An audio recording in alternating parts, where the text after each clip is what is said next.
July 24th. It's actually a still image from a home movie on a family vacation to the island of Maui. And I remember before we left, I was getting a haircut, apparently, and I asked for the MC Hammer lines in the side of my head. Now, MC Hammer back then, so popular. He was known for so many things. Obviously, his music, the baggy pants, dancing, but also his hairstyle, right? He had those lines in the side of his head. It was summertime. I wasn't in school. I think my parents decided that because we'd be away for a certain period of time, nobody would actually see this that we knew. And by the time we got back, it might have diminished just a little bit. So they said, what the heck? You're young, do it. So I got those lines in the side of my head. Now, I was coming across this image recently because I was moving some stuff around on a hard drive. I was clearing things out. But before I decided to either move it, delete it, whatever I did with it, I thought, you know what? MC Hammer, he's on Twitter, right? And maybe he would get a kick out of seeing this, or at least I'm going to try. I don't mind sharing this, having other people see it, laugh at it, whatever. And if he's able to see it, boy, that would be icing on the cake. And I have to be honest, for all the things I complain about with Twitter, and yeah, there are some frustrating aspects of social media in general these days, but this redeems it. This makes it all worth it to have the opportunity and the experience like this to directly connect with somebody like MC Hammer. Now, I don't know for sure. I think he might follow me or maybe not, but that's not even the issue here. I just wanted him to see this. And I hoped enough people shared it, liked it, whatever, so that the next time he logged into Twitter, it would come across his phone. I know he's fairly active on there. Sure enough, a couple minutes later, I mean, this is not long after, Angela says, "Love it, Brodie." And Hammer actually first replies to her reply. He says, "Fire," with the fist emojis. I'm like, oh man, that made my night enough right there. So I knew he had seen it. I got a kick out of that. And then not long after that, he gave me a reply on the original tweet and he said, "Don't hurt him," which, as you hopefully know, was one of his saying slogans and part of lyrics back in the day. And by the way, if you're a younger person watching this and you don't know who MC Hammer is, or you just know the name, but you don't know what he did and what he created here in Northern California, the East Bay, but obviously across the world, let me ask you to do one thing right now. Stop. Look up Hammer Time. Okay, I won't do that again. But seriously, look him up if you're not exactly sure the depth of this. For me, like if I could tell that kid right there that he could see that and he would respond to it someday, I would have got a huge kick out of that. So my response, kind of as a thank you, was this: I think I have to quit Twitter now. It can't get better than this. Which, I was not really even being sarcastic. I was being truthful there. Somebody replied to that tweet, my thank you tweet, and I don't have it here, but they said something to the effect of, "Brodie, but you can't quit now because you're now too legit to quit." So there you go. And then this was also a funny reply to the whole thread. Tank for Shane Wright said, "A fade and a mullet? Brave." Yeah, and that's the thing, right? I got the picture. I had the mullet going on, clearly, with the MC Hammer lines. That's not exactly the same haircut he had. He just had the lines on the side. So that's all I was trying to replicate. Anyway, I thank you, MC Hammer. If you hopefully see this video, I'll be thrilled about that too. But what an experience. You made my day. You made my night. You redeemed Twitter for me. This was such a cool experience. I got a huge kick out of this. And yeah, who knew a photo of a video from 30 plus years ago could resurface. I could put it in front of him. And that's all I needed, was to know that he saw it. That was a pretty cool experience.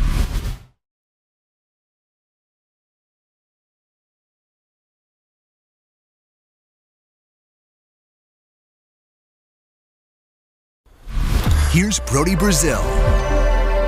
So this is a video I've been meaning to make for quite some time now. For whatever reason, I just never got around to it. And I was kind of frustrated by that. However, what I've now understood is that maybe all of that was for the best, because my work bag, I'm pretty sure, just turned approximately 10 years old. Yeah, I've had this thing since, I want to say, early 2012. A decade with this particular bag. which means imagine the road trips, imagine the stories, imagine all the places this thing has been. In fact, it almost got stolen, I want to say, on at least one occasion. Definitely almost got lost on another. So all that being said, it's here with me now. It's not so much the bag that's special. It's what I put in it, what I use in this bag. What exactly could a broadcaster need on a regular basis? I'm about to go through that with you here. But I also just want to tell you this bag in particular, I have enjoyed it. It's a Toomey brand bag, very well built. I mean, I knew that when I bought it. Quite honestly, I spent way more than I should have back in 2012. But at the same respect, the only reason I got it was because whatever I was using at that time was, let's just say, far less superior, far less quality. And I wanted to treat myself because I was working 2 jobs at once. I was doing TV at night. I was doing radio in the mornings and afternoons. And, because I was working really hard and I said, all right, you're a professional now. Treat yourself to something you're going to have for quite some time. That's this bag. I don't even know the model of it, but the brand obviously is Toomey. It's got the custom monogram there, BMB, which I chose in red. Anyway, it was a treat back then, and I knew that I was going to try and have it for a very long time. Here it is 10 years in. Quite honestly, I think it could go at least another 10 years. It's held up pretty well despite all of the arenas, stadiums, trunks, taxis, Ubers, airplanes, you name it. This bag has been filled to the brim inside of it. So let's get into the actual bag itself. Obviously, it's primarily made with this big opening to carry a laptop, which is right here. I've already got the MacBook Pro out. I need that to make this video, so I'm not going to pull that out. That's already out. The computer is usually in a case, and there's also the charging accessories for it. I stick that all right there in the main compartment. I also have a clipboard, which I'll get into in just a second. I use that clipboard for pretty much every show on a nightly basis. Okay, that brings us to inside this kind of main pocket. This is the main pocket area that I use. There's really 1, 2, 3, 4 pockets on the front. So let me pull out the thing that stands out the most and that I probably use on the most regular basis. Of course, it's tangled with something else right now.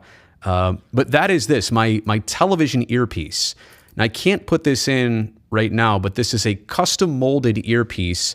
All of these come, what I mean, all of these, every broadcaster pretty much across television and media that's on camera uses one of these. They all come from one company, I believe in Wisconsin. It's called Audio Implements. And it kind of looks like that, security detail earpiece. It kind of goes around your ear like this. And then there's a clip which goes on the back of your shirt. And so all of this is to make it so that you can't see the earpiece that's in my ear. Now, I'm already wearing a different set of earpieces here for recording this video, but this is the one. I mean, literally, this is the one that I use on camera, on television, 100% of the time. And every so often, I don't know if I said this before, but this is a custom molded ear tip. I mean, I want to say 20 years ago, I literally took wax and put it in my ear, and then you send that mold off to Wisconsin, then they make you this earpiece. They keep your mold forever, so I call them up, I say, hey, I need a new earpiece. This one, this plastic gets yellow and dingy after every, couple years. They just send you out a new one that's been custom made. Your ear shape, your ear canal does not exactly change. So I have one for the right ear, I have one for the left ear, and they send me these, every couple years when I need them. So that is front and center in the work bag. Again, I literally use that on an every day and night basis. I don't carry a lot of cables in here. I'll show you how I've cut that down in just a second, but this is the standard USB to Lightning iPhone adapter. This is the only one I carry with me because sometimes my phone battery by the end of the day or night is pretty low, and I do have a multi-cable here, which I'll show you, but this is really the only one that I carry because, phone batteries die over time, and I definitely want to have that. Next thing I'll pull out is actually these Shure Earbuds, the ones I'm wearing right now. These are the SE215s, I believe. So I'm using these right now for the video, but I also carry these just in case I can't use this earpiece or I want to have 2 earbuds, one in each ear. These also seal quite a bit better in my ears. So if I'm in a very noisy environment, we're doing a remote broadcast somewhere where there's a lot of people, when we used to do that, I pop these in. But these are also good because I can use them, obviously, with an iPhone. So here is the adapter for that. I guess I'll hold it closer to the camera. So I have an adapter for that, plus every single other adapter you could imagine. This one right here for, well, it's not focusing, but this is a 1/4-inch mono adapter. I believe I have a stereo one in here as well. So pretty much all the adapters you could need in this little pouch. So these headphones. So far, earpiece and this lightning cable and these headphones, and that's what we've got so far in the bag. All right, what else is in here? Wi-Fi hotspot, right? You got to have one of these. You never know where you're going. You need Wi-Fi. This is a Verizon Jetpack. So I definitely use that on more than one occasion on a pretty regular basis. That's pretty handy to have. Let's see what else here. I've got, these are desk keys that I just keep on a pretty obvious keychain. Like, don't lose this thing. It's kind of like this stretchy thing. And here's my desk keys at work. I lock some things up in my desk at work.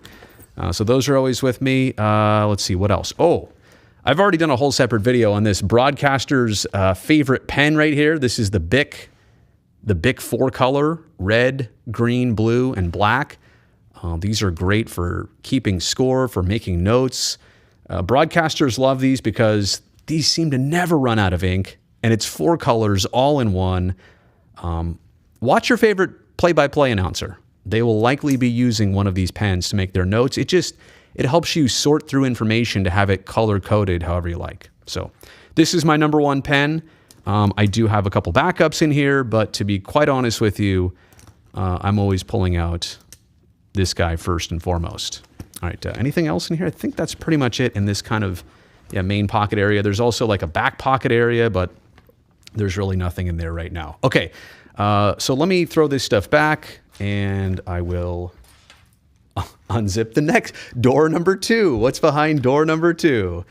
All right, put that all back in there because I'm actually going to go downstairs and use it tonight. All right, here we go with door number 2. Now, this is more of an odd-shaped, like, longer pouch. There's this one in front of it. There's also this one in front of this. I'll show you what's in here in a second. But this is a pretty deep one. I mean, I could literally stick my whole hand in there. How about the makeup bag and makeup supplies that I don't even use these anymore? I'll just show you what's in here. Let me put this down. This is a product that I had been using for 15, almost 20 years, Mac Studio Fix. I am the color, which maybe you can see on here, NW30. That's neutral, warm, and then 30. It's the color of my face it's supposed to match. Looks like that. I mean, that's pretty cool right there. Look at myself in the reflection. Anyway, makeup here, there's usually a little applicator pad below. I know some people are very familiar watching this, what this is. Some people have no clue. You take this, you wipe it on your face, you blot it all around. I also have a video I made earlier this summer, or this past summer, no, last year summer on my channel. I don't use makeup anymore on television. I generally just do not do it. I'll blot off a little bit of oily skin, but unless something is mandatory that I absolutely need it, like a huge blemish or something, or a skin irritation, I've just stopped wearing makeup. I explain why in that video. I will save that for you to watch it some other time. So there's this, which kind of this is foundation and powder, and basically this kind of just covers up. It kind of makes your skin all one color, all one tone, and then it kind of puts a matte finish on it so you're not so shiny. And when you get in front of television lights, your skin, all those oils are going to create a huge shine on most people's faces. So again, I just blot it off with kind of like a towel, a paper towel, something like that. But that's what the primary focus or purpose of this makeup is. And then there's more of like a cover up here, which includes this brush and includes, what does it say here? Studio Finish, concealer. That's what this is called. Also NW30. So I matched up the same colors here. And this one it's kind of like a little creamier finish, and you just literally kind of dab it like a paintbrush, and you cover up little spots. But I have not used this stuff in years now. I don't think I've used makeup since the start of the pandemic for television purposes, at least not that I can remember. I mean, maybe once or twice here or there trying to cover up something bad, skin malfunction or whatever, but that's pretty much it. So that's in my bag. What else is in here? Okay. I have, and I gotta be careful here and cover this up because it's got my phone number on it. So I'll hold it this way. This is a Logitech mouse. I don't actually know the specific model number. It's the MX Anywhere 3. Now, what's cool about this, I'll just cover up my phone number, is that you can actually assign it to 3 different computers. So I have this connect to my Mac laptop here. I also have it connect to my work PC, which is downstairs. So it's great. It's a tiny mouse. You don't have to recharge the battery very often. But I use this a ton actually because I don't like scrolling on the touchpad as much as I use the computer here at work. And pretty much laptops are the only computers I use here. I like to have a good mouse that goes with it. It's got this mag lock or magnetic scroll wheel. I push this button and it kind of free flows. Actually, here, let me turn it on first. Yeah, there we go. I push this button and then all of a sudden this scrolls freely. If I push it again, now it kind of has like a magnetic clicking to it. I really feel the texture of when I'm scrolling. Anyway, Logitech, great mouses. I also have it's like the MX Master 3 at home, but this is a smaller version of it that I use. I got this one just for keeping in my work bag. This is a tremendous product. I should do another video on it, but I highly recommend it.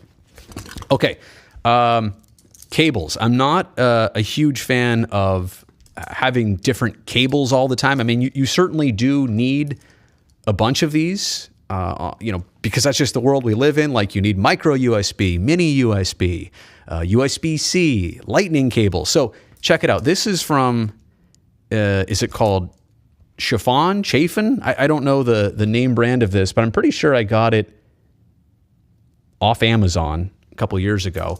This is tremendous because there's one USB-A ending right here. Now you plug this into anything. You plug this into, and I think I have a USB, like a power brick here. Yeah, I do. So it doesn't have my phone number on it. Good. I put my phone number on everything, but I don't want it to appear on this video.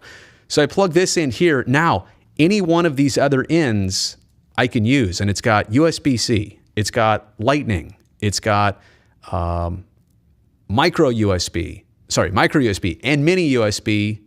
Are there 2? Oh, look at that. There's actually 2 micros. 2 micros, a mini, a lightning, and a USB-C. So I don't need all those cables. And the best thing is, I mean, clearly you can see this cord, this is not tremendously long. I mean, what's this whole thing, like 6, 7, 8 inches? So all of these fit in your bag quite well. You're not having to coil up a bunch of different cables. And when you're done with it, I mean, it literally just hangs like that. So I saw this somewhere online and I was like, that is the perfect thing for my work bag because you never know with the devices, right? Like my hotspot, it uses USB micro, but I could charge my phone this way. I could charge this mouse. Occasionally it does run out of battery, but I could charge that with this cable. Pretty much everything you need these days comes down to all of these different adapters and you have them all right here, all in one place. So that's that. Let me see, is there anything else in here? Oh, you're gonna like this. This is legitimately just a sewing kit, a small sewing kit. You never know when you're gonna need, and I think there's some buttons in there, definitely some scissors. You just never know when you're gonna have to fix something on the fly. Like imagine a shirt button popping on you like in the middle of the night. I'm here at work, how would I fix that? Now, I do keep pretty much all my other clothes here, so I would just grab another shirt. But if I didn't want to, or if I was traveling somewhere, if I was at a stadium or venue or arena, this is how, and I obviously know how to sew. So sewing kit, small, lightweight, definitely worth its weight in my bag. I don't use it very often, fortunately. I'll put everything back here. But to me, that was a solid thing. A couple years ago that I decided to put in my bag and keep there on a regular basis. So that's pretty much these 2 front pockets. Down here, I don't even know, do I have anything in here? No, there's nothing even in here. This is kind of a smaller pouch, barely any space in there. Down here, there's a little bit more space. Sign of the times. I don't know when you're watching this, maybe a couple years down the road, but a KN95. Got to always have a mask with you. That's an extra one. That's not the one I'm wearing, but tonight. Okay, now this definitely has my phone number on it, so I'm going to cover this up. But this is a breakout like box. It's a USB-C here. This is all for my laptop, and what this is USB-C out of it, but it also provides me with a couple USB ports. I can plug an SD card in here.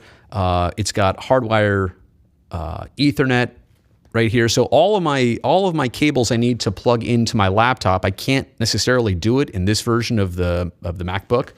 It only has 2 USB-Cs. So this device allows me to plug in USB-A type cables, or another USB-C, or HDMI out. I used to use this for my live streams so that the computer output would come out of this HDMI output and go actually into my live streaming switcher. So again, this is kind of a jack of all trades type device. It does so many things. It's not very big, but I keep that in my bag.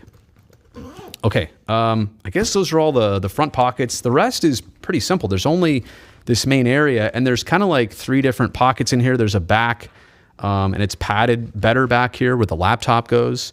And then there's kind of a middle area. There's a zipper in here, but again, it's kind of too thin to realistically to use. I guess that brings me to literally the last thing here, and that is my clipboard. Now, I say my clipboard, but I've had probably 20 or 30 of these over the years. This one's chipping in the corner. They break. They don't last forever. But it's lightweight. It kind of looks like what a doctor might use. You know, it's got just the one clip up there. This is all from my last show. I guess 2 nights ago, the pre and the post game I did, Sharks against the New York Rangers. Here's my game log. So this is for hockey, but in baseball, it would be 2 scorecards, 1 for each team. And then behind it are the notes I make just for doing the pre and post game shows. I type these out so that I can read the writing. You know, it's also easier to copy and paste things, make changes. These are all things, and I won't show you exactly what's on here, but anyway, long story short, this is paperwork that I use on a regular basis, but I always like to have it kind of tucked away on this clipboard so that it's easy in, easy out of the bag. I guess there is one more like big front pocket. So this is the zippered area, and then even in front of that, there's kind of this area over here, but I really don't put anything in this. I've tried to lighten up this bag as much as possible. It can carry a ton. Like on road trips, I used to put in the Bose noise canceling headphones in here, maybe a second laptop when I need it, and a second charging unit for that computer or whatever else I need. This bag can carry a lot, but on a regular basis, I'm literally trying not to bring too much. Oh yeah, there's also I don't know if you caught this, there's also the Boeing flight crew tag, which I have on here from some of my other life and aviation adventures. I just put that on my work bag. Kind of just helps me see this thing better sometimes, or identify it. Not that it's usually right next to me. I don't let this out of my sight very often. Love the strap on here. It looks a little beat up by now, but nice and comfortable over the shoulder. The way this thing swings, I pretty much throw it over my shoulder a majority of times. So that's it. That again is my work bag now for 10 years. Yeah, and I guess I wanted to share this. A little sentimental about it. Obviously, what's in it is most important. But yeah, this thing has been with me for thick and thin, with me through thick and thin for quite some time. So just wanted to share what it was all about. If you have any comments or questions or whatever, put them down below and I'll eventually get to them. Thanks for watching this.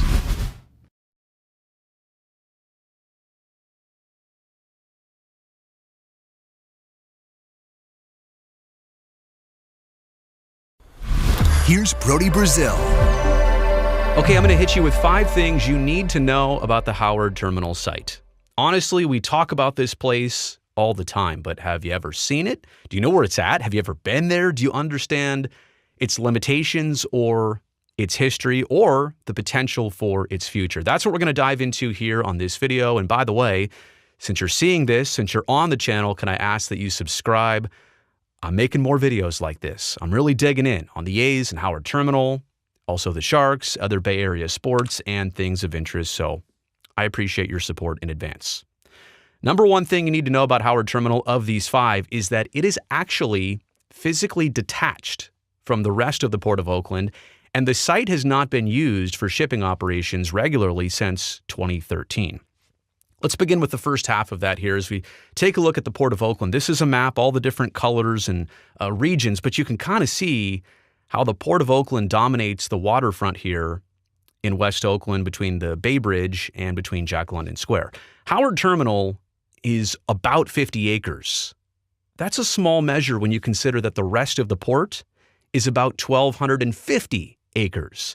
So this small sliver of land, it's not right in the middle of the Port of Oakland. It's not, dead center. It's literally on, the southern eastern tip, let's say, and this map is not north up. So it's on the very edge of the Port of Oakland. And like I said, you can see the arrow pointing to it and the circle around it. But if we zoom in closer, it's physically detached from the rest of the Port of Oakland. Like that gray area, which you can see right there to the left of that circle, kind of over or under the circle, that's a steel recycling facility. That actually separates Howard Terminal, which is one of the oldest sites as part of the Port of Oakland, from the rest of the port. So small sliver and attached. It is no way right in the middle of the port.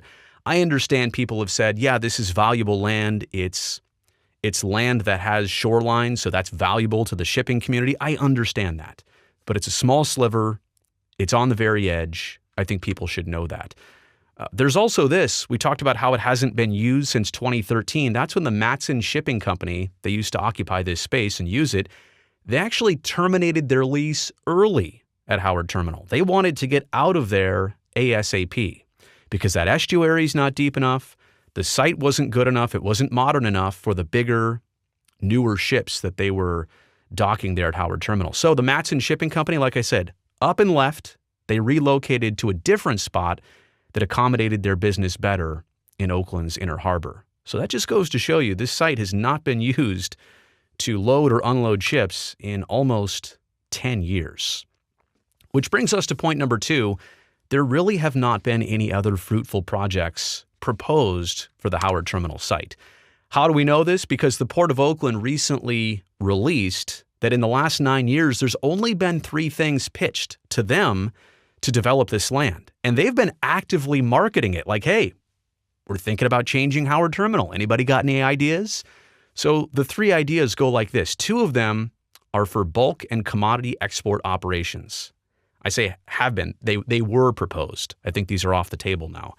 But those bulk and commodity export operations, those commodities are things like borax, petroleum coke, coal, and iron pellets. So they would use the whole site to basically bring these things there, load them onto a ship, and then get them out of the Bay Area. That's what the proposals were for Howard Terminal. They never were accepted.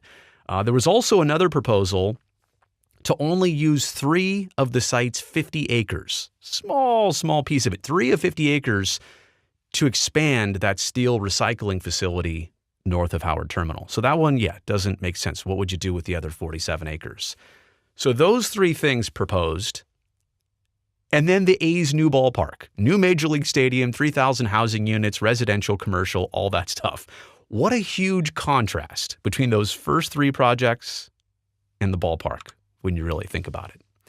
Okay, point number 3, the Port of Oakland itself says the site of Howard Terminal is, quote, not operationally functional for modern shipping needs. Now that's evidenced by the Matson Shipping Company, like I said, up and leaving as they did back in 2013. But there's a lot of problems with the Howard Terminal site in terms of future shipping operations. Number 1 is that estuary depth, right? The waterway where the ships would come in and berth at Howard Terminal, it's only 42 feet. That's not deep enough for the new, bigger ships that dock and berth elsewhere at the Port of Oakland. They just cannot do it at Howard Terminal. There's a reason they can't use that spot. Howard Terminal is also one of the oldest properties at the Port of Oakland. And so the facilities there on the ground, they're between 30 and 50 years old. A lot of things would need to be redone. The infrastructure itself on the site.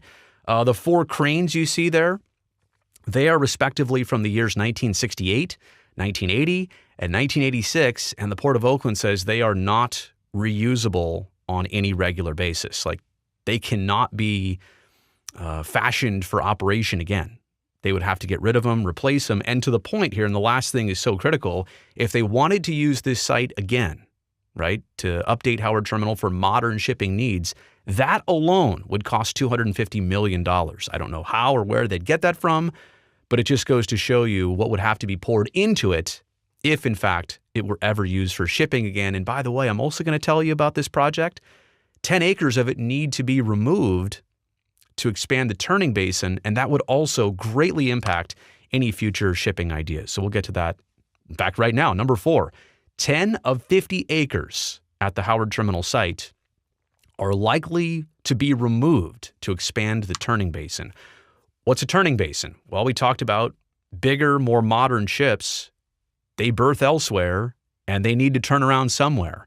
And so you're seeing here this map of the project and kind of see that crescent-shaped cutout here. I mean, you can see in gray where it's lined up, where the site currently is. It's kind of squared off there. They're going to take a bite out of the Howard Terminal site. They're going to cut off 10 acres, most likely. This is not confirmed yet, but this is the maritime reservation scenario, and it's already part of the approved environmental impact report. So this is not detrimental to the ballpark.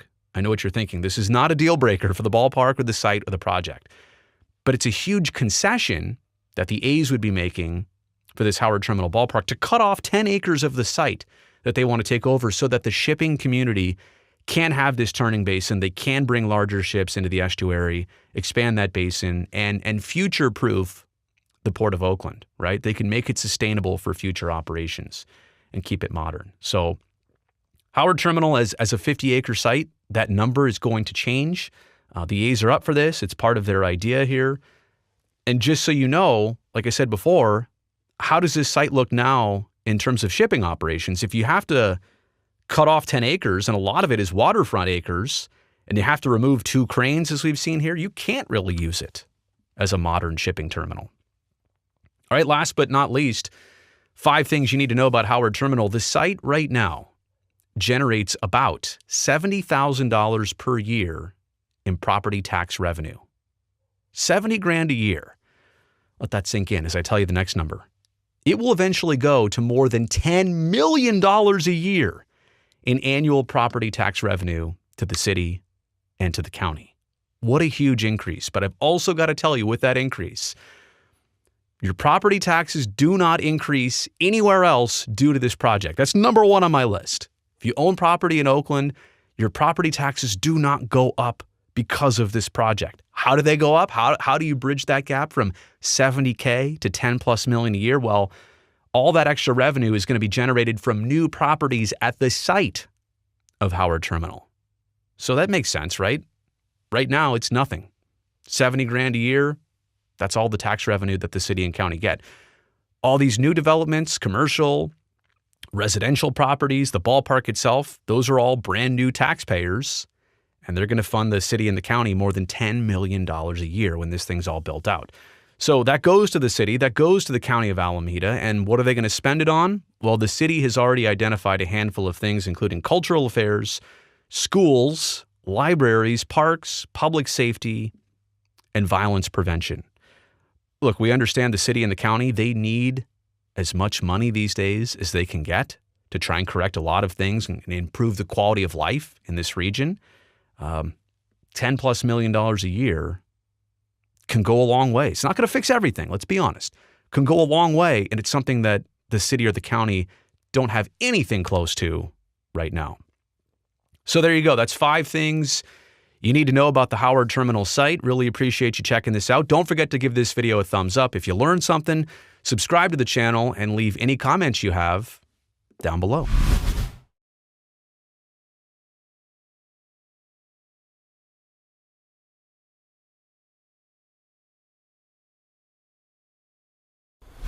Here's Brodie Brazil. Whenever I retire, which, thank you, Felix, will hopefully be a while, where would you love to retire to? What's your ideal retirement vacation setting? You know what, Felix, what I would love to do is not even do a hard retirement someday And I guess I'm only 25 years, maybe 30 years from this, probably 20 something years. But I'd love to not instantly just go cold turkey into, the next chapter. I would love to have a period where I can be selective, I can do fun things, or I don't have to do it as much, or I can have more free time. Or for example, technology improves and maybe we're doing like during the pandemic last year, I did 120 Oakland A's pre and post game shows from this very spot. So maybe that's more of a thing and that's more acceptable or that's more in fashion. I don't know. But I would like to still keep working to some degree in some regard. But I would also like to, I love where I live. I love where I'm from, the East Bay, the Bay Area. I would more rather have like a second location that I could go to. Retirement vacation setting. And maybe that was your question. Is it somewhere in Tahoe? That would be fantastic. Is it somewhere down the Central Coast, like Monterey? Maybe. I love the Sonoma and Napa area. I love the Hawaiian Islands. I could go on and on here. But I guess I just gave you one that was north, south, east, and west of where we currently are. So you know what? I'm gonna give you that 4. Those are the places that I would be interested in to have like a second, like a getaway, and then keep the Bay Area as the home base. I got family here. Our son. I don't know where life is going to take him. I want to be close to that. That's something to think about. But yeah. That's a great question. And I also, it trips me out to realize that if I'm 40 right now, and I am, people retire when they're 60 something. And I've been in this business for 20 years already. I'm halfway through. Whoa.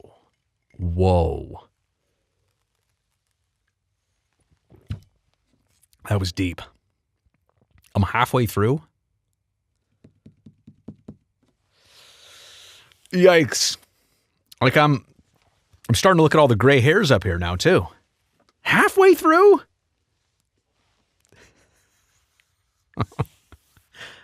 I need some more beer.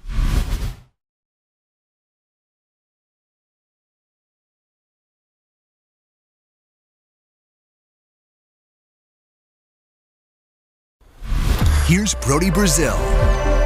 I saw this on Twitter the other day, and I thought it was at least worth sharing here for discussion purposes. It's the cost for a family to go to a Major League Baseball game in 2022, including ticket, beer, soda, hot dog, and parking prices, all added up what the grand total is for every Major League team across the country. Now, full disclosure, I should tell you that some of these numbers have already been disputed locally and nationally.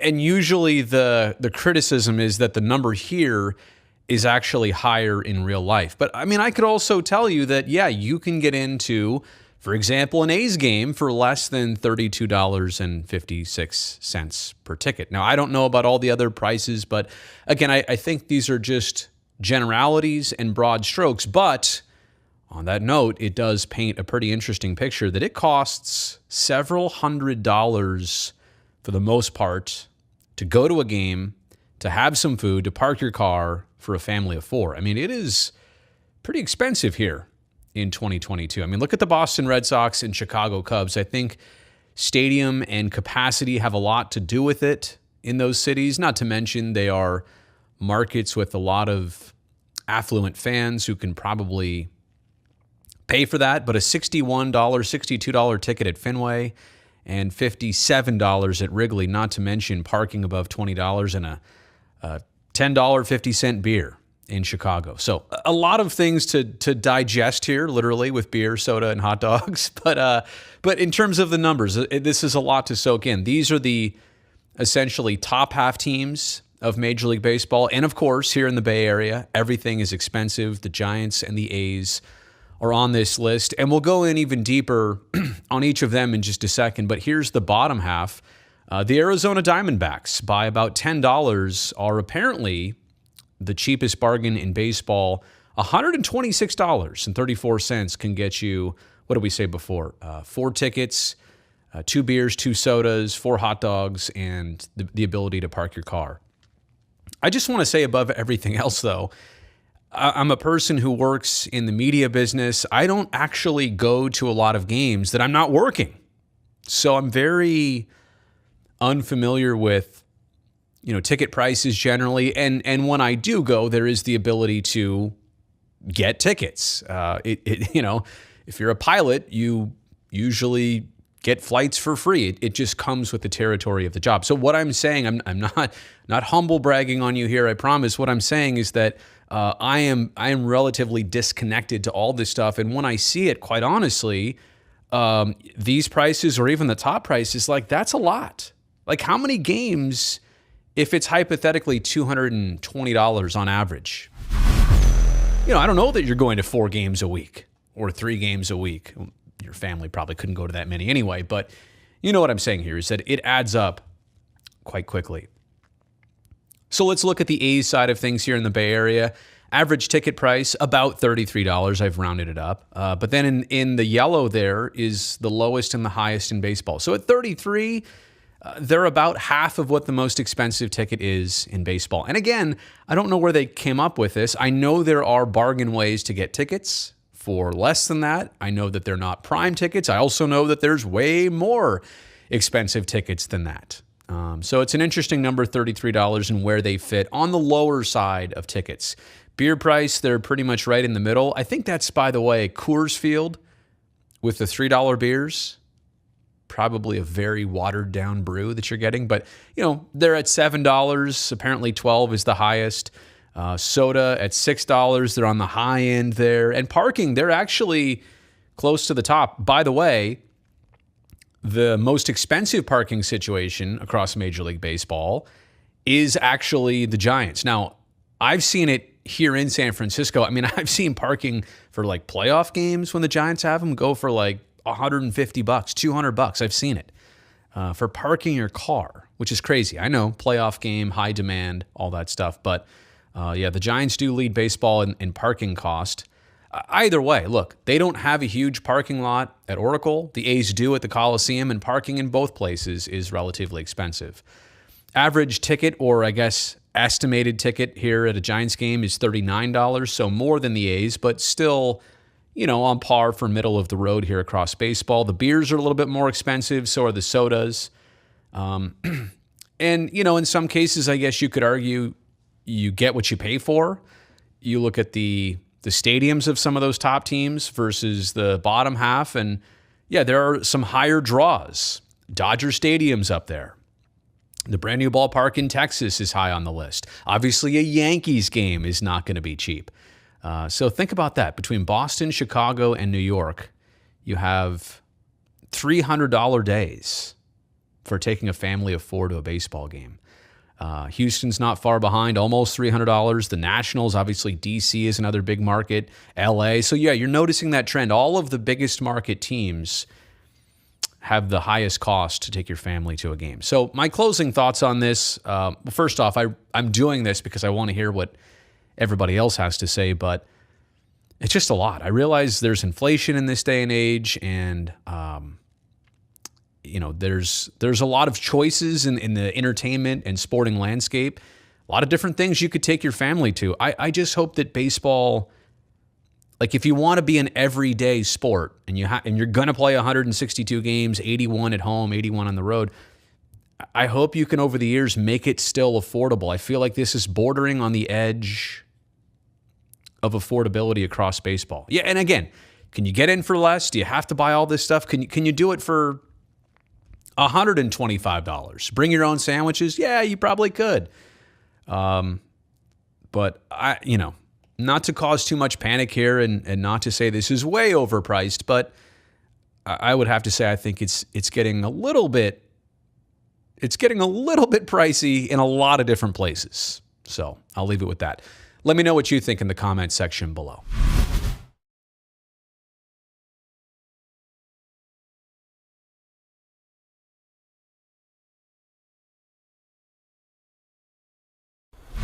Here's Brodie Brazil. This is a video all about pro sports game times. And I'm not discussing the actual duration or the length of games. I'm more referring to the actual start of game times in the East and in the West of our country. And the question here is, can we do better than the way we currently have it right now? It's been unchanged for decades, but I'm not saying that things couldn't be improved. What specifically are we talking about here? Well, the main issue for me are West Coast night games as they relate to fans out East. Because you realize, hypothetically in hockey season or basketball season, if you're doing puck drop or tip-off at 7:30 p.m. in California, that means that fans out East, they're not even starting to watch the game until a little bit after 10:30 p.m. Now, 10:30 p.m. for me is when I'm getting ready to start wrapping up the day, usually, right? I'm starting to wind down, I'm starting to relax and maybe go to bed. But 10:30 is just the start of the game, let alone a post-game show. Hypothetically, if a game starts at 7:30 and conservatively ends by 10 p.m. Pacific, that means it's going to be 1 in the morning when this game is over, and that's not even including the post-game show or interviews that you might want to watch afterwards. So that is pretty late, and I'm saying this as a West Coast guy. I'm impressed by the dedication of East Coast fans to stay up this late and then still go to work the next morning on short hours of sleep just because they wanted to stay up to watch their team. Now, there's also the secondary issue here of East Coast night games for West Coast fans. And if you start at 7:30 out East, that translates to 4:30 out here on the West Coast. At 4:30 p.m., aren't most people still on the clock at their job?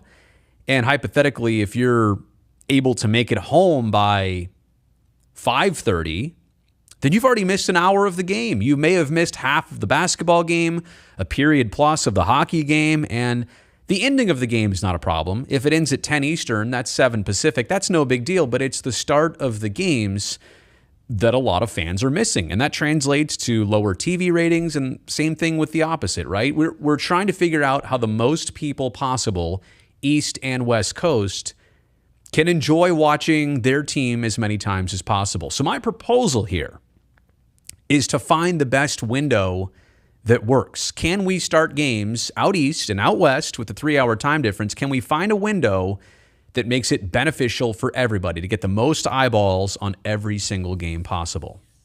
And so here's how I would do it. On the West Coast, can we start games at 6 o'clock p.m., which is not terribly late out East. It's still 9 p.m. when the game starts, but 9 p.m. is going to translate to a lot earlier night than the way we do it right now. That would technically have a lot of games ending at approximately 8:30 p.m. That means if you're out East, it's 11:30, game's over. You still have time to watch all the post-game show and be in bed before midnight. I also want to add to this, selfishly, I'm saying this as a parent, and your child is not going to be able to hang with a 7:30 start time very often until they get older, until they can extend bedtime and not have the consequences of that. It's hard. It's hard to have young kids be able to appreciate or enjoy any type of weeknight game when they start, in later hours. So moving it up approximately an hour and a half, it would benefit younger West Coast fans. It would obviously also benefit fans out East. 6 o'clock, I also feel like, and I understand the sentiment of some who say, yeah, I work until 5. Okay. I would say, though, in most cases, in most places in the Bay Area, you could probably get from your work to the start of a game in about an hour or a lot less, depending on where you live. I'm thinking of a commute. I'm thinking of traffic. Yeah, I get it. Sometimes it's hard to make it home in that time, but I still think a lot of fans could swing it so that when they are going to games, they could still make it there by 6 o'clock out West. And then the other half of this is obviously the East Coast start times. Now, what if we actually push them back just a half hour? And I know I just made the case that earlier is better for young fans, but I'm trying to think about the West Coast here. If you could slide it just a half hour. Remember, we're eliminating all of your late nights for road games for East Coast teams. I'm talking about your home games here. If you start those just a little bit later, that's a 5 o'clock start for everybody out West. And that's still a 7:30 ending time for people out west. You end your game at approximately 10:30, so it's still not late out east. But this just seems a lot more workable and doable and something that would be more appreciated by West Coast sports fans. So again, that's my idea to find this window between pro sports, game times. Can we do better? That's the number one question here. I know we've been doing it this way forever, but can we do better in starting games at certain times, which would allow more people to enjoy all of their team's games?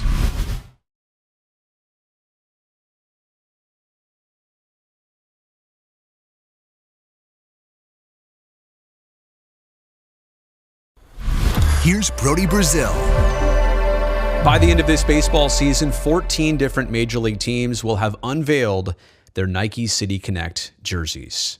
You know, those are the ones that look and feel totally different from what the teams normally wear, usually a different look and logo and color scheme. They're very much off the wall, but they're catchy, they're splashy, and I think it's good for baseball that teams are ultimately getting this opportunity.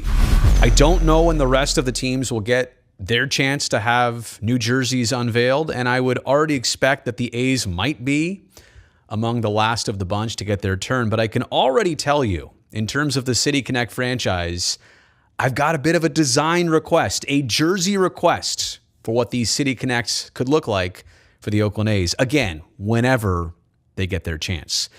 And most of the inspiration here comes from last week's Major League All-Star game. This is what the home side wore, so I'll show you what the Dodgers version of it looked like. And I actually think the All-Star game jersey is pretty cool. Some people are traditionalists. They want to see players wear their everyday home and road jerseys at the All-Star game. I like when there are special themed jerseys for the All-Star game. And this one was okay for the home side. It's got the base white color, the gold font across the front. It's a bit reflective, you know, and it's got the Art Deco thing of Hollywood and Los Angeles. Okay, that's fine, but this specifically is not my inspiration. The away jerseys are what I actually liked the most. Slate gray, it's not your typical road gray. That's like a dark, rich gray, but that gold font, that like metallic, shiny font, or stitching, I should say, to go inside the font across the front, I thought that was awesome. I thought that just popped. Now, I'm showing you the Angels side. They were a visitor in this, obviously being in the American League, but most specifically, how do the Oakland A's look in this? Well, let's show you their all-star, Paul Blackburn, sporting it proudly. Man, I really like the way that looks. And so you can kind of see the gears moving in my head here. City Connect jerseys, we need a new design. Some teams have gone with this darker toned look, but yeah, I kind of like something like this for the A's with City Connect. So let's take this base layer, or let's take this jersey as a base layer, I should say. I do want to add a little bit to it. I don't think this could just be City Connect. This is not like flashy enough, or it gets kind of Oakland. It's not Oakland enough. So the slate color, and maybe that could be kind of a nod to the Coliseum, which hopefully is in its final years of baseball. Then the A's move to Howard Terminal, stay in Oakland. But maybe the slate color could be kind of a nod, to the old structure of the Coliseum, now more than 50 years old. The golden text, that works perfectly, right? It's the green and gold. This is more goldish than yellowish that they typically have as their color, but it still works, right? It still fits. I would add maybe Kelly green accents to this jersey. Maybe like piping around the ends of the arms, or maybe piping here kind of down the neckline. I think some Kelly green, like some thin Kelly green, would make this pop just a little bit better. And maybe you could incorporate some of that Kelly green into, cranes, like some type of cranes montage or silhouette, or obviously the City of Oakland logo with the tree. There obviously needs to be something else. It can't just be that. So the two things that I would want to add here are the Kelly green color, because I think that would pop off of the gray, almost like a neon-ish Kelly green. And then, cranes or a tree. The tree, what else really says like hits for Oakland or hits for the East Bay? I'm up to suggestions, by the way. If you have one, definitely put it in the comment section below, but I just go back to the way Paul Blackburn looked. Maybe more Kelly Green on the pants, maybe some Kelly Green piping on the pants, because I do feel like the pants get a little bit monotonous with all that gray. But again, I'm just doing this for starters here. You know, I'm trying to see what the beginnings of an A's City Connect jersey would look like. I would also say I'm not entirely feeling the black hat with the gray jersey. Maybe Kelly Green hat, Kelly Green top, gray bill, gold A on there, or that same gold. I'm just spitballing here. Anyway, let me know what your ideas are. Let me know what you think of my ideas in the comments section below.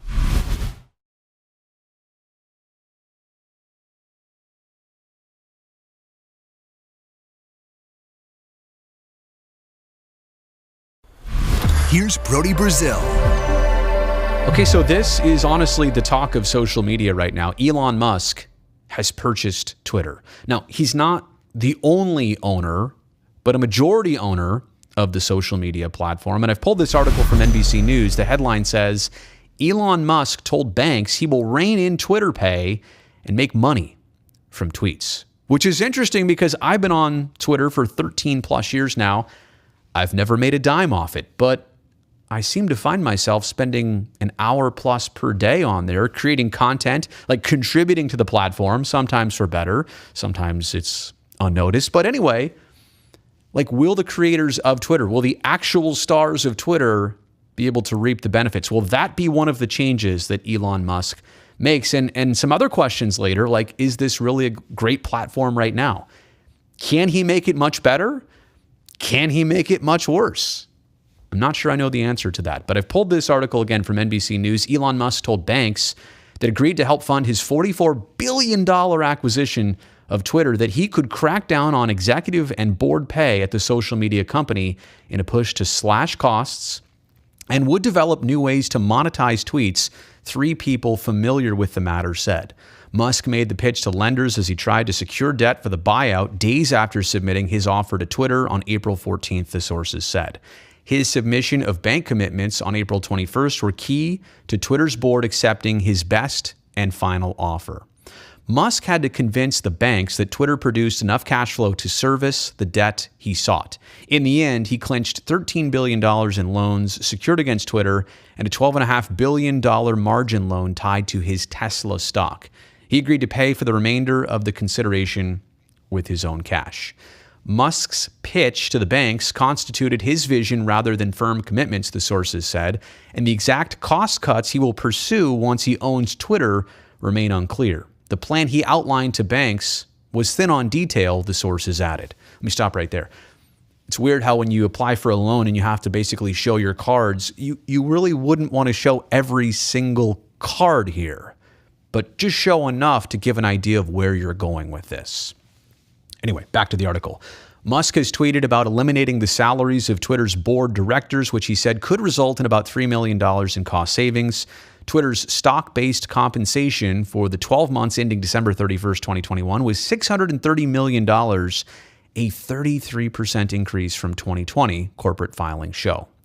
In his pitch to the banks, Musk also pointed to Twitter's gross margin, which is much lower than peers such as Meta Platform Incorporated's Facebook and Pinterest, arguing this leaves plenty of space to run the company in a more cost-efficient way. The sources requested anonymity because the matter is confidential. A Musk representative declined to comment. Let me just jump in there. It's amazing how in the last couple years with the pandemic, with the economy changing, and I don't know the ins and outs of Twitter or social media companies on a day-to-day basis, but so many private companies have had to adjust the way they operate, downsize, streamline, whatever. You don't really ever hardly hear about Facebook, Instagram, Meta now, or Google or YouTube. You don't really hear about a lot of job slashing. I'm not saying there is or isn't room for it here, but I wonder if Twitter is quite bloated over the years, because I've never heard, again, it's a bit unprecedented that a company like this and a platform like this is going to make large-scale cuts to become a better business. But maybe that's what Elon Musk is here to do. Let's go back to the article. Bloomberg News reported earlier on Thursday that Musk specifically mentioned job cuts as part of his pitch to banks. One of the sources said that Musk will not make decisions on job cuts until he assumes ownership of the company later this year. He went ahead with the acquisition without having access to confidential details on the company's financial performance and headcount. He doesn't know all that, but he just bought the company. Musk told the banks he also plans to develop features to grow business revenue, including new ways to make money out of tweets that contain important information or go viral, the sources said. Let me revisit that. New ways to make money out of tweets that contain important information or go viral. Ideas he brought up included charging a fee when a third-party website wants to quote or embed a tweet from verified individuals or organization. In a tweet earlier this month, he subsequently deleted, Musk suggested a raft of changes to the social media giant's Twitter Blue premium subscription service, including slashing its price, banning advertising, and giving an option to pay in the cryptocurrency Dogecoin. Dogecoin? I'm not a crypto guy. Dogecoin. Twitter's premium Blue service now costs $2.99 a month. In another tweet he deleted, Musk said he wants to reduce Twitter's dependence on advertising for much of its revenue. Musk, whose net worth is pegged by Forbes at $246 billion, has indicated he will support the banks in marketing the syndicated debt to investors and that he may unveil more details of his business plan for Twitter than the sources said. The rest of the article is just a little bit more detail, I think. Oh, no, here's the end of it here. The $13 billion Twitter loan is equivalent to 7 times Twitter's 2022 projected earnings before interest and taxes. This was too risky for some banks who decided to participate only in the margin loan, the sources said. And of course, the last sentence here, a Twitter spokesperson did not respond for a request to comment. So let's sum all this up here. Big picture takeaway. How will Twitter dramatically change here? I think it will. I think Elon Musk did not purchase this to let it be status quo. But is Twitter a great place right now? When people say, oh, it's going to get worse. Can it? It's very confrontational. It's very immature. It's also a very important tool. News gathering, public opinion, free speech. It's all of those things. But is it a great place right now? Is it even a good place right now? Can it be much better? Yeah. Oh, definitely. Can it be much worse? I guess. And I also think it's about time to monetize content. Here on YouTube and on Instagram, and I know on Facebook as well, there are ways to make money off being the provider of content to the platform. Twitter has always never really given you the opportunity. They've just started with super follows and spaces, but people, I think, are going to, in the next handful of years, decide that if Twitter's not going to give them any reward, what's the point of being there and spending all that time and attention on it? And then lastly here, I mean, it's a legitimate question. Are social platforms built to last a lifetime? Elon Musk just bought this thing for $44 billion. We know what happened to MySpace. I mean, it still exists, but could Facebook be headed down a similar downward trajectory? Not everything lasts forever. So what is the future of Twitter? Did it already peak? I don't know. I don't know a lot of this stuff, but I'd love to hear what you have to say about it in the comments section below.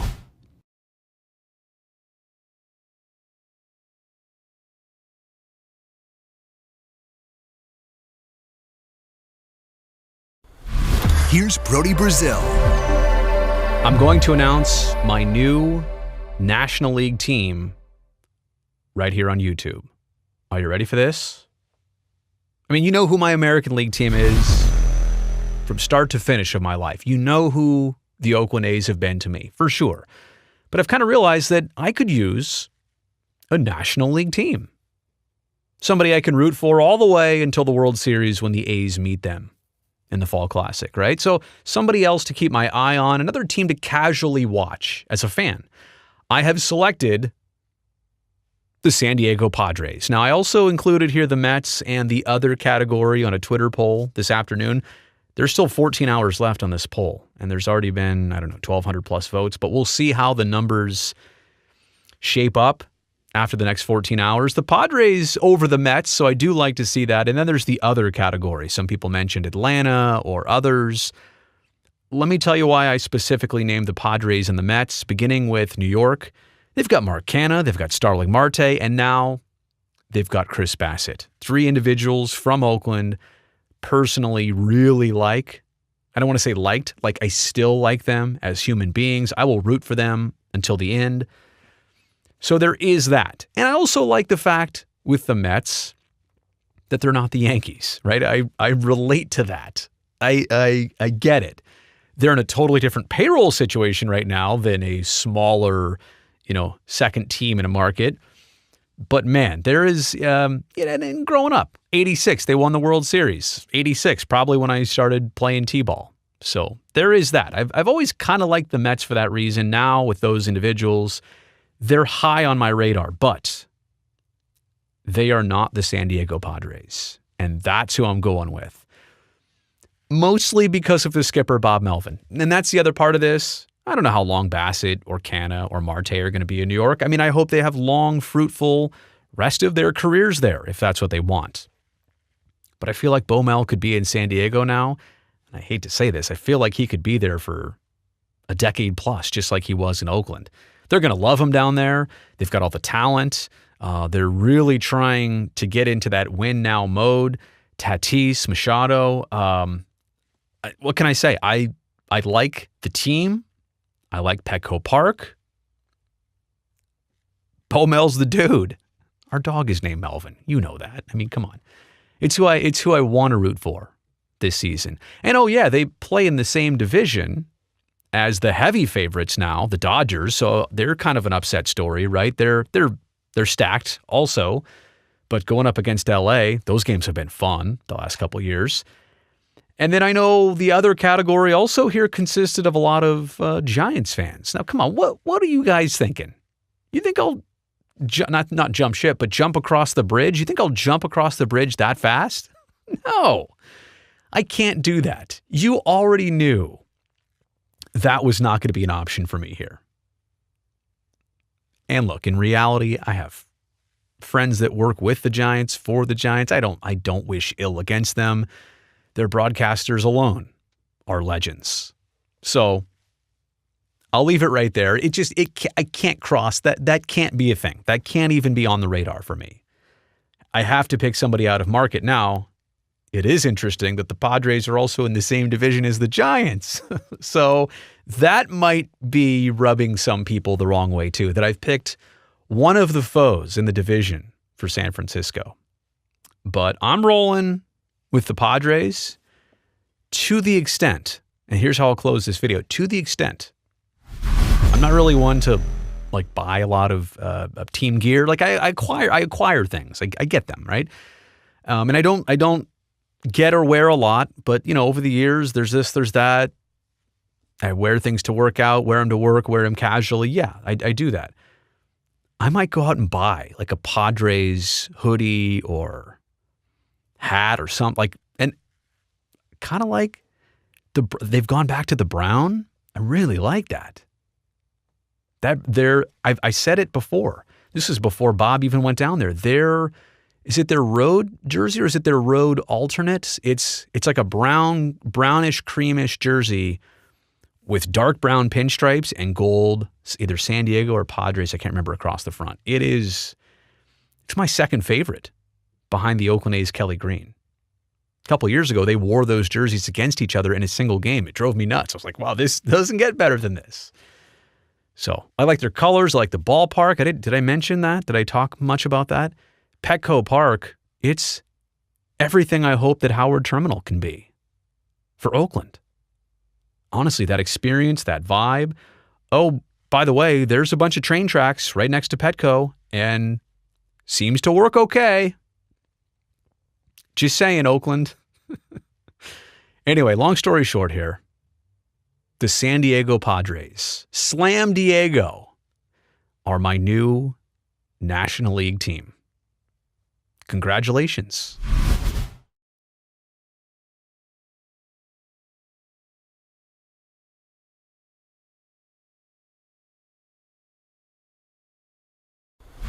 Here's Brodie Brazil. Oh, watch this. This might be neat. Okay, so ready? Oh, it's not. Hang on. Oh, there we go. Ooh, that's pretty cool.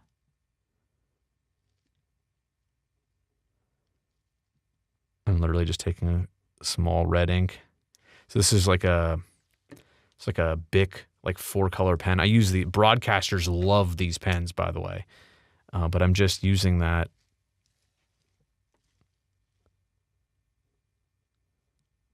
I wonder if I could hold it to the side more. Like, let me see if I can adjust this light there. There we go. So I'll tell you what, let's do like green.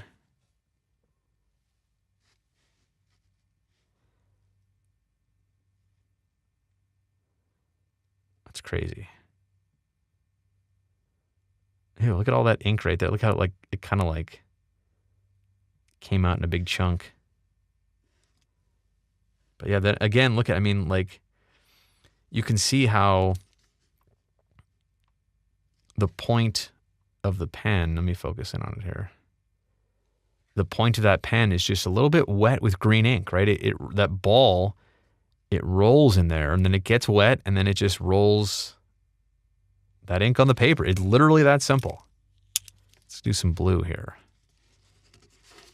Let's do right there. Look at that. That is so cool. Like, that is such a I mean, this is just, I use this style of pen every day, keeping score of baseball games and hockey games, and I use all colors, and I never look at it like this close. That is crazy. Look how the ink is like drying on there. Look at that. I wonder if I like rub it, if it'll. Not really. See, it dries pretty fast. Let's go back to some more. I'll like draw on this.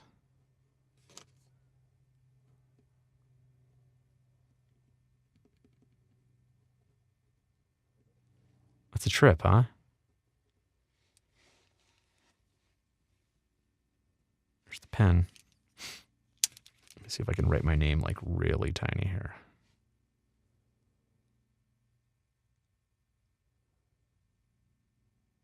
Whoops. I did it.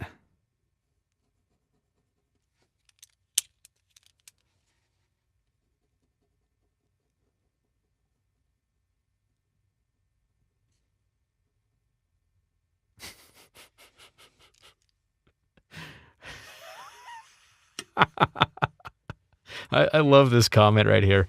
Turn this art into an NFT.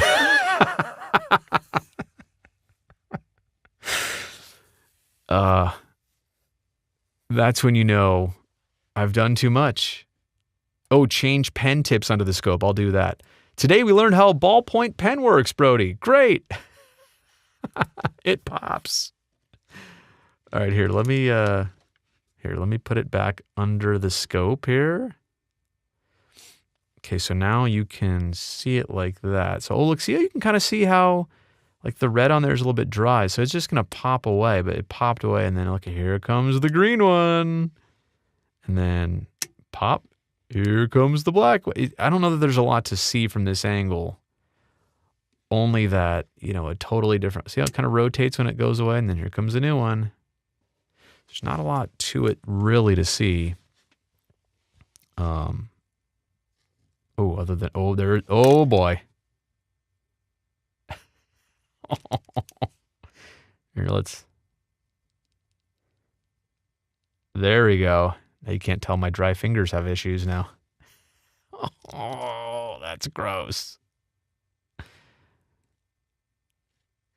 Yuck. Anyway. So there is, there's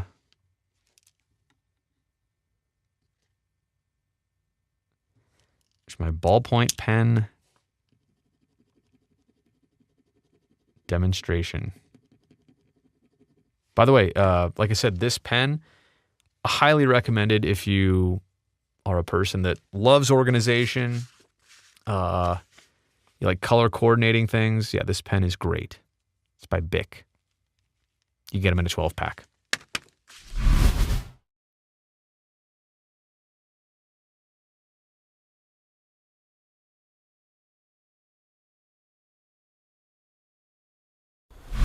Here's Brodie Brazil. What if I told you that broadcasters across the globe pretty much only use one brand and one model of earpiece? Like literally, there's tons of choices out there, but all of us pretty much use exactly this. It's the custom clarifier from a company called Audio Implements. They're out of Waukesha, Wisconsin. And so in this video, I just wanted to pull back the curtain a little bit, show you what this is all about, and maybe why professional broadcasters prefer it, whether you're in sports, politics, news, weather, whatever you do in television production. This little earpiece right here, one for each ear, is probably what you're going to be using at some point. So this thing is custom molded. And what's crazy about it is this one is for my right ear.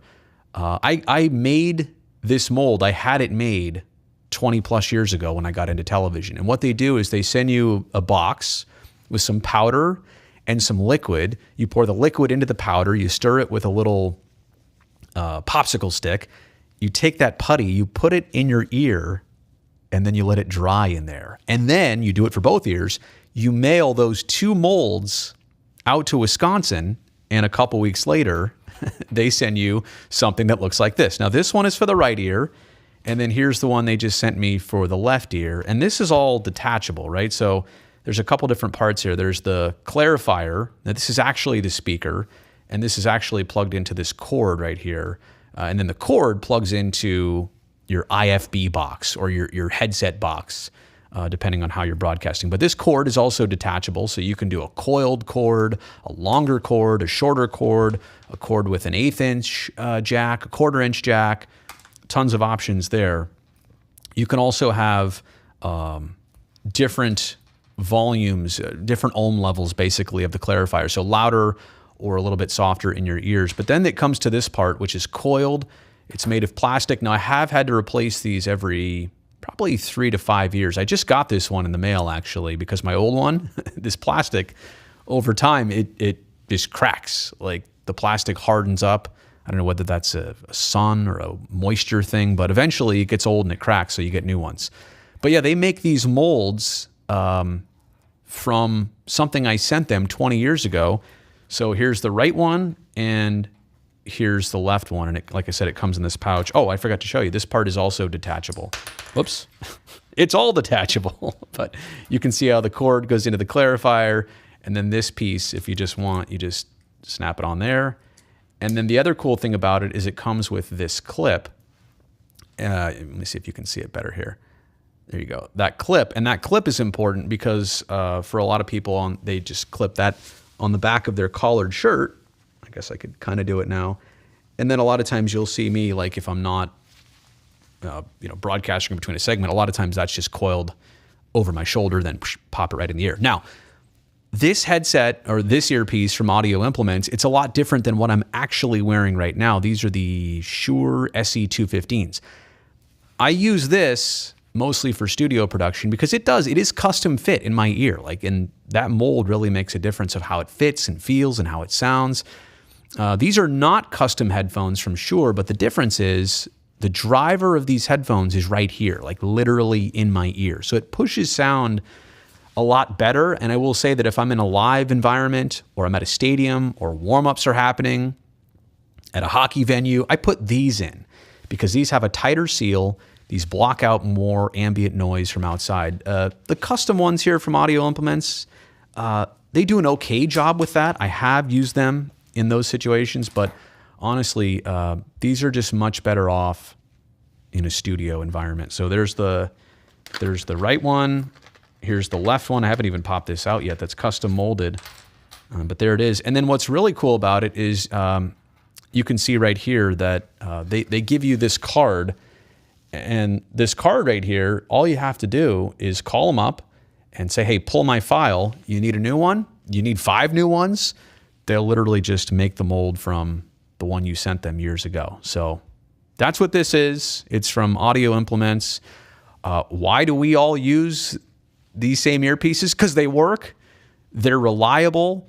They can be fixed in a second, right? If the speaker part's blown, bang, put it in a speaker part, keep the custom molds. I think the modular design of them is why we like them so much. But yeah, again, everybody uses them. Check out your next favorite TV show. Look at the host who's wearing an earpiece.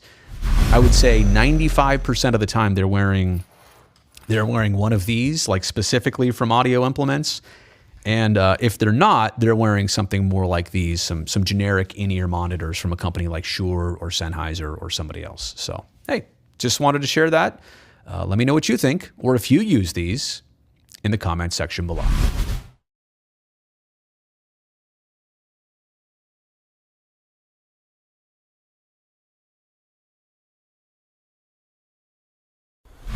Here's Brodie Brazil. Okay, straight away, before anything else, can I just say how happy I am for the Golden State Warriors? They're kind of back. I mean, not necessarily winning the title yet, but they're back in the playoff mix, making another run. They're healthy again for the first time in many years. They're doing this at their brand new home of Chase Center, which has never experienced, a postseason run and push like this. So we were all so lucky in the mid-2000s to see what they did, see what they put together. It went away for a couple years. And yeah, I'm just very happy the Warriors are kind of back and maybe what's to come even for the next several years. But there is also something that needs addressing here. The recent moniker / nickname for their starting lineup. People have called it the Ptsd Lineup, as in Jordan Poole, Klay Thompson, Steph Curry, and Draymond Green. And I'm not exactly even 100% sure of the origins here. Did it start on Twitter? Did it start with Gary Payton Jr., one of the Warriors players? I don't know. What I do know is that Gary Payton Jr. commented on it saying, I've seen that somewhere. It pretty much goes pretty well, so I guess we're going to stick with it. I don't think PTSD is something to make light of. I can't believe that it came up. Okay, somebody called it that, and then maybe it made some headlines, and maybe it was on some signs that fans were holding, and it got on social media, but how it ever continued or persisted, I mean, some of those articles I just showed you there were only from a day or two ago. How is that not seen as quite inappropriate, considering what PTSD actually is? Post-traumatic stress disorder is a mental health condition that's triggered by a terrifying event, either experiencing it or witnessing it. Symptoms may include flashbacks, nightmares, and severe anxiety, as well as uncontrollable thoughts about the event. Most people who go through traumatic events may have temporary difficulty adjusting and coping, but with time and good self-care, they usually get better. If the symptoms get worse, last for months or even years, and interfere with your day-to-day functioning, you may have PTSD. Getting effective treatment after PTSD symptoms can be critical to reduce symptoms and improve function. And I know I'm not the only one out there who's thinking, like, are people really rolling with this lineup name of PTSD? Kareth Burke, my colleague here at NBC Sports, and she put this out a while back, April 19th. I see how people arrived at PTSD for the letters in the players' last names, but I'm 100% throwing cold water on that nickname. PTSD is a medical diagnosis following serious trauma. Let's be compassionate and not make light of what it means. And I think that is so well put. There are sports terminologies out there that we use all the time that sometimes are just inappropriate for like the moment in baseball. Hitting bombs, like hitting a home run. It's really hard to use that expression when in Ukraine right now, actual bombs are dropping and killing people. And I know that's a sports term, and it wasn't inherently trying to, bring those thoughts. It's just an expression. But sometimes sports terminology, like even itself, has a limit where like it is an absolute reach to be like, oh, that's cool. Let's glamorize PTSD. Like let's use that and make it a thing just because those are 4 letters that also exist. And I know maybe a lot of people have already moved on from this, or they quickly realized that it was inappropriate. I'm glad they did. I'm still blown away that not everybody has completely squelched this, but I just think like that needs addressing. That needed to go away like yesterday. People that made, like, people spent time graphically depicting this. I don't know. It's for me, it's inappropriate. There's a line here that's been crossed, and I know it's just a handful of people doing it, but let's call an end to it. What do you say? Let me know what you think in the comment section below.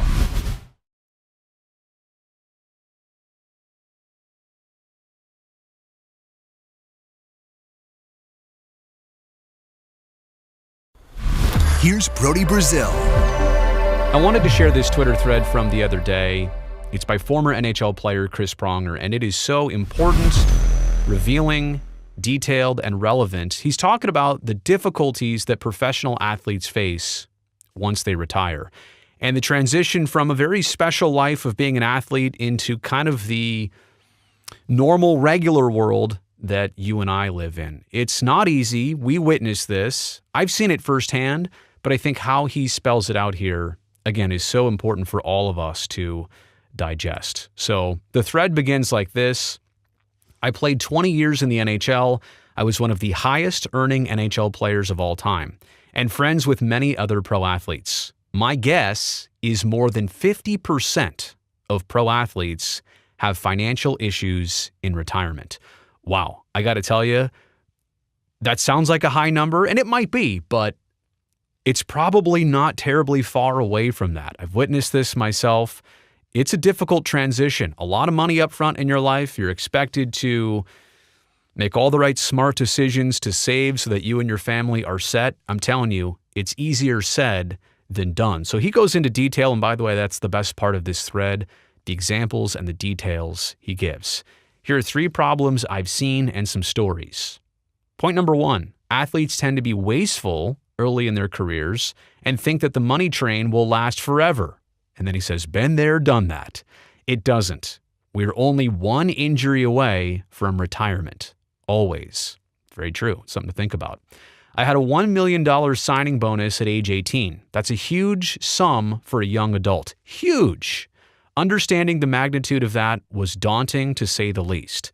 I was lucky to have great mentors early on. Many aren't as lucky. When I first turned pro in 1993, a lot of players at that time made around $300,000 a year. Nowadays, the median salary in the NHL is maybe around $2 million. That also is very important to digest here. As we talk about money, yeah, there's a little bit of inflation there, but this is a lot of money. It's a totally different game nowadays than even it used to be. On a $2 million a year salary, there's anywhere from a 39% to 56% in taxes, give or take.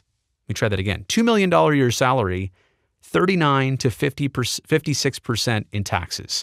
But there's also agents' fees, 3 to 5%, escrow, and much more. Essentially, all these things you don't necessarily think about when you hear of a new contract for a player. Then there's job-related expenses. A chef or nutritionist for some, off-season trainer, $5,000 to $10,000 a month for a house nearby the practice facility. And especially here in Northern California, it's on the higher side of that amount. An athlete can easily spend $20,000 a month. And since the average career is 4 seasons, think about that. An athlete might have $2 to $3 million in savings when they're done. But with spending habits already formed, in a few years, there will be issues. That is the crux of all this stuff. If you don't act smart in the moment and you don't change your habits depending on the time and the circumstances you're in, you're going to be in trouble. And in my opinion, this is a fairly optimistic scenario, is what Chris says about the 4 seasons, the $2 to $3 million savings when they're all done. For example, I've heard crazy stories about guys spending $1 million in a strip club. I know a guy who had a $2 million signing bonus. He immediately bought $400,000 in cars, dropped $1.5 million on a home for his mom, but didn't realize he owed taxes on it. Knock, knock, it's the IRS. It's another aspect of all this. So while the earning can be great, it's easy to spend a lot, and the income doesn't last as long as one might think. Which brings me to point number 2. People take advantage of athletes. You always have to have your guard up. Again, I'm not sure that this is something all these young athletes are ready for, right? The different hands that come out open arms wanting something from you. My teammates and I joked that there were professional deals and then athlete deals. How about this? Financial advisors, lawyers, etc. They assume we don't read the paperwork, which is often true for many, he says, and charge us more than the average person because they know that these athletes have the money and it's not a big deal. They'll just pay for it. You're in your 20s, a public figure, a celebrity of sorts, and everyone knows you're making money. You're a mark. At times I felt like they had two sets of documents. One's for athletes and another for everyone else. Wouldn't surprise me. Another example, very common to get a pitch for an investment that needs $500,000 and closes in 3 days. Why are they doing this? Because they can't get money from alleged more sophisticated investors. They can't get money from other people, so they're saying, you've got it, we know you've got it, we'll put the time crunch on you. Do you want to invest in this? Interesting. After a few errors myself, my rule is if someone needs an answer right now, the answer is always no. They learn this lesson real fast. Another example, athletes are convinced to give power of attorney to advisors, which means they do not control their money. This is crazy. That's also crazy to me, that you would hand it all over to somebody else. Everything you've worked hard for and have special talents for, and you're trusting the rewards of that to be completely controlled by somebody else. I agree. It's crazy. Aroldis Chapman, Yankees pitcher, had $3 million stolen from him by his financial advisor thanks to the power of attorney. We're pro athletes, not pro investors. Well said. So I understand why we sometimes make that mistake. But the sad part is that shady professionals are far more common than most think.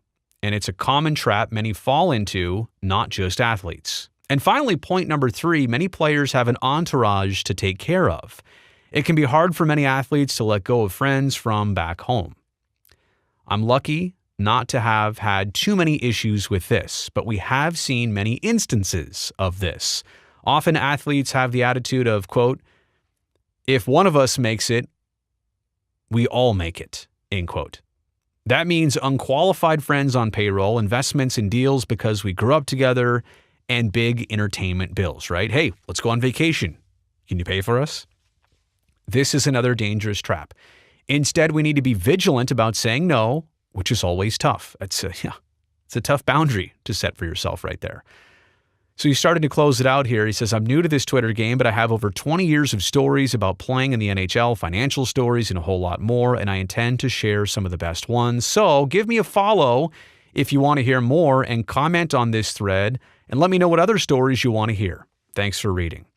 Again, just to recap and summarize, I thought that was so insightful. That's something that all of us think we know about, but when he crunches the numbers and paints such a clear picture for us, I think it's just important to understand that when we talk about sports, when we visualize what it's like for these athletes, the grass is always greener on the other side. They have it great for a very short period of life, and then it's over, and it changes, and that transition from we're just talking money transition. How about the transition of importance, of roles, of purpose, of the spotlight that you once lived in? Now it's completely gone. It's just a very difficult adjustment. I think it should be a bigger deal among sports fans. It's something we kind of just brush aside and don't talk about. But this is bigger than sports. It's about life. Let me know what you think about all this in the comments section below.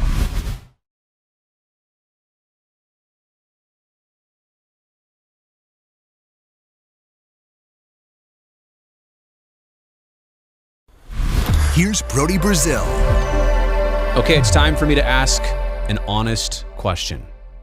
Are you ready for it? I don't think you're ready. And actually, I want to prepare you because some people might be offended by this, but it's important. I want this to sink in. Did Sharks fans get spoiled? And I'm not just talking about recent years. I'm talking about all of the 30 plus years of the existence of the franchise. Have the Sharks fans become too accustomed to winning and success and things going right that there may be a little bit off base in terms of expectations or reality. And before I dive into this, I just want to tell you, I'm not pointing the finger at any of you. I'm saying I'm in this too. That's young Brazil in 1993, going to a Sharks game at San Jose Arena, right? So I'm with you in this. I'm throwing myself in the conversation. I got the receipts. There's me on my, 13th birthday, 1994. I just got the home white jersey. Yeah, they were wearing the home whites back then, right? So I'm in this as much as you are. I'm including myself to say and wonder, I think we might have all got spoiled in two ways here, right? Over all the years, yes, but especially in the 2010s, in the prior decade to this one.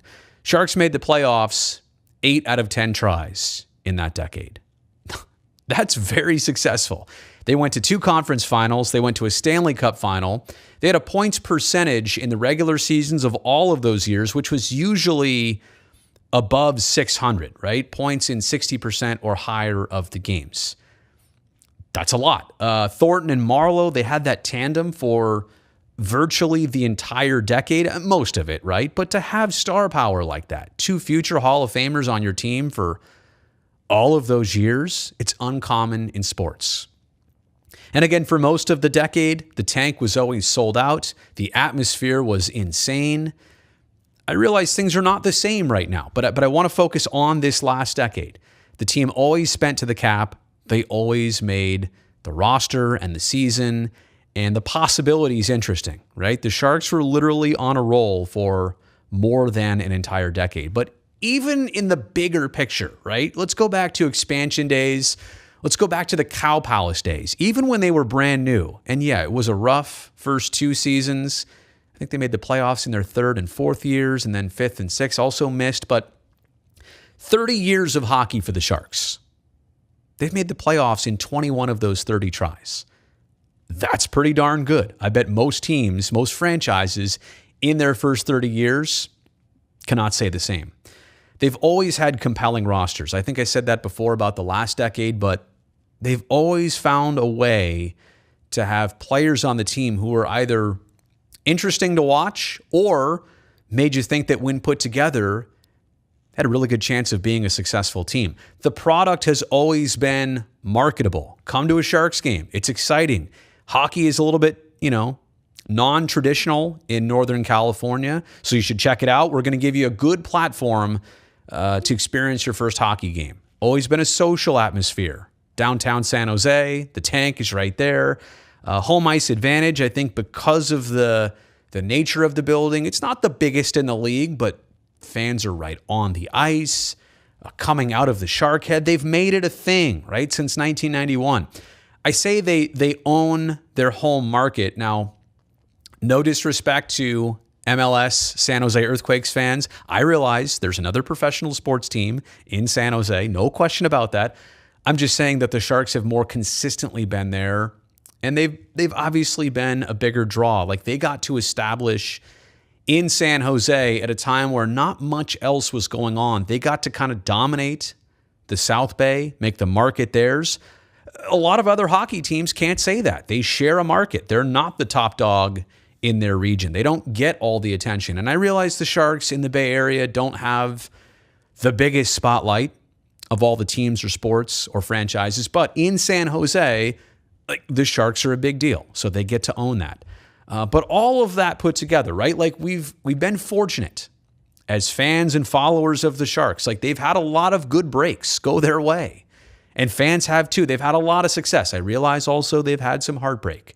To get that close to a Stanley Cup in the final and that close to winning a Stanley Cup in 2016, yeah, it still stings. To have so many conference finals end the wrong way, to have so many series end the wrong way despite a really good fight. I get it. There's been a lot of heartbreak right now. But I would also tell you at this moment, I think we're all realizing that after 3 straight years of no playoffs, maybe we are at the bottom. I mean, when the franchise started, they lost a lot more games back then, but maybe right now, haven't seen the playoffs in 3 years for the first time, maybe this is the bottom. So what do we gain from these times here and now, right? Like, the past is what it is. We hope for a different future, whether we've been spoiled or not. How do we understand and accept right now? And what do we take from this moving forward? Obviously, the 3 years of struggles in the last couple of years, they've been rough. They've been atypical, but we've been so fortunate that a 3-year playoff drought is the longest they've ever gone once. So many teams across professional sports don't make the playoffs 3 years in a row. And I get it. In hockey, half the teams do make it now, so it's a large chance that you could and should. But again, let's realize what we're talking about here in terms of how much we think they're struggling in comparison to what real struggles are. But there are some new directions now. The front office has changed. A head coach has now changed again. Some major players have already changed. The team just traded Brent Burns. Who knows what's next? I don't. But I think right now is the time to embrace the past and better understand the past. Yeah, we took it for granted, right? In all the 2010s. And overall, in the big picture, we're probably still taking it all for granted. But especially in the last decade, we got spoiled. There's no question about it. Here, let me just say it on every camera. We got spoiled. We got spoiled. We got spoiled. So, embrace the past. Realize that our expectations got a little bit jaded and success was there. And now it's time to build it and get it back. And that's why what this will help us all do is appreciate the future. If you've made the playoffs every year, it's like a drop in the bucket. It's no big deal. How many seasons were there that the Sharks pretty much, like the moment the puck dropped on opening night, you knew, all right, they're going to win, enough games to get, 94 points. They'll be in the playoffs. No question about it. There were a lot of years that were that way, and then they were in the playoffs. So when it gets back to being like that, I truly think we will all appreciate the future that much more. So to recap here, the honest question, did Sharks fans get spoiled, including me and you? Probably yes. Let me know what you think about all this in the comments section below.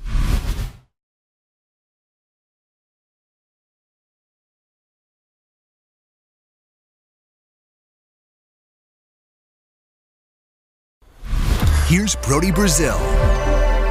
Okay, let's get right into it. The state of the rivalry here in 2022 between the Oakland A's and the San Francisco Giants. And I think one thing we can all agree on, the relationship between these two franchises, it's ever-changing. The landscape, the scenery, the storylines, what each team is going through, and how their relationship changes because of it, yeah, it's always different. From the 70s to the 80s to the 90s to the 2000s and the 2010s versus here in the summer of 2022. So I want to take a big picture look. I'm going to try and make 5 main points, beginning with this. Number 1, and it's kind of Major League Baseball's fault, I think, to only have 4 head-to-head games between these two teams every regular season.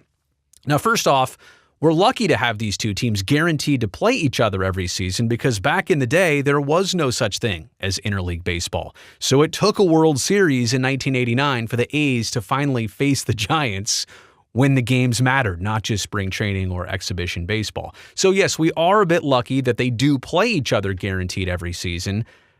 But now I think we're at the point where it can't just be 4 head-to-head games. That's not enough, in my opinion. And I'm not just saying this actually about the A's and Giants. I think the exact sentiment applies to the Yankees and Mets and the Cubs and White Sox and the Angels and Dodgers and the Rays and the Marlins and even in Texas with the Astros and Rangers. Any geography that's got 2 teams close by where it makes sense that that region has the rivalry, you got to amplify that. You got to foster that a little bit more. If you're Major League Baseball, you have to help build that conversation, and it comes with more games. So for me, 4 is not enough. Ideally, I think I want to see about 7 to 8 games head-to-head between the A's and Giants every season, at the minimum. I actually think you can burn it out, like you could do too many, 10, 12. That might be too much. But 7 to 8 games across 3 series, I think would be great. You could do 3 a 2 and a 2. That would get you to 7. Or a 3, a 3, a 2. That would get you to 8. Quick math there. And I think that would be just about right. Just about the right number for every regular season. And then, it would take a World Series for them to meet again. But 4 games head-to-head, it's not enough. We've seen this each of the last couple regular seasons, 2022 aside. But again, this is just, for me, it's not enough. I would like to see more. I hate that this is kind of the new normal, and that's it. All right, point number 2 to make here. The rivalry, make no mistake about it, it is in jeopardy between the A's and Giants, specifically because of the status of the Oakland A's and the Oakland part of the A's. Look, they're desperately trying to get the Howard Terminal Ballpark built, approved, completed, all of the above, but that remains a huge question mark right now. And it's not for me to say in this video a percentage of will it happen or will it not. I've got plenty of other videos about that. I'm just saying, with Las Vegas in the picture, with uncertainty surrounding the city of Oakland, it still remains a question mark. How much of a question mark? I don't know precisely, but let me just say this from the Giants side of things. Even if you hate the Oakland A's as a Giants fan, you should not want to see them leave the East Bay. This is a bonus for baseball to have 2 professional teams, 2 major league teams in our market. And the fact that you get to enjoy this rivalry, the fact that if you're even a casual baseball fan, you can attend a baseball game almost every day all summer long because there's 2 teams. And one of them is almost always having home games. So I hope the Giants side realizes the A's side and what they're going through right now. It was not long ago. In fact, it was in my lifetime, the early 90s and even the late 80s, when the Giants' future was in jeopardy for San Francisco. Ownership thought about moving them to San Jose, which would not have been a big deal. They're still in the Bay Area.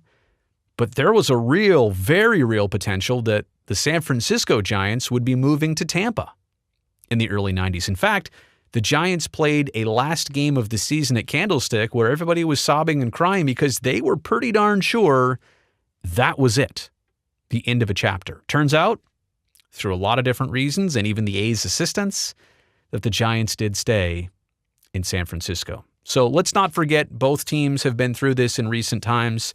And if you're on the Giants side, I hope you see the A's side right now that you should want them to stay. You should be pulling for this to happen and that they stay in the city of Oakland. Let's move on to number 3 here. To dismiss the rivalry, I think, is arrogant because it's geographic. And I guess I'm talking to a lot of Giants fans here again with this point, because they're the ones that usually dismiss the rivalry. And I'll get to the whole Giants-Dodgers thing in just a second. That is significant. That is real. That is major. But to say you can't have more than one rival, or that the A's are not your rival for some certain reason because their ballpark isn't up to your standards, or they didn't win 3 World Series in the last decade in 5 years, even though they won 3 World Series in a row a couple decades ago. It's crazy to dismiss this rivalry, or for anybody on either side, quite honestly, to say that this is not a rivalry.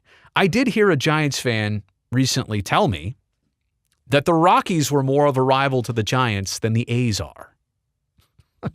What? Huh? I'm trying to figure out the history there. I mean, a rivalry is based on 2 things: history or geography, or both.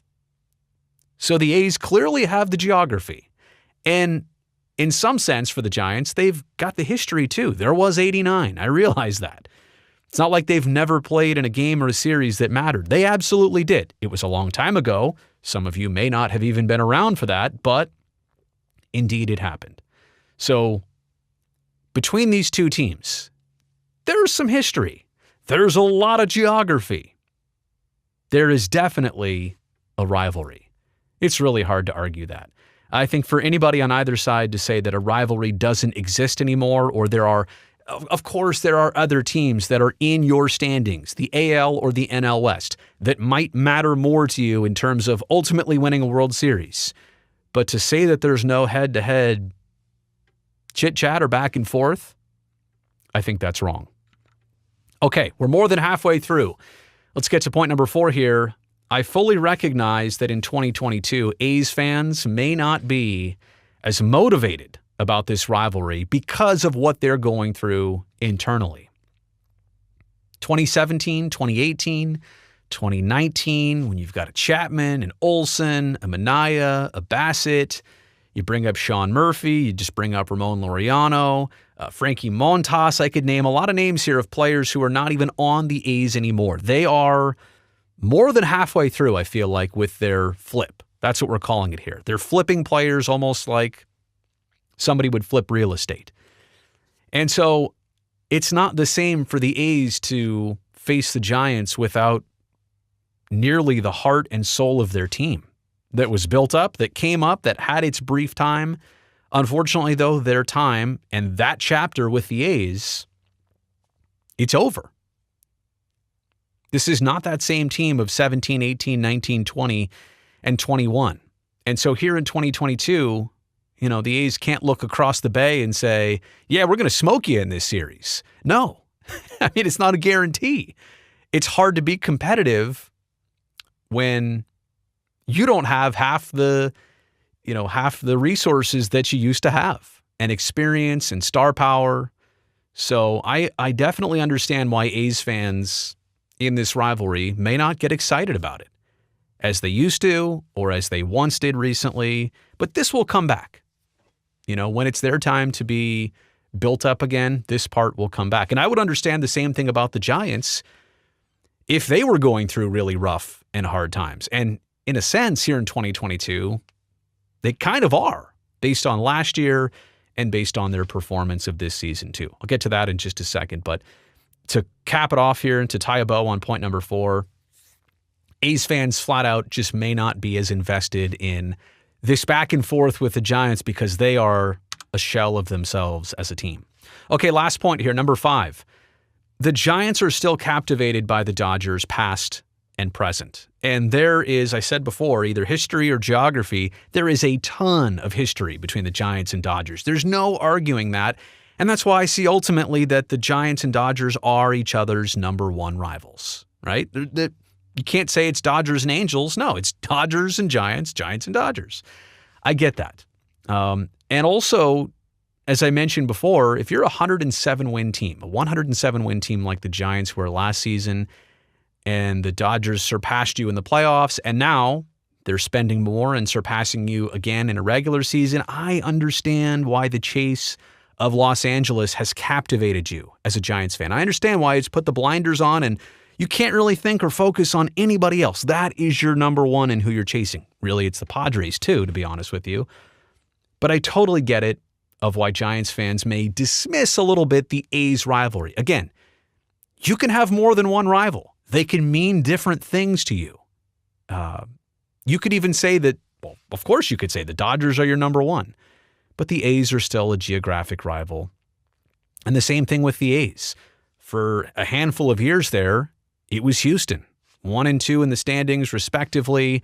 We know the Astros might have benefited in certain ways in 2016 and 17 and 18. All that stuff understood. There's room for the A's to be rivals with the Astros and the Giants at the same time.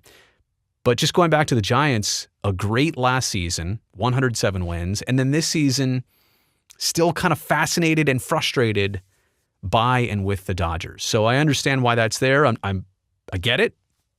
I'm not blaming you. I'm saying I understand why the Dodgers are still a bit distracting to this A's-Giants geographical rivalry. Okay, so there you have it. Those are my thoughts on the state of this rivalry here in 2022, and that's the beautiful part about it. We're in this, hopefully, knock on wood, for the long haul, that these two teams, they've been around for a handful of decades, and that can continue with the A's in Oakland and the Giants in San Francisco, and that there are a lot more chapters to be written. But as of right now, did I get it right? Are there some things I missed? Let me know what you think in the comments section below.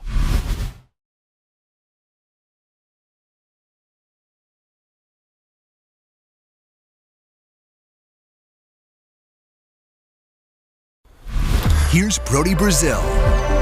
Okay, personal story time here on the YouTube channel, and I've been spending a lot of time lately out in the front yard. It's been a pretty major project now for the last several weeks that I want to give that space a refresh. It was about 5 or 6 years ago that we did a bunch of new landscaping and hardscaping out front.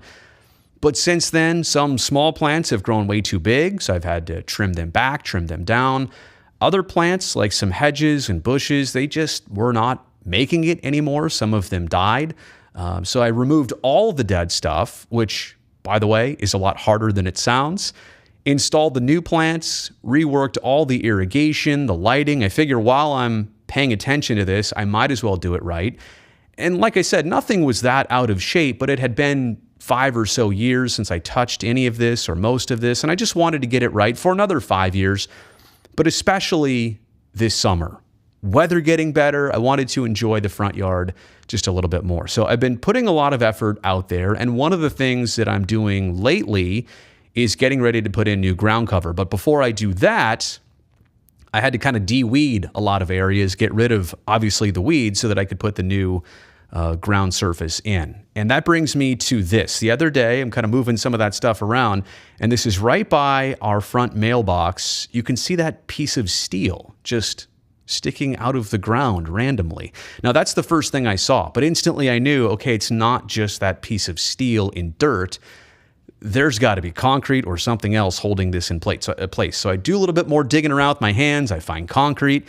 Then I start digging around the perimeter with my pick and the shovel, and I'm getting a bunch of dirt out, and I'm trying to figure out how deep this thing is. How much does it weigh? And then it gets me to two very important questions. Number one, can I take this out all by myself? I mean, is this thing like 12 feet deep, or is it just 2 feet deep? And about 50 pounds or about 500 pounds? So that was question number one. The other question is, do I actually have enough time right now, like in the hour remaining before I have to go pick up my son from preschool? Do I have the time to do this right now? Answer to number one is yes, I can do this. I've done these before. I kind of knew what I was getting myself into. Pretty confident about that. Had all the right tools to do it. Just, going to sweat and going to have some blisters after a while. Question number two is I was pretty sure on time that I could make a serious dent and get this thing done. But the real reason I wanted to take it out was just, that is not reassuring to me as a dad, as a homeowner, to have that type of steel sticking out of the ground randomly. And I know this is not a place that my son or anybody else is usually going or walking, but just knowing in the back of my mind that that was going to be there, I couldn't let it happen. So I'm thinking, all right, let's have some fun with this on social media. Why don't I just post it on Twitter and see what everybody else thinks I'm going to do with this? Will I get it done, or will I call somebody for help, like I can't do it myself or I don't know what I'm doing, or will I just quit and have a beer? Now, more on those results in just a second, but first, let me ask you, you're watching this. You can tell the whole backstory. You know the situation. What do you think I did? Well, of course, here's the answer. I got that thing out. It took a little bit longer, and it was a lot heavier than I expected. I will say, having that steel bent for whatever reason, and I honestly don't know what was there before. I don't think that was from the old mailbox. I'm pretty sure that got removed as part of the process, but something was in there what looked to be years ago. I mean, I bet you that had been sitting there the way it was rusted and edged for 20, 30 plus years. But getting it out was actually easier because I could use that steel part as leverage, almost like a handle, to wiggle it and then ultimately lift it up and out. But yeah, a concrete bag, like the ready mix stuff, it's like 50 pounds. This had to be at least a bag, maybe a bag and a half, maybe 75 pounds, because I know what 50 feels like. Got that thing out, and no, don't mind the hand shovel. That was not part of the main job here. It was probably just me at the end digging all the little dirt out with my hand. But yeah, you can see the pick there. You can see the Home Depot bucket, one of a couple that were full of dirt. I mean, look how much dirt alone got displaced in this project and in this process. So yeah, and I don't know, like maybe I was a bit overly worried about having that remain there. I in my mind, I did not want to let that sit and know that there was a piece of steel sticking out of the ground. But going back to the biggest part of this video, like why did I make this? Why did I share this? Well, I want to let you know what I'm doing with my free time. But because 63% of people on Twitter thought that I would quit and have a beer. Or maybe they thought that was the funny answer, which all three of these would be possible. Look, I have the dedication and drive to get it done. That actually happened. I wouldn't be afraid to call somebody for help if I actually needed it in tools or muscle or advice or whatever. And sometimes I have quit projects and had a beer, but I usually go back and finish the project at a later time. 63% thought I would just quit right on the spot instead of actually getting it done. So you know what? Shame on all of you. That's the reason why I wanted to make this video.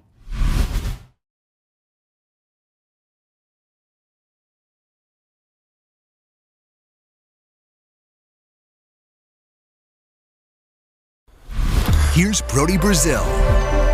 I have to be very clear from the start of this video, what you're about to see is not my original idea. However, I'm a huge proponent of it. I'd like to help make the push.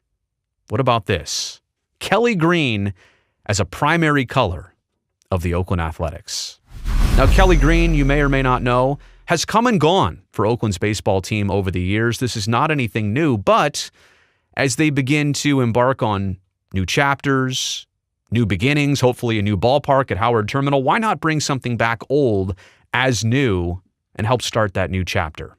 The image you're looking at here is from the Twitter account of Brad Wolf Design. Brad does an incredible job with pro sports jerseys and concepts, modifications. Look what he's done here with the Oakland A's. Kelly green on Tony Kemp. You're looking good, Kemper. Athletics in script, Kelly green across the front. I like the fact that it's the undershirt, Kelly green, the stripe down the pant leg. Kelly green helmet with the Fort Knox gold brim. Very classy here. I think this is an excellent photo. It's an excellent example of how Kelly green could really make the A's new look, potentially new jerseys pop. So here's what Brad has for a uniform concept. And I'm digging this. And I realize the home jerseys, I got to say, sentimentally for me, they've been the same since the late 80s, early 90s, when the A's were winning World Series. And when I grew up, I would be the first to tell you, no, we got to keep things the way they are because I am sentimentally attached to them. But when I see this, I'm also very excited. And it's not that much of a departure. It's an improvement. It might be time for something like this. That's simple, that's clean. I really like the piping on the sleeve right there. Kelly green to go with gold. How about the elephant patch on the shoulder? No, that could change, but I like the elephant to start with. That's so simple. And when you add everything else into the mix, the jersey, the pants, the hat, those socks, it definitely hits for a home jersey. How about the away jersey? It's got to be gray. It's got to say Oakland on the front. Kelly green, I like that. Good contrast there.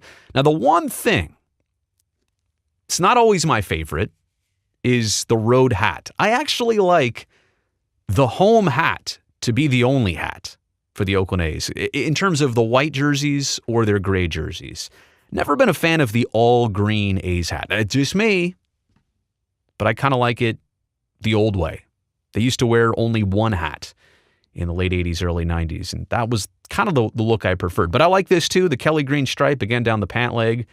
This is a really sharp look. So here's what I would come up with as my ultimate A's jersey combination if Oakland went with Kelly green as a primary color on the jersey. So there's the home jersey, there's the road jersey. You see Matty O, you got to keep the Kelly greens, right? Those are not depicted because let's assume those are going to be untouched. But let's also bring those gold jerseys back to fashion here.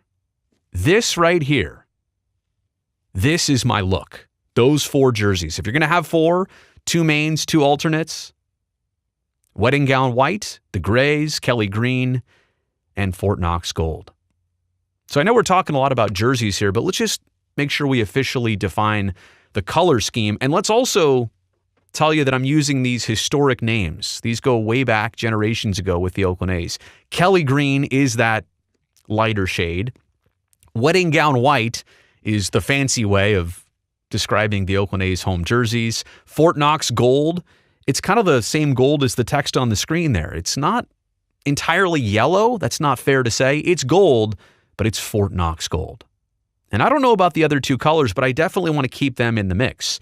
Dark green, I'm not saying do away with it for the Oakland A's. I'm just saying maybe it's not a primary color. Maybe the dark green, some people call it hunter green, deep green, maybe that's an alternate color for the A's instead of being primary.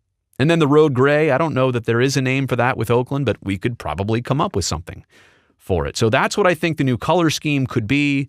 You've seen the jerseys. Again, credit to Brad Wolf Design. Tremendous job in coming up with that image and those renderings. I'm a huge fan of this. I'm a loyalist to this franchise. Got sentimental attachments, so I'd be the first to tell you, hey, don't change too much. But man, that looks sharp. Let me know what you think about this in the comments section below.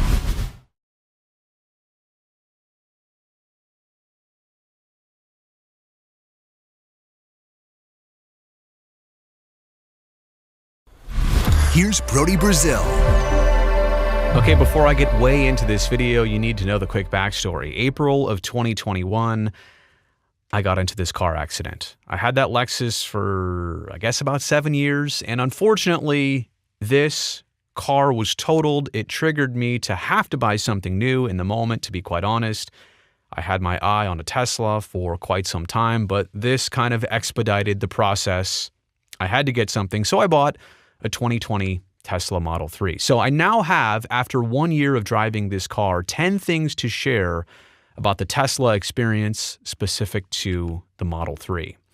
And the overview goes like this. If I've driven, I don't know, maybe 200 cars in my life, whether they were my own, I was borrowing somebody's car, I was driving somebody else's car, I was renting a car, of all the cars I've ever been at the wheel of, this one is honestly like no other.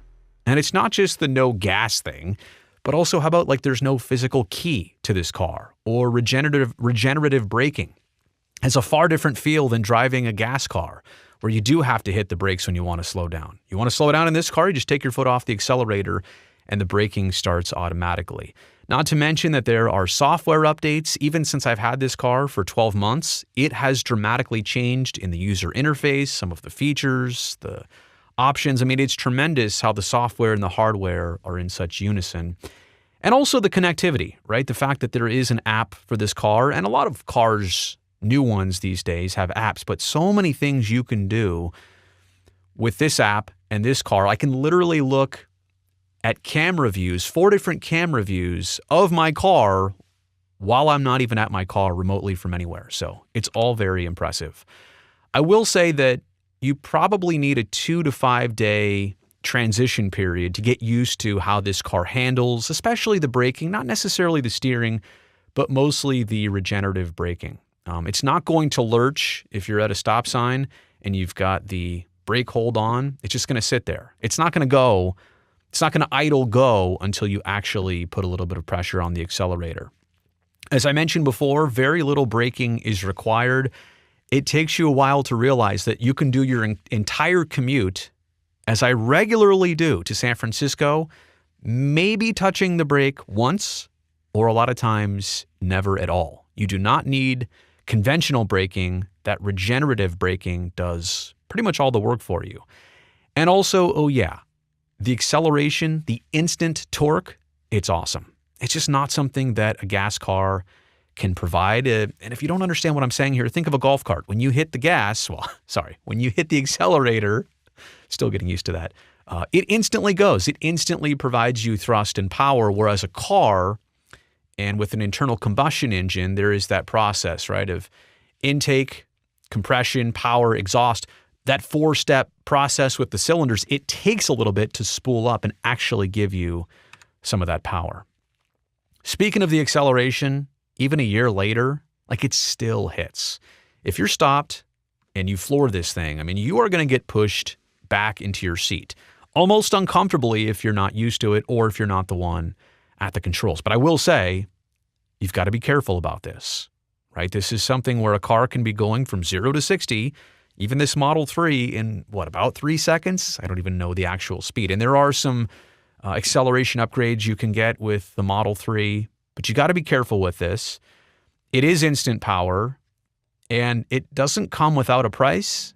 If you do this a lot, I would imagine the mileage on your tires is going to significantly go down. Like you can feel the acceleration, the push, all that weight of a heavy car and that quick acceleration, that has to wear down your tires a good 5 to 10,000 plus miles if you were to do this a lot. So yes, it feels good. It's nice to be able to get away from something, get through a couple trucks, to have that acceleration if you need it for safety. And yes, for fun in a safe environment. But you do have to be careful with it. The situation in a Tesla with that screen, it is tremendous. The situational awareness, I can't say enough about it. First off, you do have great visibility with all the mirrors, and you feel like you can see a lot. Nowadays, when you change lanes, a camera pops up on the screen, whether it's the right side or the left side, to show you, in addition to what the mirror is seeing, any other traffic out there. But those quality cameras, I mean, they do a great job. And in fact, at any point, you can call up the cameras, see the one behind you, see the ones on both sides while you're driving. So it's a great benefit, not to mention the traffic display on your screen. And I say that in two folds.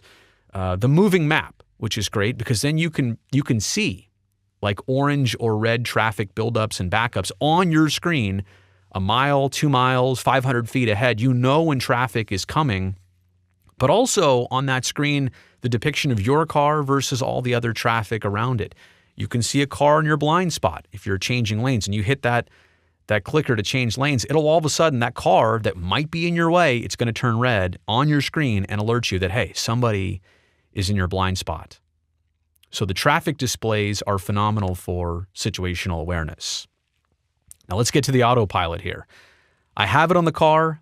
To be quite frank, it's not 100% yet in terms of expectations, what you might expect. No, I can't get in, punch in an address, and have it drive me out of my driveway all the way to the destination. It just is not there yet.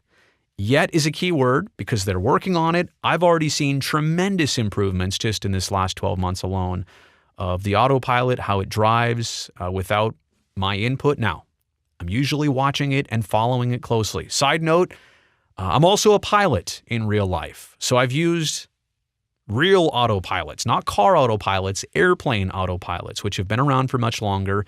Totally different thing, but same idea. You want to trust the autopilot to a certain extent, but you always want to be skeptical of its next move. Yeah, the autopilot is great for the mundane portions of driving when you're nowhere near anybody else and you're just holding a lane, holding a speed. Let the autopilot do that easy driving for you. Take it off your mental plate so that you can do the more difficult driving through a tunnel, across a bridge, when it's bumper to bumper, right? You can handle that stuff on your own. But going back to the autopilot, it can do a lot. It can change lanes. It has a lot of awareness. It's getting better. But I just want to point out here, it's great for low demand instances right now. And it does not, I'm not a beta tester. I'm not an alpha tester, so I don't know what's next. But as for right now, here in April of 2022, it can't do the full scope of what it promises and what it advertises. However, full confidence that it will get there. All right, charging. This is a common question I get from a lot of people who want to talk about Teslas. I've found that charging and electricity seems, and right now, the cost of gas is way up. Electricity too, but especially gas. I've noticed, though, over this past year, it's been about a quarter of the cost using electricity versus gas. And some of this relates on your charging habits. Are you doing city driving, freeway driving? Do you charge every night? Do you let it go a couple days without charging? So a lot of that is dependent, obviously, on how you drive. Range anxiety is real. And in the same way that you'll see that needle go down from F full to E empty on a gas car, I think a lot of people see a number or a percentage on their Tesla and they're like, 56 miles. Even though I only have to go 20, what if this thing is inaccurate with the battery? So there is a certain extent of range anxiety, but I will say the home situation, the home charging situation should alleviate all of your problems. You are essentially going to the gas station every single night when you plug in that charger. It's going to replenish your car to a certain level that you can set, usually not 100%. You don't want to do that all the time, but let's say you're setting it at 70, 80, or 90%. Imagine having your gas car full every morning when you wake up. You can schedule it on a timer, and that's kind of what I do. But also addressing the home charging situation needs, just know that you're not going to be able to plug this car into a typical 110 outlet and have it probably charge for your commuting needs overnight. If you're going any significant distance, just know that plugging it into a regular wall outlet is only going to get you about 3 to 5 miles per hour. So 24 to, let's say, 40 miles in an 8-hour span of overnight or whatever. Just know that you're going to need a different home charging solution. And there are these out there, right? Tesla makes a specific fast charging device. But just know that you probably can't rely on straight plugging it into a wall and getting the sufficient timely charges you need. There's also this about superchargers. The network is amazing. They are so easily accessible. They are conveniently located. And to me, this is why Tesla is years ahead of every other EV car manufacturer, is the fact that they have a network across the country. And let's say I'm on a road trip, or let's say I've made the mistake. Forgot to charge last night. I'm not going to make it home. All right, I will stop in City X, which is very easy to find. Tap it on the screen of the car. It'll instantly give me directions. It'll precondition my battery on the way there. The supercharger network is great. It's also a little bit more expensive maybe than charging at home, but nowhere near the cost of gas. Now, as we stand here in 2022, it's accessible only to Tesla drivers. We'll see how they maybe expand it to other brands of cars. Here's another one that most people don't think about, but it was apparent to me as I thought about making this video, and 10 different things about a Tesla. The stereo system in the Model 3 alone is outstanding. Now, this is a quiet car, no engine. All you really hear is road noise, like the tires and the pavement. That's pretty much it. So there's a lot to be heard, right? There's not an engine that the stereo system is competing with. And so you hear the speaker system quite well. There are 15 speakers inside a Model 3 alone, and it's just a nice built-in luxury experience. You don't have to upgrade anything. You don't have to modify anything. It's crazy. My first couple cars as a teenager always put a stereo system in with an amp under the seat, all that stuff. I liked good sound, better than stock. But I have to tell you, what comes with the Model 3 is an outstanding experience. It just makes driving more pleasurable, to be honest. And then how about software updates? These are literally like getting a brand new car every couple weeks or months when these come out. Now, they're over the air, either via cellular or a Wi-Fi connection. But what's great about the Teslas I've experienced so far, all the hardware is intact. Like, the car can do so many more things now than it even could 12 months ago, but it only can do these things because the hardware and software is set up in such a way that all you needed to do was modify the software to unlock the hardware's potential. Like, for example, they just recently came out with the option of having a child lock, right? Not only for both doors in the back, like that's always been the case, but now this is just a small tweak. They've upgraded the software so that you can select, I only want the child lock on this side, or both, or none. Same thing with the window lock for kids too. So just small fixes and things like that to go along with all the fun stuff. There's a Santa mode, there's a boombox mode, all the fun stuff, but there's usable stuff too that is so well thought of. And I think part of that is their response to requests. The Tesla community seems like it's wide open in terms of throwing ideas and feedback to the actual manufacturer itself. They listen. They do updates based on, hey, I'd like to do this. Okay, we'll do it. There was something about the presets of seat positions, and it was a simple fix. Hey, can you add this in the software? Yes, we will. Or there was another one in terms of doing a destination, like in your maps. You would set an ultimate destination, but say you wanted to also have a stop on the way. Previously, you couldn't do that. So now they listened. The users wanted this. Now you can add a stop on your way to a final destination within the navigation software. So yeah, fun, useful, thoughtful additions to the software. How many other cars even have that right now? Yes, some do. I get it, but not to the extent of Tesla. Nobody's updating their cars frequently or as much or doing as much with these updates as Tesla. There's also some driving experiences that I've never had, some features I've never experienced before that this car has. I'm not sure every other one does. The green light ding. Now, I have this turned on. What is this? Well, you're stopped at a stoplight. It's a red light. A lot of people get distracted talking to their kid, glancing down at a phone. You're not supposed to be using it while you're driving, but you get distracted at this stoplight, or you're just looking around. When the light turns green, instead of having your backseat driver say, green light, the cameras on the car will literally see that green light and go, ding. And oh, time to get your head up, look around, clear the intersection, drive right through it, or make your turn. There's also an overspeed ding. Now, you can set this to be a certain total miles per hour, or you can set this to be a certain miles an hour over the current speed limit or of wherever you're driving. But it will tell you, ding, you're driving 9 miles an hour over the speed limit. I currently have mine set a few above 65. So I know when I'm accelerating past the speed limit, we've all done this. We look down at the speedometer. I'm going 78. Whoa. Didn't mean to. Just down a hill. It wasn't necessarily, as my head was outside, not inside here, but it is there to help you out in all these situations. So those driver features, they're such great experiences. Not to mention that you now, in a Tesla and a Model 3, you have dash cams constantly recording. All you have to do is plug in a USB stick into one of the ports in the car. You can turn on the dash cam. It is constantly recording everything you do from 4 different angles. So you have that just in case you need it, or you see something interesting, you want to keep it. There's 2 ways. You can actually set it up to honk the horn. It'll hit record and save it the last 10 minutes, or you can hit a button on the display and it will record the last 10 minutes. So that's fantastic stuff, all built in.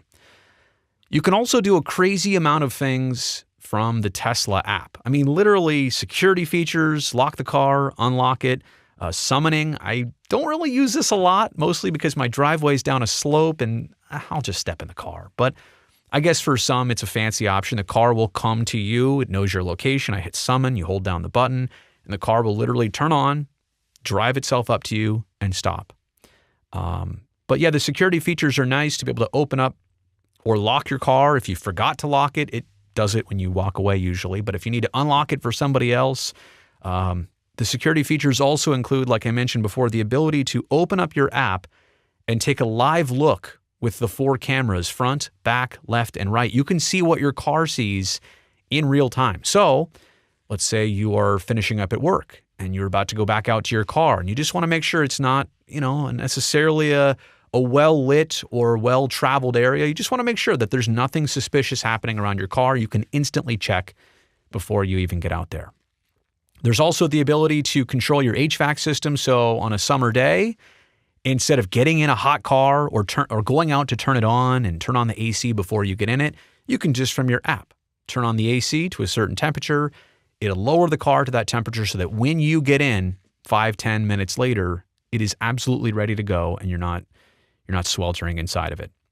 You also have the ability to control charging options, starting a charge, ending a charge, scheduling a charge, how fast you want to charge the car. Again, it's a crazy amount of things you can do from this Tesla app, and that connectivity is huge. It's necessary for this type of car, and honestly, once you have something like this, it's hard to think about not having something like this. So I've gone through 10 things. In summary, let's say it like this. A Tesla upfront is worth the cost, and that's also a misconception. And car costs change over time. Everything's very high right now, but look at a Model 3 even compared to, say a minivan that we might also have here at home. The cost difference is not that much. It is a little bit more compared to other comparable things you might pay for, but it does, I believe, if you drive a Tesla for 100,000 or 200,000 miles, which is very possible in an EV, it does pay for itself and actually pay you back over time. So if you're considering having this car, it's not only worth the cost of luxuries and options, but it actually pays you back over time. At this point, I would definitely buy another because of the features, because of the flexibility. I do think that Tesla as an EV manufacturer, they're about 10 years ahead of everybody else, all the other brands. And I'm not rooting against all the other brands. I'm certainly not. I'm glad somebody is out on the forefront. And I'm glad that other companies are getting into this. So I'm not pledging my allegiance exclusively here. I'm saying I'm glad somebody is leading the way and that others are seeing how it works and that it can work. But I do believe Tesla, especially with the supercharger network, is 10 years ahead. If you didn't have the supercharger, how would you go somewhere and do a 500-mile trip in one day with an EV? It's tough, right? That involves a lot of sitting around and waiting and recharging. The supercharger, quick, stop, recharge in 20 to 30 total minutes, and you essentially have a full tank again. And then, like I said, I just think Tesla has forced the competition for others in this market. It is the future of driving in a lot of ways, not just the EV aspect of it, but in terms of some of the features and options that the car does provide. So those are 10 things I have to share about this car after about 1 year of driving it. Yeah, I've put some good miles on this car, taken it on some road trips. I've waited until now because I really feel like I have a grasp of this car, but maybe you're searching for one, maybe you're considering one, maybe you have one, and you just wanted to see what I had to say here. Let me know what you're thinking about this car. If you have one, if you're considering this, let me know all of that in the comment section below. Don't forget to like this video and subscribe to this channel. Thank you.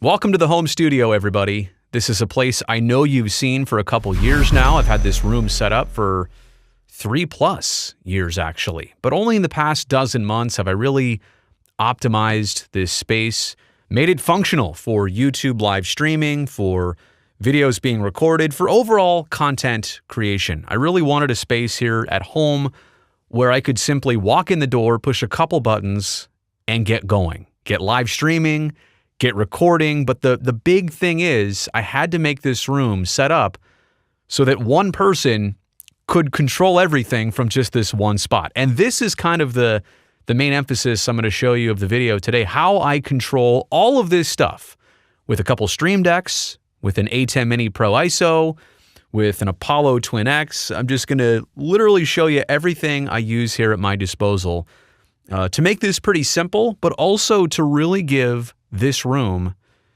the same resources as a small television studio. Let's begin with the heart and soul of this entire operation, the A10 Mini Pro ISO by Blackmagic Design. This is front and center for a reason, because everything passes through it. It's a 4-input video switcher, but the audio passes through it. And from here, I'm either going straight into a hard drive where I record, or I'm going out this Ethernet jack for live streaming to YouTube or somewhere else on the internet. Yeah, this is the backbone. This is a tremendous device. It's only been out now for about a year and a half, but it's become so popular for obvious reasons. Now, there is the hardware side of this. Occasionally, you will see me touching buttons here on the face of this switcher. It's pretty straightforward, but it could also be complicated if you've never used a video switcher before.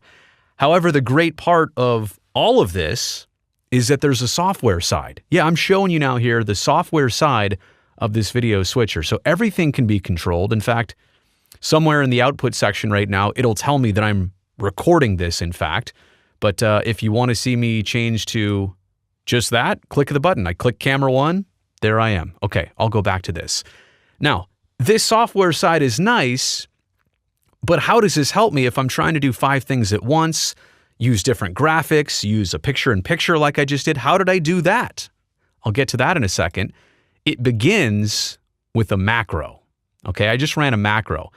This is a list of things I've created, pre-programmed instructions for the switcher. For example, if I want just a single shot of me with a graphic that says live in the corner of the screen, I've already got that made. It's number 1 here, so I recall and run, boom, there we go.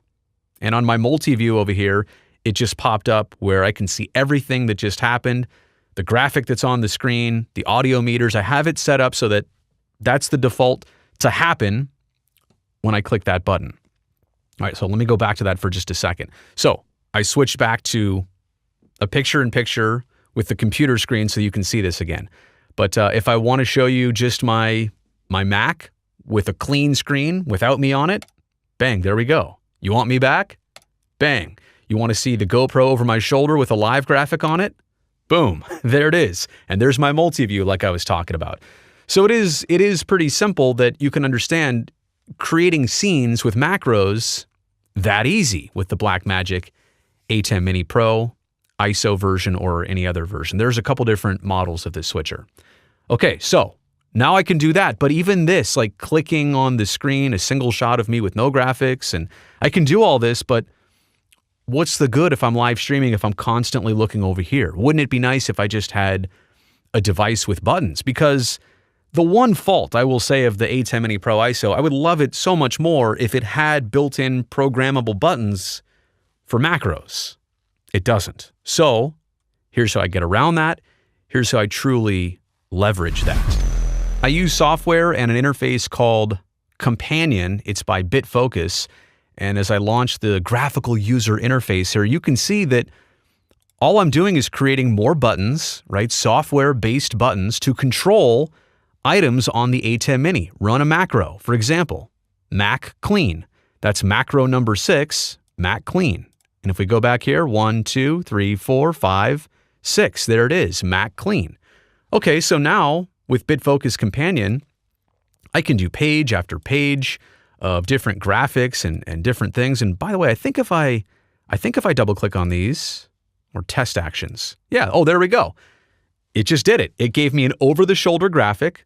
This was, by the way, for my 10,000 subscriber broadcast on YouTube. That's still in my system, but I can change these out. I think there's a Matt Olson one.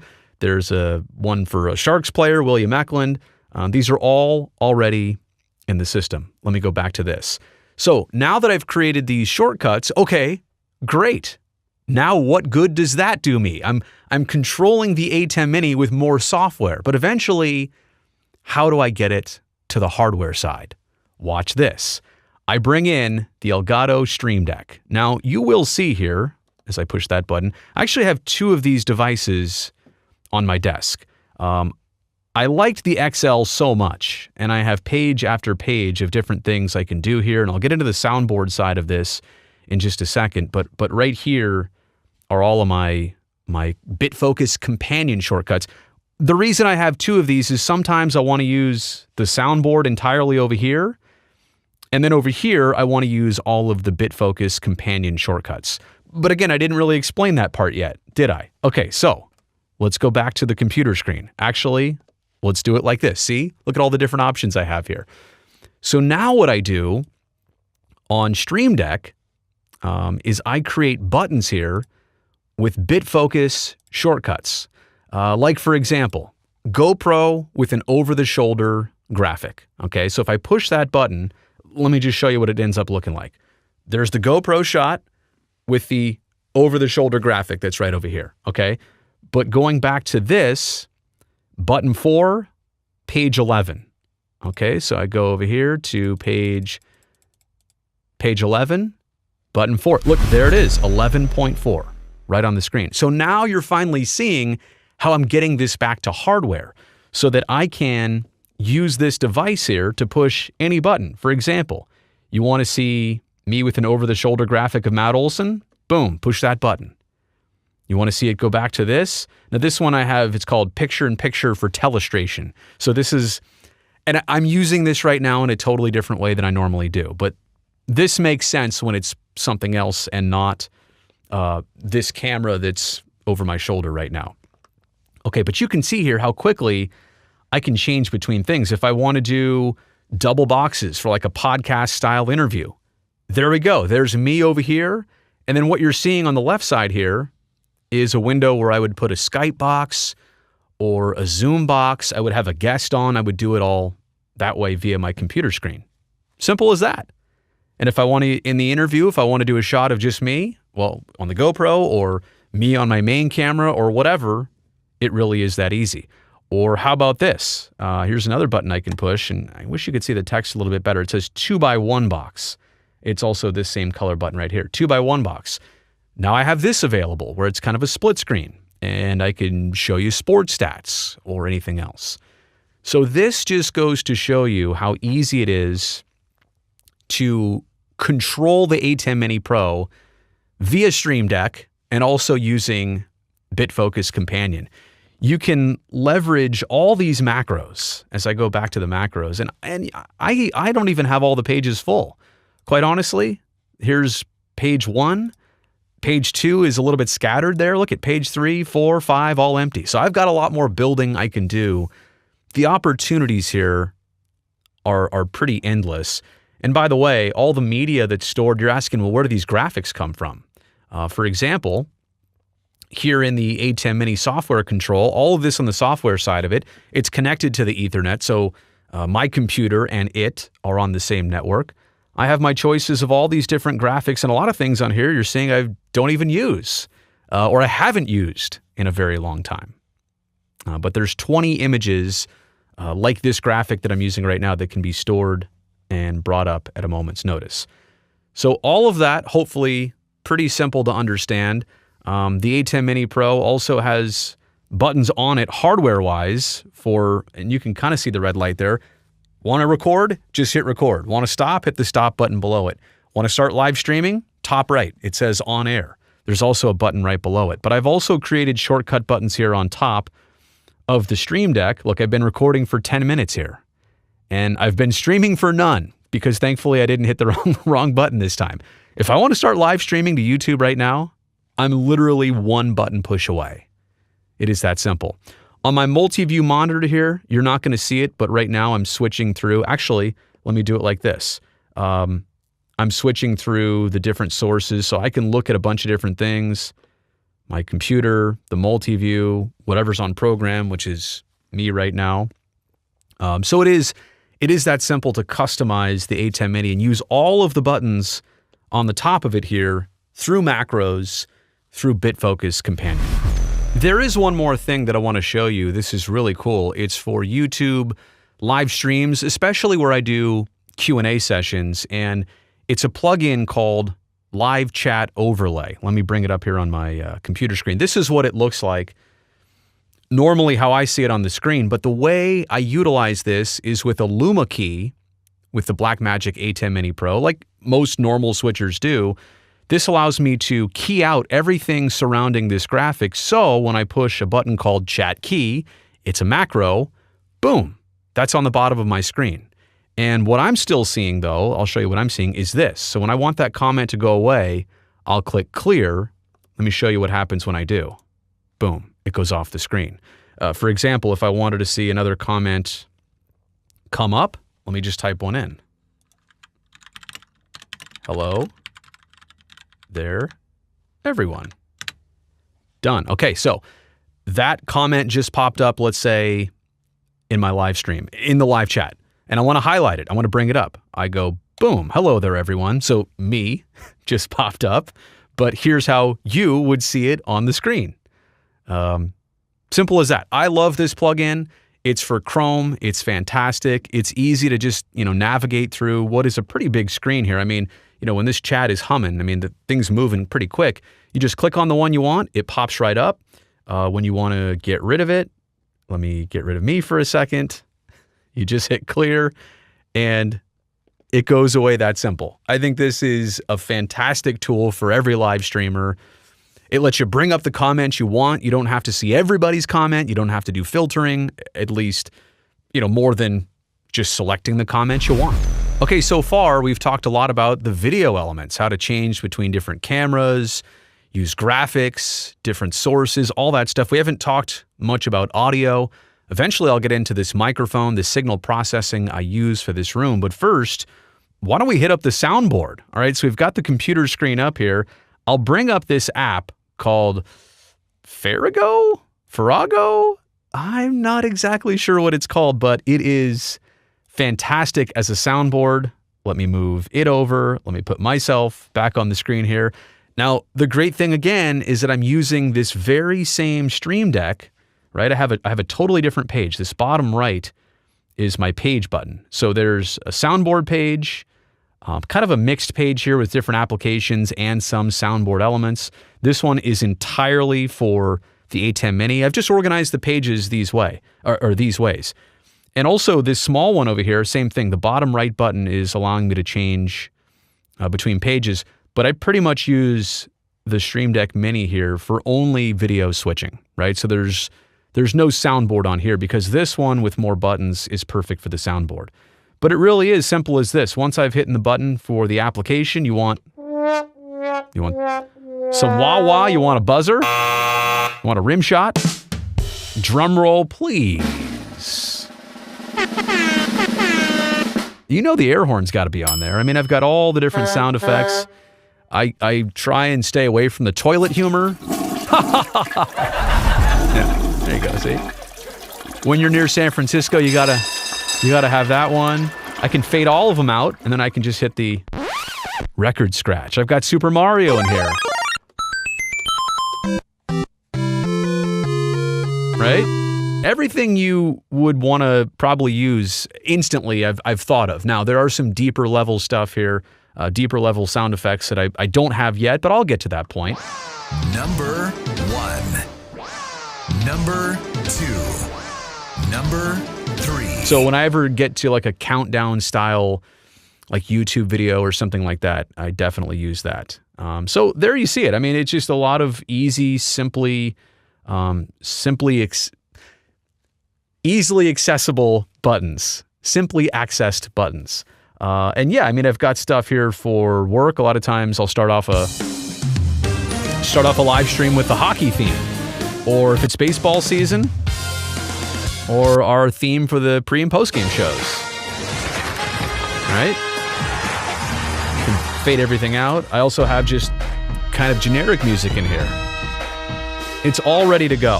You want somebody to take a slap shot? Probably can't hear it as well, but... Or they'll hit the crossbar. Or they'll stop on the ice. All right, simple as that. Just dream with me here for a second. All right, so that is the soundboard. Again, and I really forgot to explain kind of the main point of all of this here is that software is controlling all of this. The Stream Deck, all it does is create a button command. Like, for example, that dreaming little sound effect right there that you just saw. It's labeled as just Z on Farrago. But if I just hit the Z on my keyboard, it does the same thing. So all Stream Deck is doing, right as I go back here to Stream Deck for a second, all Stream Deck is doing when I want it to play that sound effect, and let me just go to a different page here, soundboard 2. There it is, dream sound effect, hotkey Z. And the same goes, by the way, for all those macros. Maybe I didn't mention this before too. All those macros on the ATEM, there's a button you drag right here, companion button. You drag that into one of these spots, and then all you have to do is tell it what you want it to do. For the chat key, for example, it's button 3, page 8 on BitFocus Companion. It's that simple. So you program BitFocus, you program your Stream Deck, you're ready to go with custom buttons on different pages, and then you can change the layout here. Same thing with Farrago. You just customize and you can retitle them. It's quiet. I think it says quiet numbskulls on broadcasting, or if you want to hear what a hockey practice sounds like, or thunder or crickets or ambient noise. There's also, where is it here? Maybe on the third page. The NBC chimes. Whoops, hang on. Simple as that, right? I'm a company guy. So all of that is exactly how I need it, right? I can't be fumbling through a bunch of different things, and what I need here on this desk is the ability to have these two things right here set up so that in an instant I can access them and I can do what I want quickly. Okay, one of the last things I'll discuss in this video is actually one of my favorites, audio. I recognize as a TV guy, the visuals are very important. The lighting and how this place looks behind me, that's actually for a separate time and a separate video. The LED system, the 5-point lighting I have going on in here, we'll save that. But how this room sounds is truly important to me. The entire space is acoustically treated. You can kind of see some of that here. There's a giant standing panel. There's panels on the walls that just deaden the sound in this room, so it doesn't reverberate. It's not very echoey. It kind of tricks your ears when you walk in. It's so quiet inside here. There's not a lot of echo because normal rooms do sound that way if they're not treated. So that is step number 1. Steps number 2 and 3 are this great microphone and the great processing device that helps it out. This is the Universal Audio Apollo Twin X, And this microphone is the Neumann U87 AI. Now, all of this, I fully admit, is overkill. It's among the best things you can get, but that's kind of the level of where I wanted to set this home studio. I'm in it for the long run. I wanted to make things look and especially sound as good as possible. So I'll explain the signal chain real quick of how I use this, how I get this to sound, because quite honestly, if I turn off all the processing, it sounds entirely different. I talk into this mic. It goes down an XLR cable that's embedded in this Rode boom arm. It then goes straight into the Universal Audio Apollo Twin X. And just like the A10 Mini Pro switcher I showed you earlier, there's also a huge software side to this hardware. And let me pull it up here on the screen so that you can see it. It looks just like this. There I am talking. There's the levels as I go. But this is the entire signal chain. From a preamp, where my mouse is right now, the SSL E channel, and all of these settings are optimized for the mic, how much gain. There's some expansion going on. That means basically when I stop talking, it keeps it pretty quiet. There's low and high pass filters, which are actually not engaged here. There's some equalization on this. There's a little bit of level boosting out of this. So that's just one. I have this compressor turned off, but after that, I'm using a Neve 1073 EQ, boosting a little bit on the low end. I'm cutting a little bit of the mid-range signal at about 700 hertz, it looks like there. I'm boosting on the high end at about 12,000 hertz, and I have a low cut roll off there at about 80 hertz. So all of this, if you don't understand this, it's totally fine. Just know that there's a lot of processing going on with this mic. And then last but not least, there's the Teletronics LA2A emulator, which right now, I think I am kind of slamming a little bit. Optimally, I want to keep that between 0 and 3 dB. But what happens here, what this does, this keeps my voice at a similar volume, whether I'm talking quiet, right? You can still hear me fine. I mean, I'm not talking loud at all. Or also if I start to yell real fast, look at that. Look what just happened, right? That needle got slammed to the wall. But it didn't come out as that loud on the recording. That's what compression does. That's what this device is doing. So this is all saved right here. I have a preset for it. It is that simple. But watch what happens, for example, when I turn all of this off.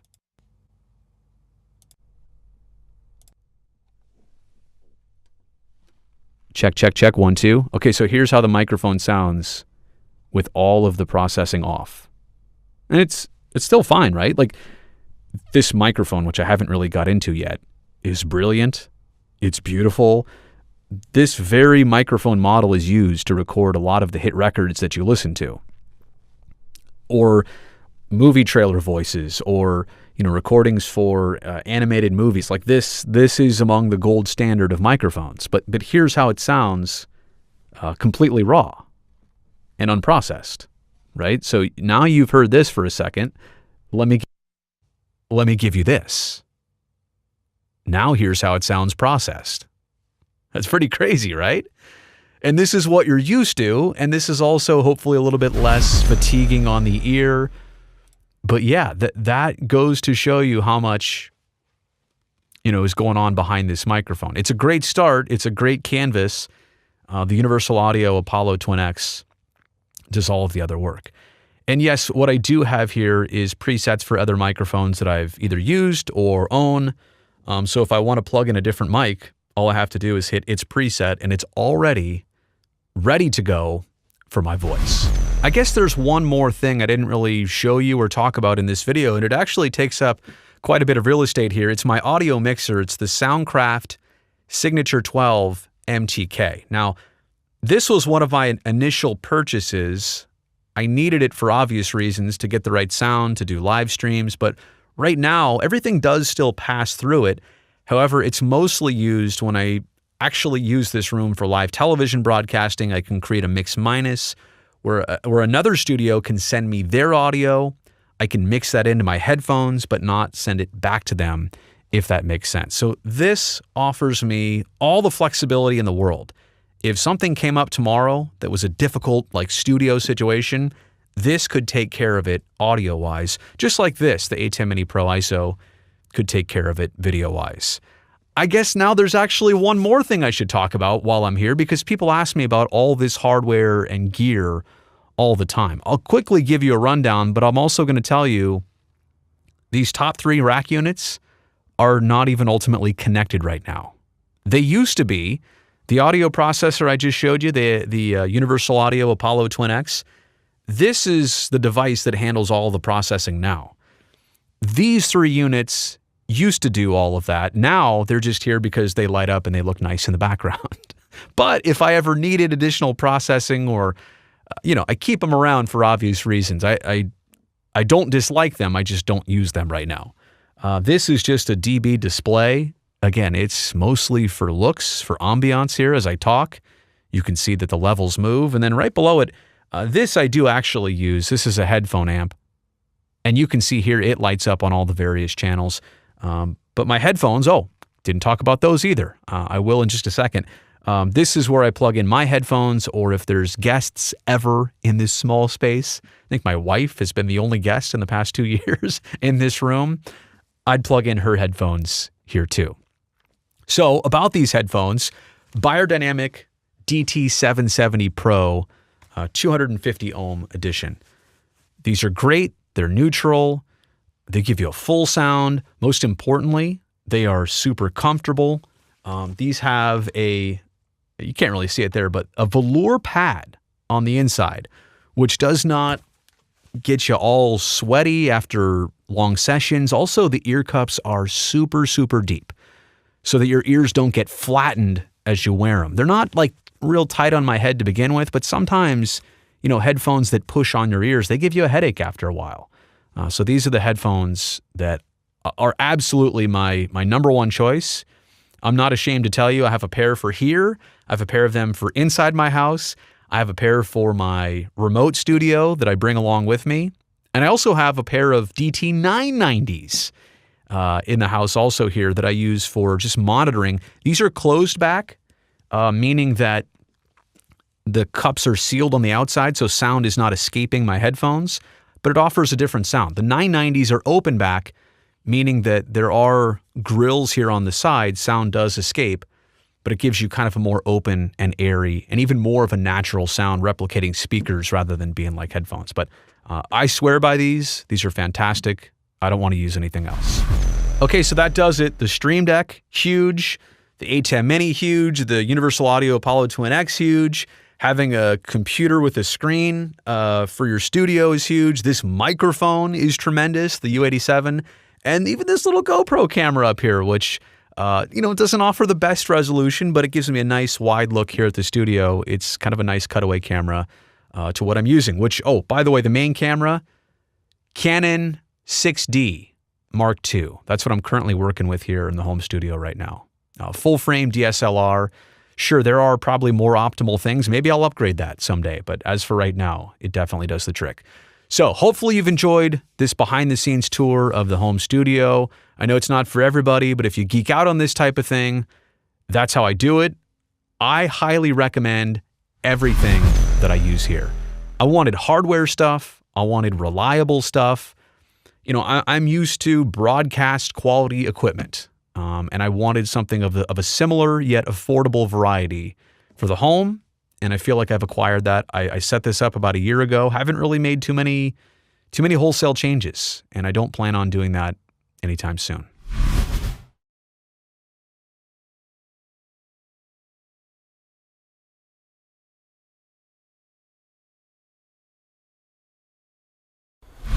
Here's Brodie Brazil.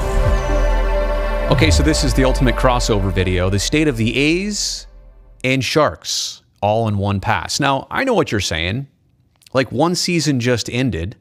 The Oakland A's season is just kind of getting underway. They're a little more than 20 games in. So how could I combine these two? Why am I trying to time this out? Well, yes, they are my primary responsibilities here at NBC Sports, but they've also been my passion for an entire lifetime of 40 plus years so far. Am I to prove it? You need to see the receipts? Okay.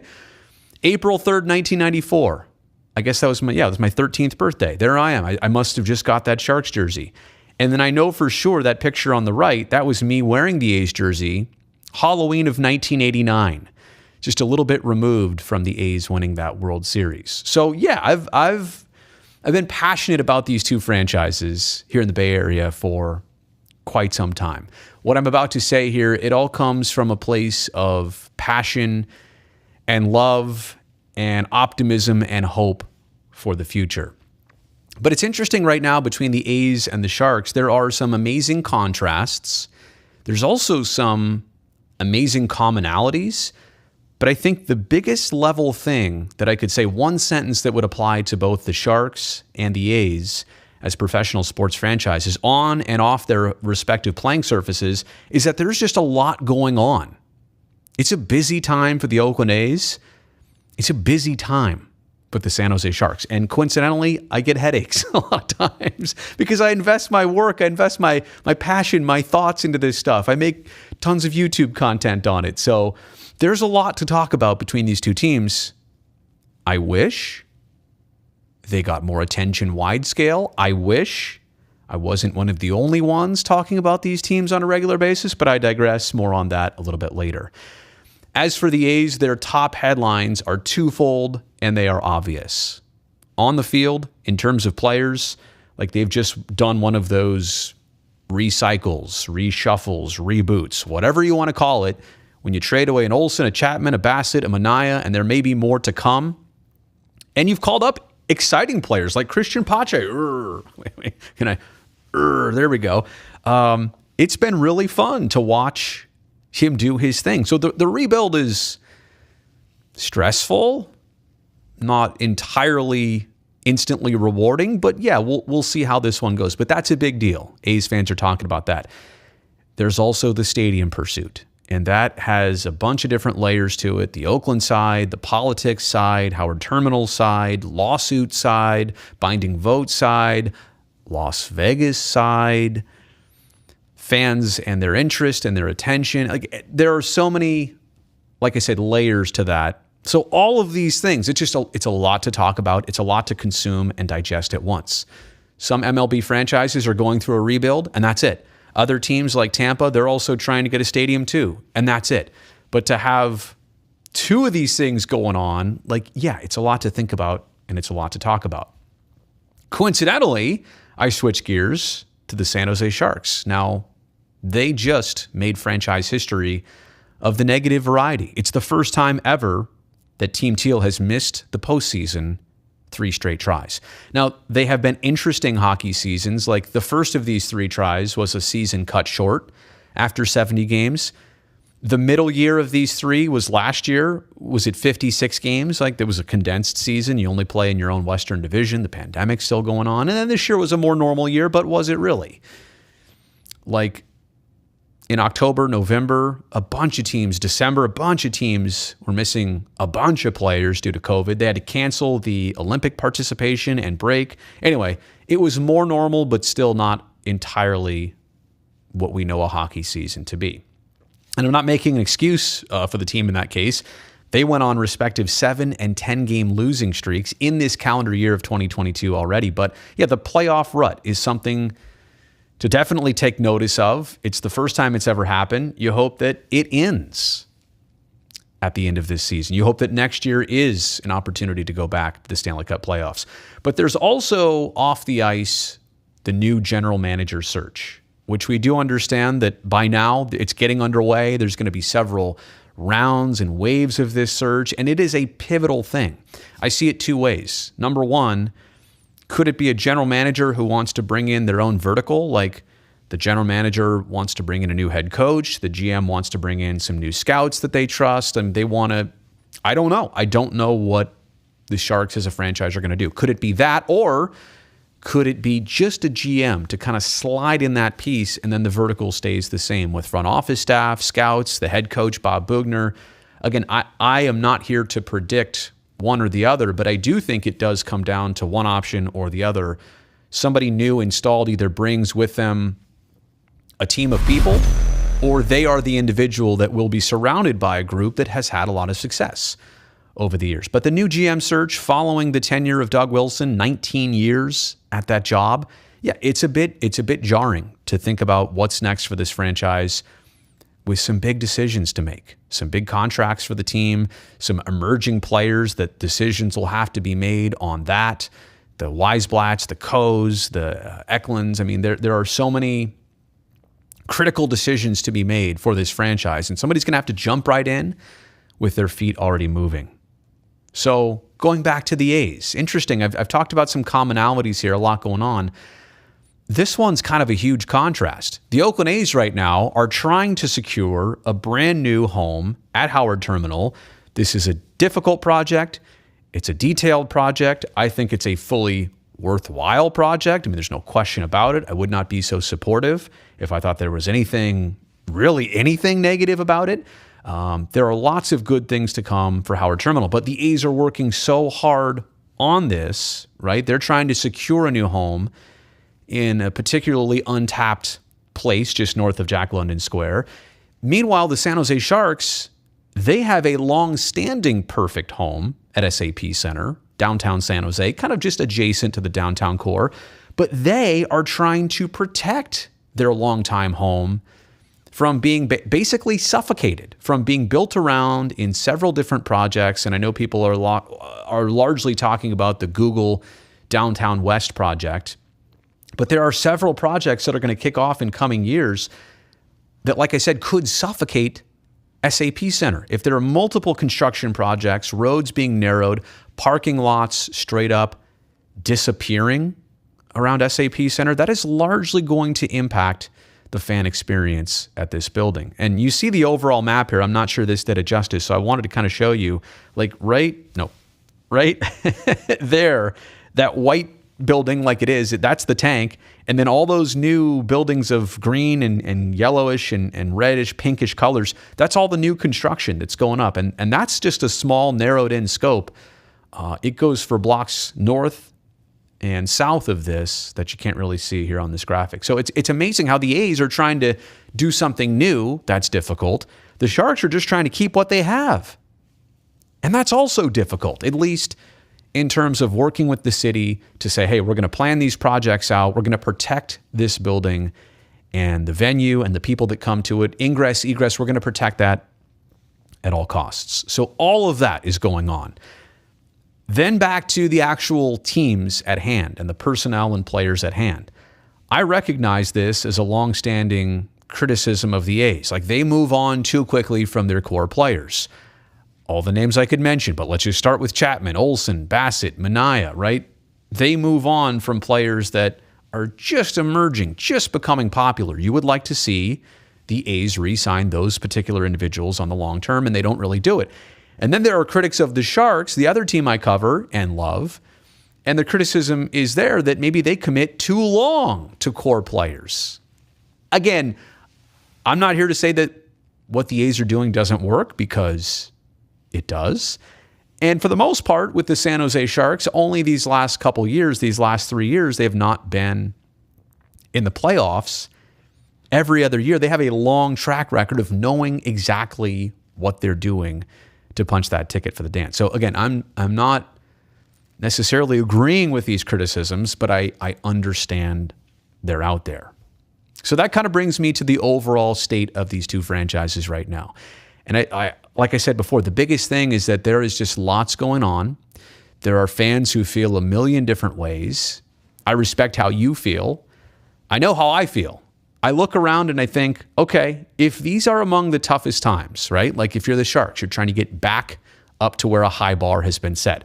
If you're the Oakland A's, you're trying to get in that new home to assure yourself, a generational future in Oakland. Like, these are times where some fans are going to show their true colors. It's too hard to be a fan right now of the Sharks. Too hard to be a fan right now of the Oakland A's. Okay, I'm taking notice of who are the people sticking with this, because what I truly want and hope for is that in 3 to 5 years, we have positive developments on both teams and both fronts. And it's like a couple years ago where the A's were punching playoff tickets and the Sharks were doing their thing on a regular basis. They were annual cup contenders. Sports are very cyclical. So I have no doubt, no reservation that things are going to improve here on both sides. But I am saying I recognize right now, yeah, like these are kind of difficult times. So let me know what you think all about that. And I appreciate if you're an A's fan only or a Sharks fan only, I appreciate you for watching this video and letting me make this comparison of two teams that I will stick with through thick and thin.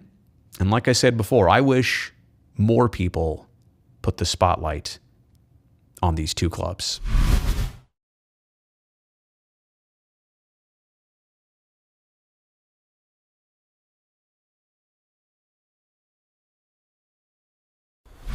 Here's Brodie Brazil. Okay, we're doing it. We're ranking all 11 Nike City Connect jerseys that have been released so far. By the way, 3 more still to come this summer, including the Angels, the Brewers, and the Padres. Those Halos jerseys, they've actually been leaked. I hate to say that. I hate to show them to you later on in this video, but we will take a sneak peek and evaluate those. And quick shout outs to Chris of sportslogos.net. He's been at the logo and jersey and uniform game for so many years, in fact, decades at this point. He does a great job. He came up with this graphic, this compilation, so full credit to him. Check out his site when you can. Let me begin with the overall thoughts on this whole City Connect series of jerseys. Nike collaborating with Major League Baseball. I really do appreciate the departures from tradition here. Like, it's hard to come up with something that's like a complete 180 of what the team is known for and what they're already wearing. You could take 1 step away and 2 steps away, but then it's really just, it's an alternate jersey, and it's not that big a deal.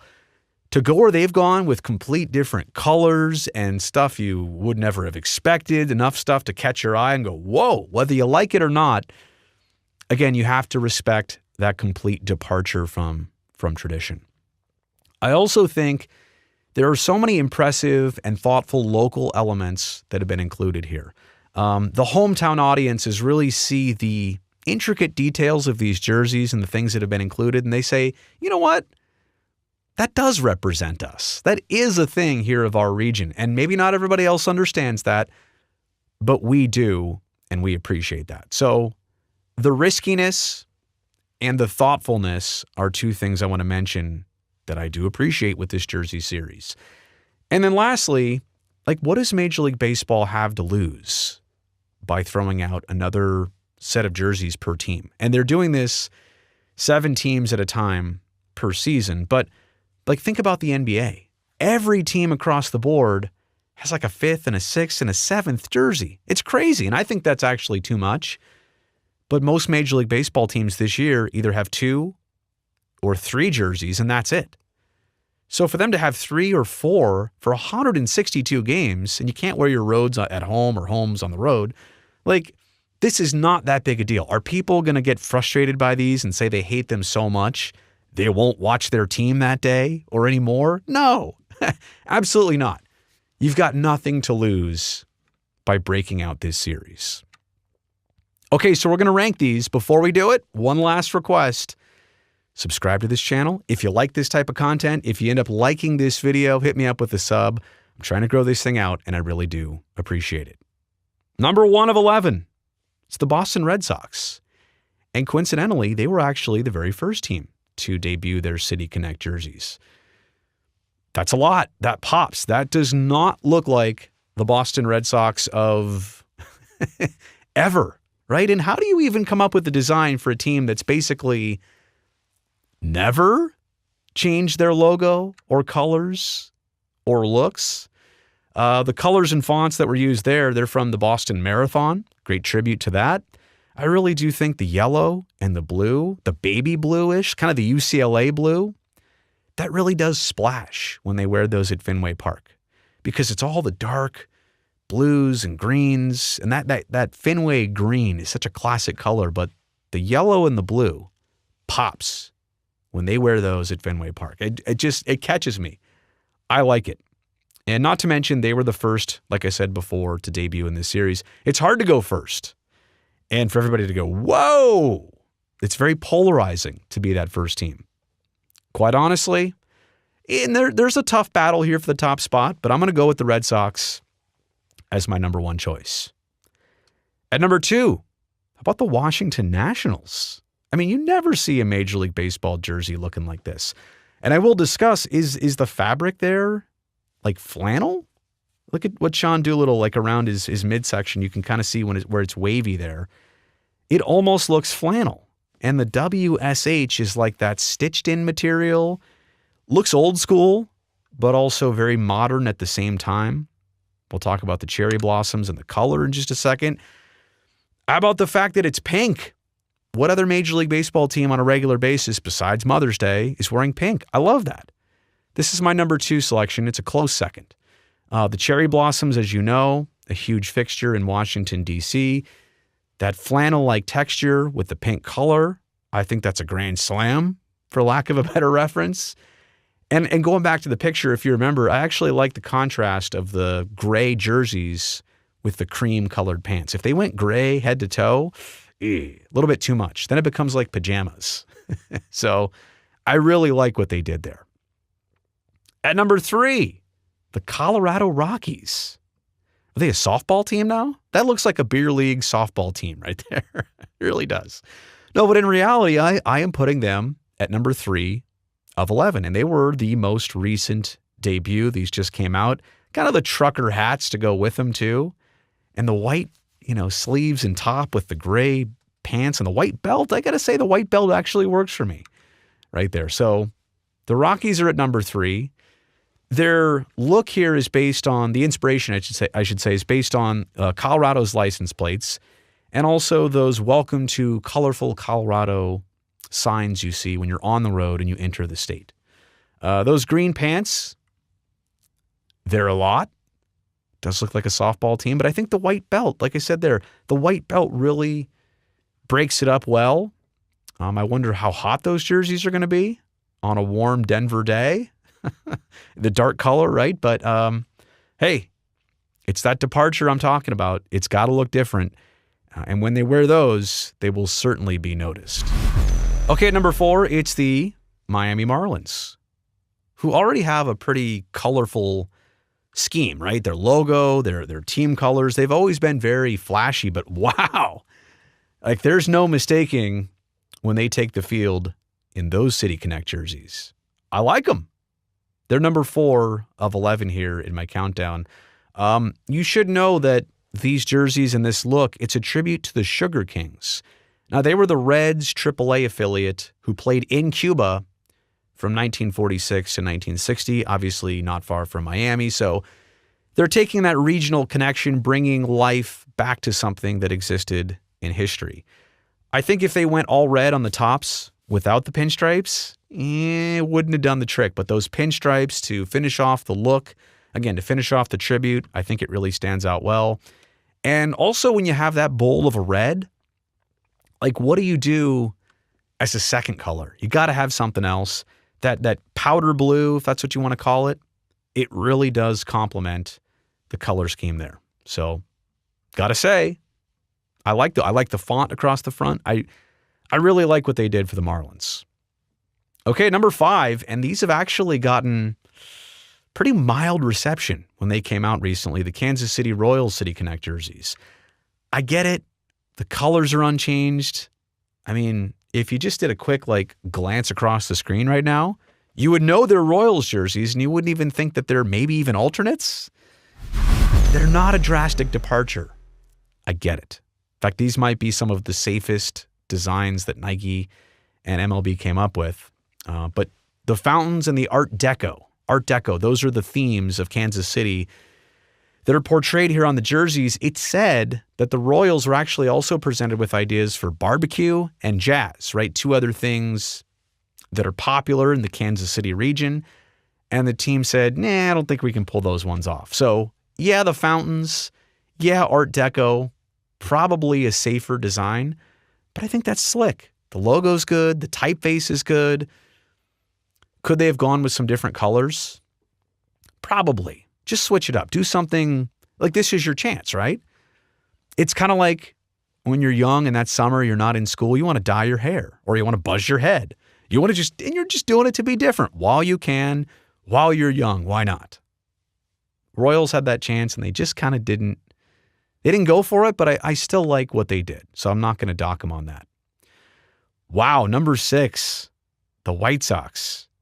That's flashy, right? That's a look. That is a very specific look right there. It's a good theme.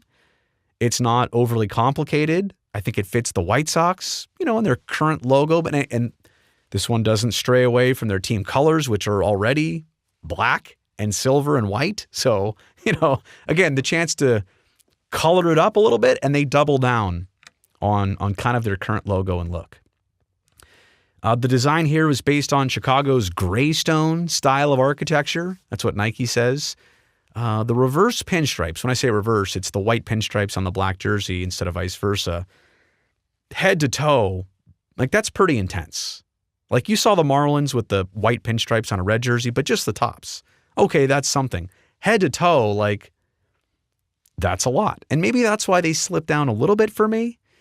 But my number one question about these, and I mentioned the Rockies pants before and jersey before being dark green. How about these? These are literally all black. All black. What will these be like to wear in August on the East Coast in the summertime?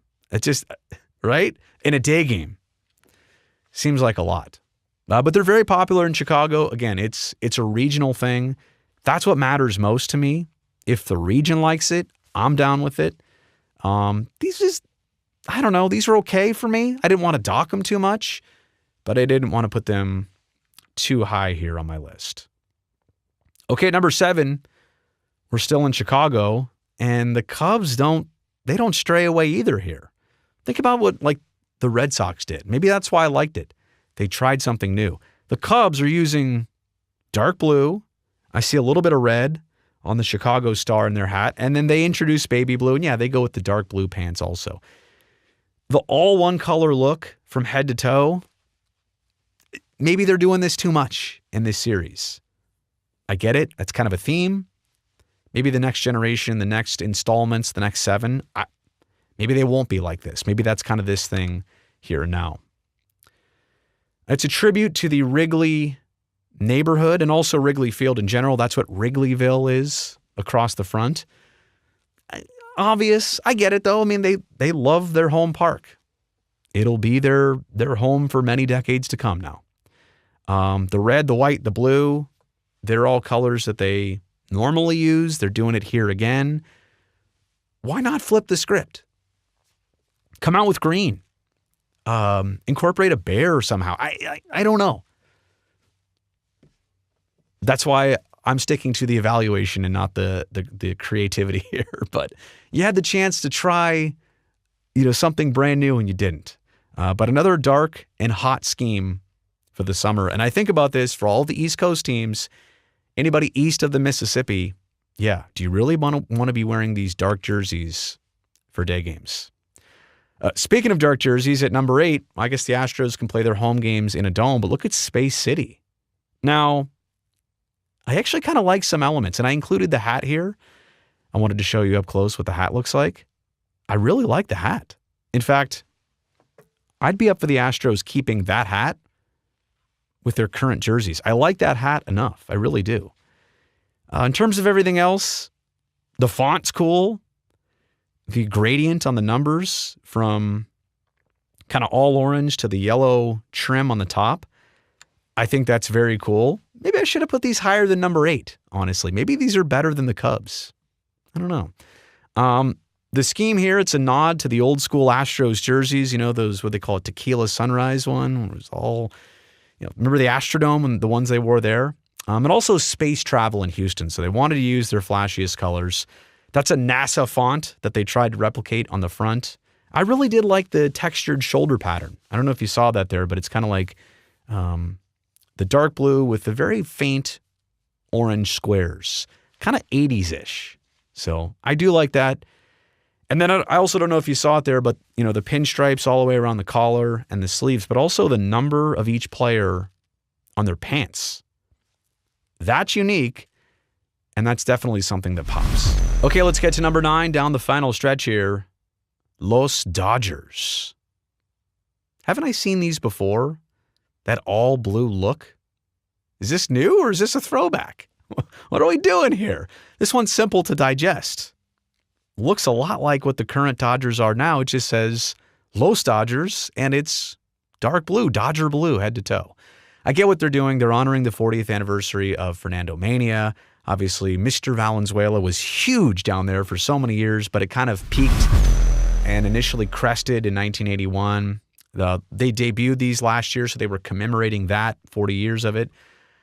But as much as I get the nod to tradition and history, that's cool. Was it a missed opportunity to take that history and then modernize it? Because I guess you could do a throwback jersey too, and then do this one. So is the theme of the Nike City Connect, is it to throw back? Or is it to think forward? Or is it to be abstract? I'm up for all the above. I don't mind all the above, but I'm just saying, how do you consider this? Is this a slam dunk? Well, no, that's a basketball term. Is this a grand slam? Is this a home run? Is this a base knock? What is this? And the hat with Los Dodgers in the same script as the logo. You could have done something better. Or you could have done something Los Dodgers, but it didn't have to be exactly what the jersey said. I don't know. I like this. I would have kept the idea, but let's just go back to the idea and start from there instead of copying the whole thing from 1981. So there you go. Sorry, Dodgers, you're at number 9, which brings us to their biggest rivals at number 10. I'm not knocking the Giants or putting them down low because I'm the A's guy. In fact, I want to say one of my favorite things of the entire City Connect series, of all 11 teams, is actually the color, this tangerine that they came up with for the Giants. That hat, they ought to consider incorporating that hat and that tangerine color into an alternate jersey that they routinely wear. I think they have an orange top one, Orange Fridays maybe, but it should be that color. That tangerine, I got to say, in the same way I love A's Kelly green, I do like that tangerine orange, if that's what we're calling it, for the Giants. But the rest of their jersey, that all white look, you're obviously tributing the Golden Gate Bridge. Could you come up with something more boring? I mean, that's, I get it. That's San Francisco, but there's so much more to the city and the region that you could have connected with. And fog? How do you depict fog? You kind of like fade it in, fade the white into everything? I don't know. It doesn't. I do know the Giants have something like a 15-2 record when they wear these as of right now. So I understand why the fans might love these. They're partial because they work. But in terms of stylistically, that giant G on the chest, I don't know. Anyway, I'll focus on the positives here. And you know what? As more jerseys come out, this is actually one that if I did this again in the future, this one might have a chance to move up a little bit, only based on color alone. But the hat and the tangerine, to me, I liked them initially. They've grown on me. Everything else about it, not my favorite. Okay, and then number 11 out of the 11 teams out right now. So technically, the Diamondbacks are in dead last here. The Serpientes, so Spanish for snakes. Diamondbacks. I get it. Color of the jersey, okay. They didn't even bother changing the hat or coming up with a certain pair of pants that really go with it. I mean, it's just white with a pinstripe down the side. I don't know. It's just not enough. It looks like an incomplete project. I get it, Serpientes. That's actually a thumbs up for me. It's cool. Makes people think. It's for a lot of people a new Spanish word. Great. You're adding to your vocabulary. Cool font across the front. Color theme. Okay. But the pants? What? You didn't finish. And the hat logo. There could have been more to this, right? I think missed opportunities is a theme here for all these teams the criticisms I have, usually it's just because I saw room for more and it wasn't there. Uh-oh. The 12th team coming out soon. I'm not even going to rank these. I will tell you though, if that's what these actually are, they're probably in my top 6, top 7 or 8 for sure. I don't know what that looks like. I don't know what that theme is. Is it like a 1960s drive-in? Is that like what they should have worn when Angel Stadium was opened? And I also got to tell you, you see my emoji on there. I hate showing this to you. I hate sharing this, but it's all the way out there. You know, somebody took a picture of this on their photo shoot when they were meant to promote this. How that leaks, it frustrates me. It frustrates me that it's here. I would rather have it splash the right way, come out and debut when the team gets to tease it, promote it. Now everybody knows what it looks like. So I hate to even include this, but it's already out there. And yeah, I would, this one's up there for me. The cream, the red, they didn't have to change the hat. Yeah. All right. Different. It makes you think. It's a departure. So definitely not the worst. It's not a stretch. It's not risky, but it's pretty well done. So there you have it. My rankings of all 11 and the current leak of the 12th City Connect jersey. Let me know what you think, what you agree with, what you disagree with, all of that in the comments section below.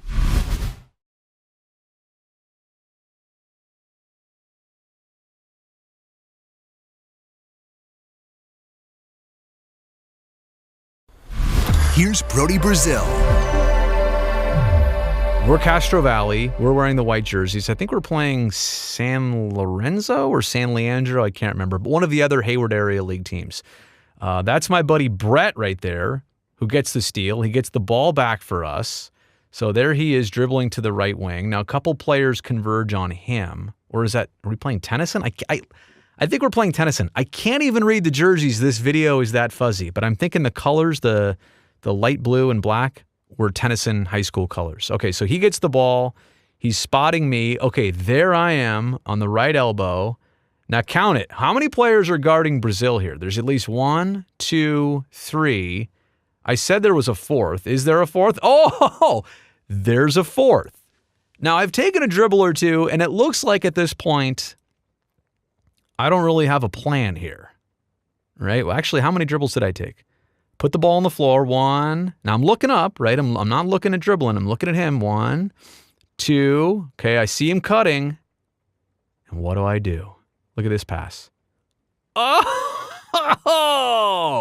Hit him kind of in the knees, but he cuts back door. His shot is contested, and oh yeah, it goes in. Now wait a second. Watch Brazil right here. Watch the reaction. Oh yeah. Here, let me put this on mute. Let me play this at full speed. There's copyrighted audio. There's music on here, popular music I don't want you to hear or play. But watch, let me go back to this here real quick. So here it is in real time. There's the steal, couple dribbles. He pulls up behind the back. He sees me dribble, bounce pass. Oh, a dime. There you go. One more time. And just to be clear, I was not lying when I said that 4 players converged on me. Like, he was double teamed. So yeah, it looks like they're kind of in a, see, I said man or zone. They're kind of in transition here, like, because we just got the ball back. But look how this guy and this guy and this guy, all 3 of these Tennyson Lancers, I think, saw me. And then even this guy who was guarding Brett, he's like, nope, I'm going to come over and I'm going to try and steal it from you too. Dribble. 1, 2, 3, 4. Like, I had 2 teammates cutting backdoor, but there was Brett. And and not only that, I threw him a bounce pass. Like, where did I see him? I probably saw him cutting right here, still gave it another dribble and realized, you got to pass it, dude. Boom. And I passed it right between that guy and that guy's, well, between them, not between their legs, but between them. So there you go.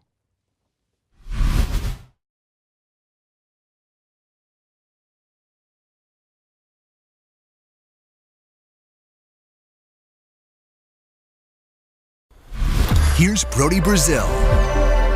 This video is about something you have likely heard thousands of times over in your life. But it's also something that you've probably never even seen before until now. I'm talking about the Sharks goal horn. It's a Collenberg Triton S120. And if you think that level of detail is deep, oh, strap in. We're about to go so much deeper. So before we get into the device itself, you actually need to see where it's located because that's also impressive. We're way up here in the rafters in the west end of SAP Center. Now getting up here is quite simple. You take the elevator to the press box, and since the press box was actually an afterthought of construction in this arena in the early 1990s, they actually put it straight away in the rafters, meaning that all of this is at the same walking level. Now let me just say, if you don't like heights, this place up here, it is definitely not for you. But what's crazy, I'm kind of terrified of heights. And for whatever reason, the 10 or so times I've been up here, it's never really bothered me. Anyway, it's quite the view from up here, and not just looking down, but looking around. All the building infrastructure that's up here in the ceiling, including heating, cooling, lighting, rigging, and yes, this goal horn, which I kid you not, was originally designed to be used on aircraft carriers. Collenberg Industries Incorporated is the manufacturer. Now, they've been around since 1895.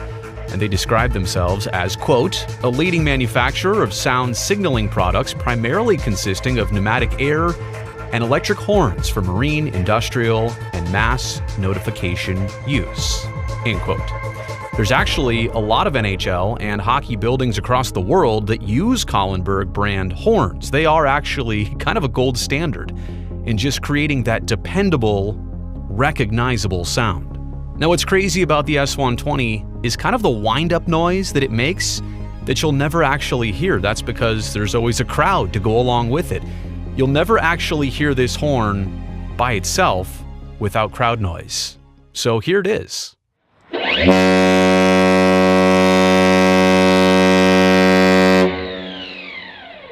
Other arenas across the league have different horns and whistles. Some sound more like trains, but here at the tank, it's just got that deep, rich, blasting sound whenever the Sharks score a goal. There is so much air moving through this machinery, it's technically called a piston horn. And if you really want to geek out, I could tell you that this particular unit was made in Two Rivers, Wisconsin. It runs on 3-phase current, 220 and 440 volts, at 60 cycles, drawing 9.5 amps. Oh yeah, it also weighs 375 pounds. And thanks to Sharks president Jonathan Becker, we know it was installed in this spot, November 12th, 1993. So what if you wanted to get your hands on one of these? Is that even possible? Yes and no. There are several S120s listed on places like eBay, and they do appear to become available from time to time, but never on a frequent or predictable basis. Largely because they get pulled from ships that go out of service, meaning these horns are usually weathered, and their actual working condition is unknown. But if you did want to take that chance and try and repair a model that's been out of production for a while, and if you have close to $4,000, I suppose you could make it happen. One more thing I can't believe I actually forgot to include in this video as I wrap it up. How does the goal horn get activated? Who pushes that button?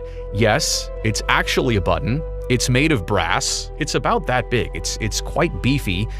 And yeah, it has a heavy feel to it, being brass, and I don't know, just the way you push it down.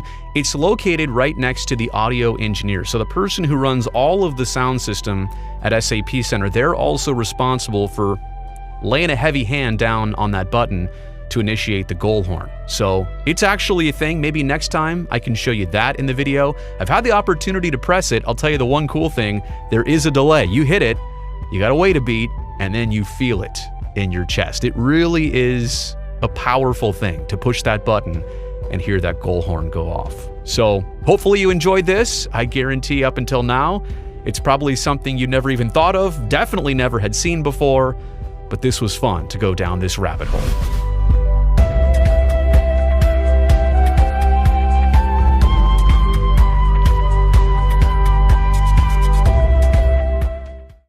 So I tweeted this, but just like anything else I put out there to the world, I read it over a few times, I let it sink in, I just looked at it on my phone before I hit send. I read it aloud. I thought to myself, is this what I want to say? Is this how I want to say it?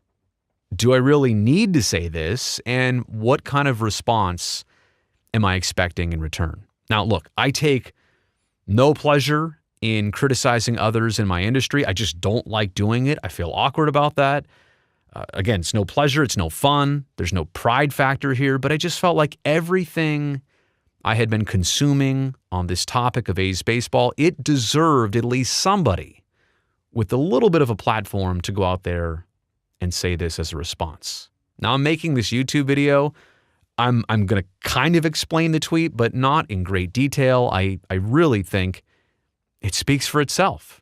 Because if you work in sports media and you don't ever bring up the Oakland A's as a baseball entity, I'm talking about on the field or trades or players or games or plays or situations or the season in general. Like if you never bring up the Oakland A's and you work in sports media, except for when it comes to stadium or attendance issues, then what does that say?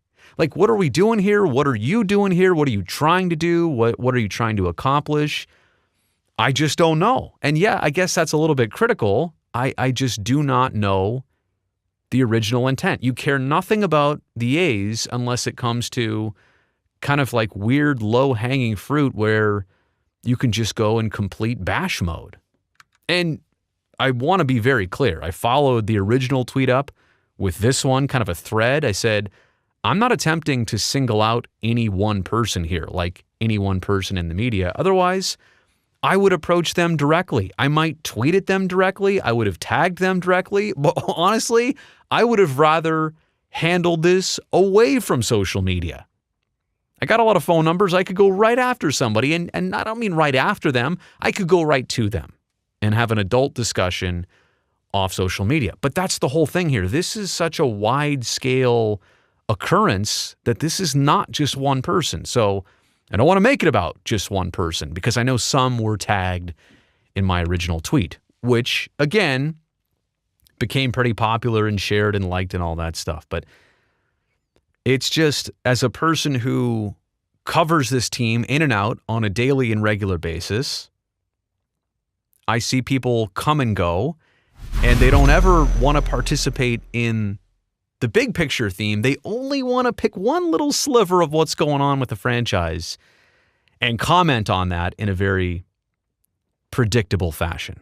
So I'll leave it at that. I'm sure you saw this on Twitter, but if you didn't, I wanted you to see it here and give it a little bit of background.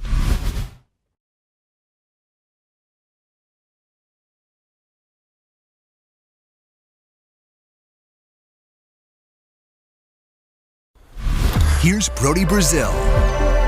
Okay, full disclosure, before I even start this video, I completely realize that right now, Howard Terminal is not a done deal. It's getting closer, but there are several significant steps that need to happen until there's a binding agreement or until there are shovels in the ground. So why am I making this video, 10 things I'd like to see at Howard Terminal? It's because of the progress. Things are starting to take shape, and I don't think it's out of line right now to come up with something like this, a Howard Terminal wish list.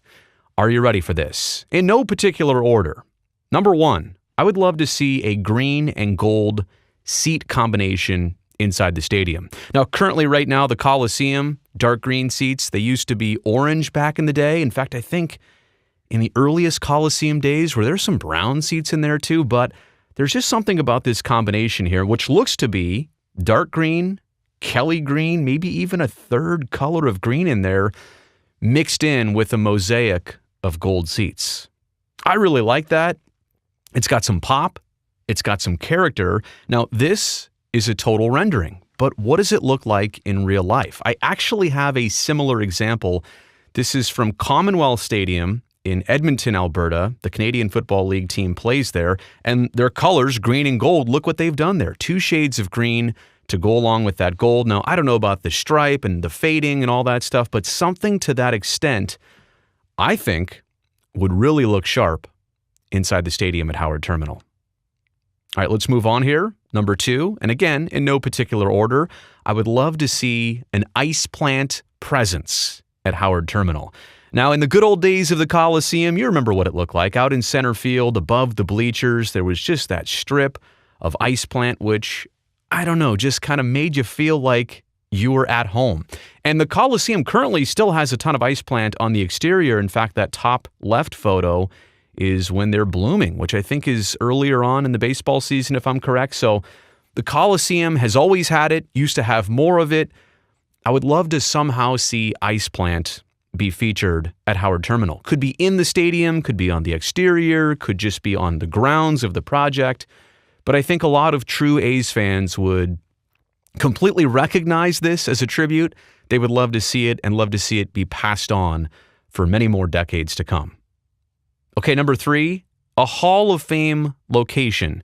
A couple of years ago, the A's announced that they were in fact going to do a Hall of Fame. They were going to start inducting individuals. That process is already underway, but now you need a physical location for a Hall of Fame. I'll be perfectly honest. I want to go up to Dave Stewart's plaque and pet it and give him a hug. You know what I'm saying? I want to see Stu and so many others tributed in that way. And I also want to see a space and a place for A's history, where, yeah, you can see a game-worn Dennis Eckersley jersey from the 1989 World Series, if, in fact, something like that does exist, or Ricky Henderson memorabilia, or stuff from the Coliseum that is obviously no longer. I hope there is a physical location for a Hall of Fame that includes individuals and A's history. What you're seeing right here, by the way, this is the main entrance of the current team offices in Jack London Square. So this is not a rendering. This is not a real Hall of Fame that already exists. This is just kind of a small display. I would love to see much, much more of this in an actual Hall of Fame location at Howard Terminal. Moving on to number 4, something about the roofs on the dugouts at the Coliseum. They have stood the test of time, and there's not too many that look like this in Major League Baseball. You see the way the roof is slanted there on the home and visitor side. These days, I think they're more flat. Maybe they're just not like this, but you can see those roofs and the green and gold colors, which have just not changed over all the decades. I mean, Jose Canseco, gold roof with the green trim. Ricky Henderson in the 90s. In fact, that picture might even be from the 80s. Gold roof, green trim. And Matt Chapman wearing Kelly green from more recent times, gold roof, green trim. That's become kind of a staple of the Coliseum. If there was a way to just do this simple thing, to make that dugout roof tilted towards the field, make it visible to the fans, make it visible to the TV cameras and the still cameras like this, I think it'd be a great tribute. I think people would recognize this in the long term. Again, this is a subtle thing. I'm literally asking for the roofs of the dugout to be tilted and be painted a certain way. But all these little things, I feel like they do matter. Okay, selfishly at number 5, I'm asking for a permanent TV studio. Now, 5-10 years down the road, maybe it's a content studio as well. Maybe the A's have their own programming. Maybe they do stuff there as well. But for the pre- and post-game shows, I selfishly would love a setup just like this. Now, this one doesn't feature fans in the background like the Treehouse has. Maybe there could be some integration on the sides and fans could come up to the set on either side and watch the show and be part of the programming. But I love that backdrop. Now, that's obviously Petco Park in San Diego. That's Fox Sports. But I would love to see the old NBC logo on there and Howard Terminal in the background. A sweeping view of the stadium in the background for all of our TV shows, pre- and post-game. I would absolutely love to see it, and it doesn't have to stop at, the before and after game shows.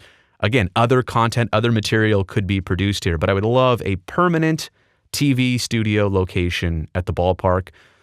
I mean, I like our NBC studios where they're at, but at the same respect, being at the ballpark full-time like that would be amazing.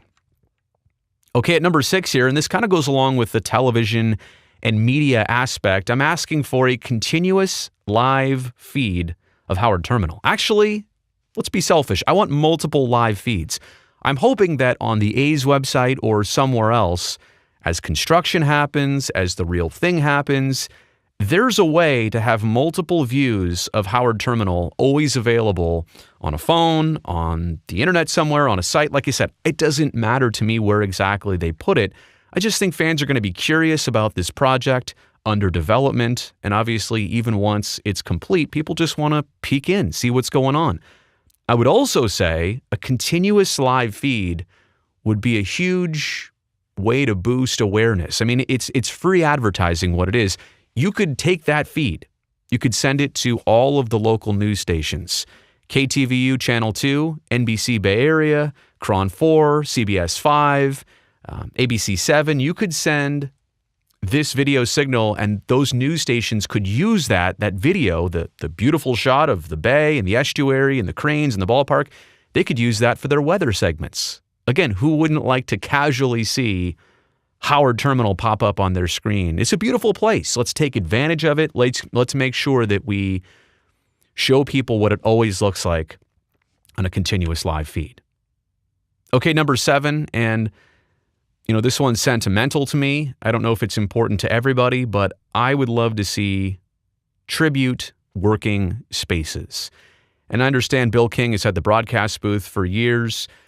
Unfortunately, there are some new names to add to the list of people that need to be honored. Ray Fosse, Dick Callahan, and Roy Steele. And I've put here, unfortunately, more. I realize there are some others in the same realm that should also be recognized with their own space.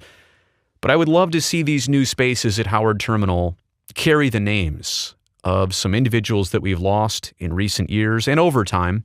I just think that would be a tremendous tribute. It's unfortunate that none of these names on my screen and some others that I haven't included, it's unfortunate that they will not ever get to see something like Howard Terminal for the Oakland A's. So I hope their name can at least live on in those ways. And I don't know how to do this. It's tricky. There's a lot of names and there's a lot of things, but there are a lot of places I think that could be named after people at Howard Terminal. And it would mean something because the next generation is going to ask, who's Roy Steele?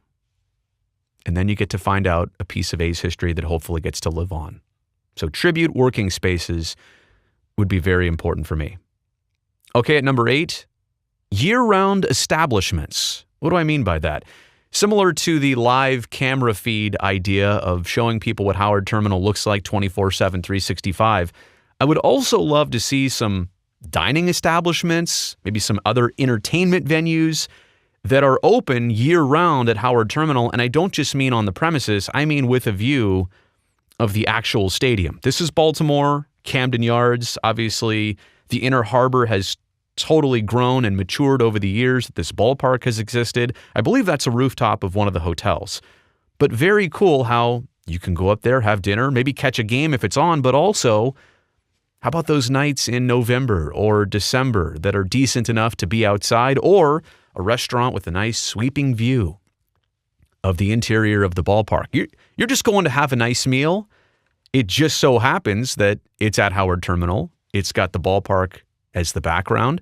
And maybe you're going to take a stroll out along the estuary down to Jack London Square to start or end your night. I'm just saying, why not capitalize on what you've built and showcase it? Have some places that people can go year-round, not just April through hopefully October, year-round establishments that people can go enjoy this ballpark and Howard Terminal. I think that's, again, probably in the cards. That's probably something that's being considered. I just definitely hope it happens. Okay, at number 9 here, a spatial sound system. I don't mean from outer space here.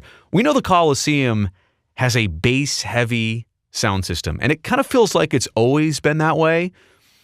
But when, for example, Blow the Whistle by Too Short comes on, that bass slaps, right? You feel it in your chest. Or after the A's hit a home run and whatever song comes on, you feel that sound system. It's got a deep boom to it. Now, I would like to see that carry over at Howard Terminal. I'd like to see that, but I'd also like to see the spatial aspect of the sound system come into play. What do I mean by that?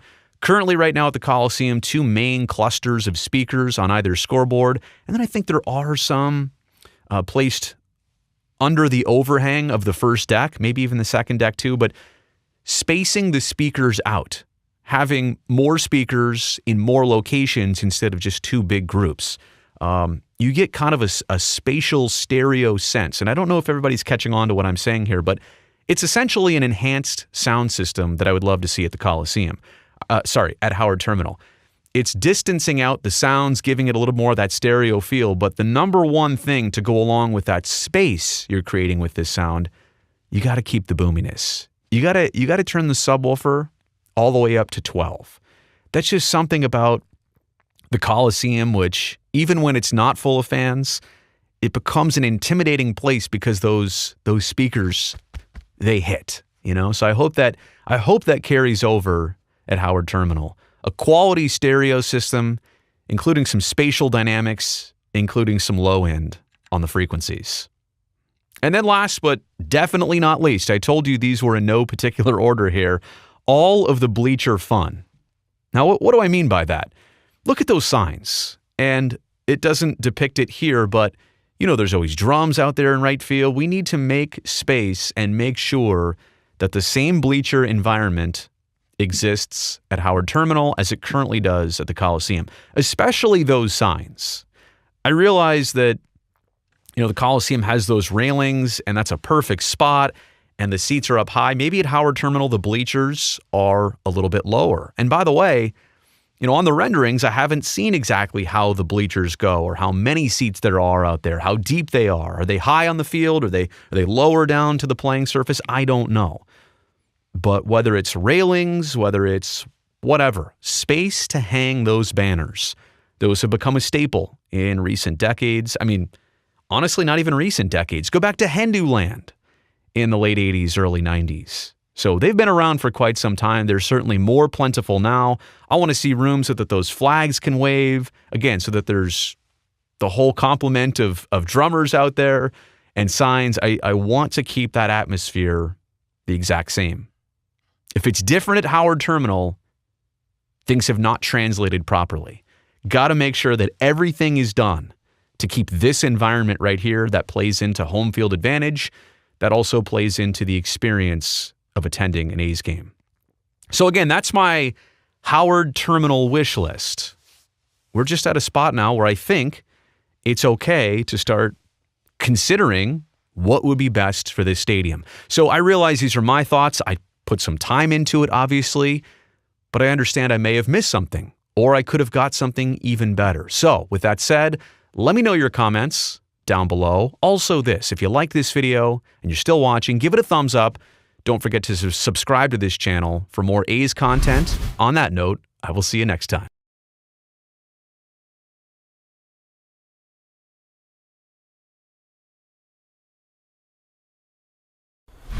Here's Brodie Brazil. Okay, so as you probably saw this past weekend, the Tom Palak Memorial Bridge Trophy was awarded once again. It goes to the Giants. They won the Bay Bridge Series. They've now had it 3 times. The A's have had it twice in 5 years of existence. But I wanted to take this opportunity to share with you a little bit more and some things that have never been seen before, like original design concepts, some things that were imagined that never came to be, how we even acquired this steel. This whole process was way more than you might have expected. And this is exactly how it started, with a tweet in August of 2017. There was actually some back and forth I had with fans. One of them brought up this idea, said it would only be a good idea to have a Bay Bridge Series trophy if the trophy itself was made out of old Bay Bridge steel. So I went right at Caltrans, and I don't know if I was expecting a response or I was going to follow it up with a phone call, but they actually responded. And then they actually got my number somehow. They called me. We talked. And it wasn't that easy because I did have to explain, like, who am I? What's our network going to do with this? How are we going to do this? Was there any money that would need to be involved? How would we actually get this 4,000-pound piece of steel to our place of design and fabrication? Who was going to do that for us? Also, were the A's and Giants both even on board with this, right? We can't do it without their partnerships. So like there was a lot to be decided when this thing all started. But yeah, it kind of was born in a tweet. We went up to Sacramento in the Caltrans main offices to get it approved. And I think this was about December. So from August to December, the wheels were in motion. You can see how it just did not happen overnight, but through tons of phone calls and emails and conversations and explanations and some of our people, more of our people getting involved here at the TV network, we finally got on this day, December, it's like 12th or something, 17th, mid-December of 2017, we got them to sign off on giving us this steel, which again was not easy. First off, there was only a little bit of it left. They'd only saved a handful of pieces. They had already given out a bunch of it to local artists as part of a campaign to do something with the old steel from the bridge. So we were lucky to even get one piece left. But we got it, and it was that big piece right there. I believe they welded it off, or they sawed it, cut it off, whatever they did. That was before the extraction of the piece. That's the actual piece of Bay Bridge steel that our trophy came from. And there's our crew down there on the bottom right. They did all the fabrication and design. And yeah, the initial thought was, okay, take that whole piece. And they said, our truck's not big enough. So they cut off that one sizable piece. They loaded it onto a flatbed. They took it out to Richmond. That's where they did this work. By the way, the firm that did the design and fabrication, they're actually the same ones behind the Coke bottle at Oracle Park. I almost said AT&T. They're the ones that many years ago did that Coke bottle, barged it across the bay, and installed it at the stadium. So the Giants had that connection. They set that up for all of us.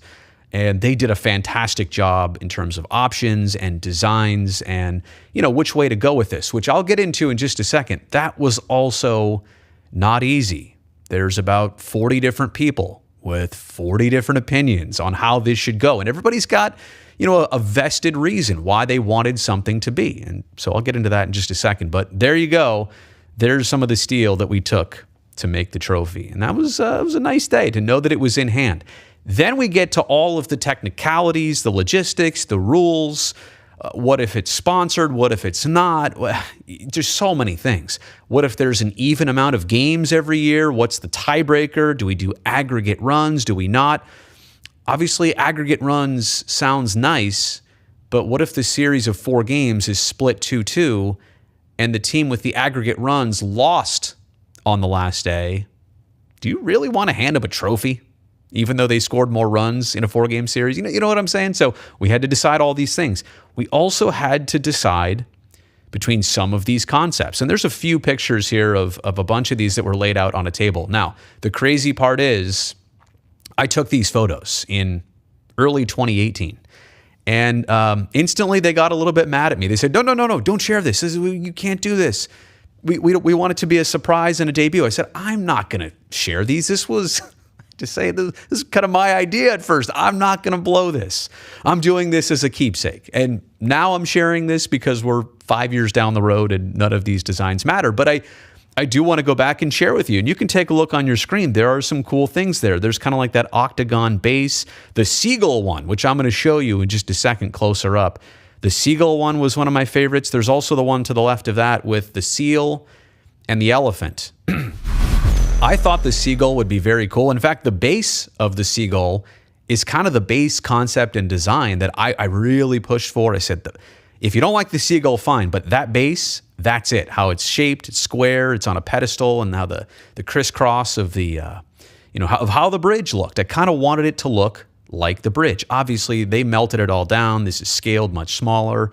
But I still wanted that look. And you can see some pretty eclectic things there with the troll, right? Do some research if you don't know what the Bay Bridge troll was. They placed it on the structure after repairs from the 89 earthquake. So that's obviously got its own backstory. Then there was the one that's closest to me, right? Let's see, where is it? Right here, right? You see that one right there? It's like a light bulb, like a nautical themed light bulb. So look, the seagull representing the bay, representing both stadiums, kind of, the late innings of games. The troll, anything that was a connection to us both. East Bay and Peninsula San Francisco wanted to try and really go heavy into those things to make this trophy authentic. And by the way, let me just say, there are trophies for other geographical rivalry series across Major League Baseball. They've got one for Ohio. They've got one there's a boot for Texas. There's one between the two Chicago teams. But let me just say, one thing we wanted to do here was not just make a trophy, not a piece of metal. Like, we literally wanted this metal to have meaning. And because it was part of the original span of the bridge, that was one part of it. But we also wanted the design to make sure that it reflected the authenticity of what this thing was, what it's all about, and the two teams that play for it ultimately. So let me show you a little bit closer up here. This was a design that never made it. I liked it. I mean, people thought about seagull poop, and there was some negative connotations. And honestly, I liked it. And I remember the A's and Giants representatives, because we were all here, in fact, in this conference room, talking about this one day. And they said, yeah, no, we get it, but it's not our favorite. And I said, I liked it. But again, we did get the base out of it. There was also that idea, which you can see right there, to keep a baseball from every series. Now, they wouldn't be able to, keep adding on year after year. Eventually, you'd have to take one out to put a new one in. But that was an idea, too, to make it big enough to take a baseball from each series and put it in there and then keep the baseball. We never did that, but I liked it. Would have also got heavy, too. By the way, that thing, if you pick it up, it is like a 40-pound deal. It's not a light trophy by any means. It is girthy and it is robust. Definitely feels as strong as it looks. So they didn't. Neither side really went with this one. But again, I kind of liked it. I thought it kind of fit the Bay Area, both sides. And then there was this, but then they didn't want like one on top, the Giants logo on top or mascot on top of the A's. And they thought, well, can we do it so that they can interchange? Because as you know, the current Bridge Trophy, it has the ability to put the winning team's logo on top. There's a Bay Bridge series like baseball. You put that on. There's three elements. There's the top and then the two base elements. And you can put whatever one you want where, depending on who has won the series. So when the Giants win it, they put their logo on top. They put the baseball on the bottom. But when it's being awarded, it's just the baseball on top and both teams' logos on the bottom. So that was another cool concept. And then it came to this, like we finally started to get closer, and you can see some of the notes here from March of 2018. What was the order going to be? Like, should the Giants be on the left? But is that first? But is that also geography? Like, they're west, A's are east. That makes sense. I remember seeing this for the first time and thinking, oh, okay, like we made some progress. And it was just important to me that going through all the work of the idea to getting the steel, which was, and then getting everybody on board, I just didn't want to do all that. And then get to the point where the trophy itself was ugly. I don't want to say, cheesy, but, do something meaningful, like finish this off. And look, not my total opinion, not my total input, not my design at all here, but I just wanted to make sure that I could help steer it as much as anybody else. And let me also say, too, there were 40 plus people looking at this between our network, between the A's, between the Giants, between the design and fabrication people that were part of this. There were so many voices and input. It's really hard to have a meeting and make progress because so many chefs in the kitchen. But ultimately, again, it worked out. It was great. I really like what they came up with. So this was kind of the near final concept. And then eventually they came up with this one. And this is kind of what they operated on. Not much different, right, from the initial version. But when I saw that first one, I was thrilled. When I saw this, I was like, you guys nailed it even further. Look at the little trolls in there. If you really peek in there, you can see it. But that's it. That's the final concept. And that brings us to, oh yeah, I got to get this off the screen soon. What it looks like today. And there I am holding it at spring training a few years ago. I'm telling you, it's heavy. It is like legitimately heavy. So I just wanted to share that. Hopefully you enjoyed especially some of those photos and designs that never made it, just to show you what the process was like 5 years ago. And last thing I'll say here is I wanted to implement this trophy. I realized it's not for everybody. And even some people at the beginning would say, what is this? Why do we need it? My internal plan was, let it be for 10 years. Now we're 5 years in. Let it be for 10 years. If it catches on, After 10 years, great. That's awesome. Let it roll. I'm going to step away from this. I'm not taking credit. Nope. Don't attach anything with me to it. Let's see how it goes. If it doesn't after 10 years, we'll let the decision makers do what they will with it. But I wanted to give it a fair amount of time. It's new. People are just kind of getting the taste of it. People are still finding out about this trophy, which is still cool to me. So I just hope it adds something to the conversation and to the geographical rivalry between the A's and Giants. Thanks for watching this.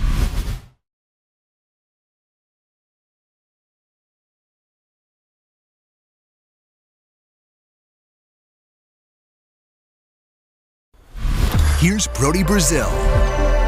Okay, so we may have finally solved the problem of burritos falling apart in your hands. Let me introduce Ptsd Tape.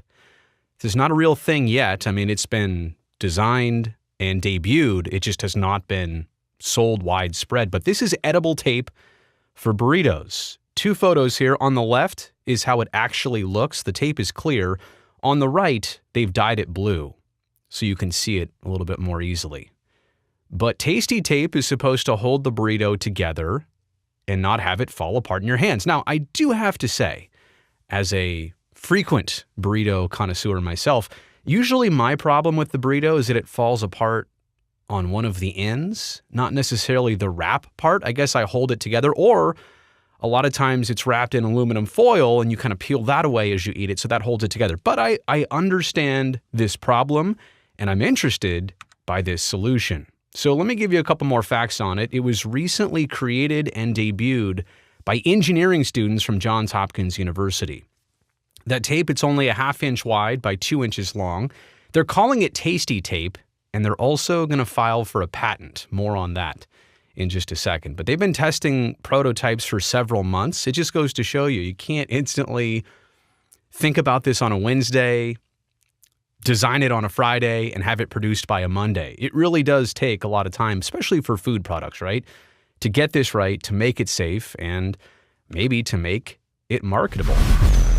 The description goes like this: an edible adhesive comprising a food-grade fibrous scaffold and an organic adhesive that ensures the ingredients in your favorite wrap are kept tucked tightly inside during cooking and consumption. So that's a whole new wrinkle actually to it, is that you can not only have the Ptsd Tape on there while you eat it, because it's edible, but you could also use the Ptsd Tape to hold things together as it cooks. Now, not necessarily the biggest baker or chef myself, but I could imagine a lot of different uses if Ptsd Tape can hold up to temperature, and if it actually does keep your food sticking together. This could be a revolutionary design and product. A little bit more info, and here's a quote from somebody named Tyler Guarino. He's one of the students who came up with this. First, we learned about the science around tape and different adhesives, and then we worked to find edible counterparts, Tyler said.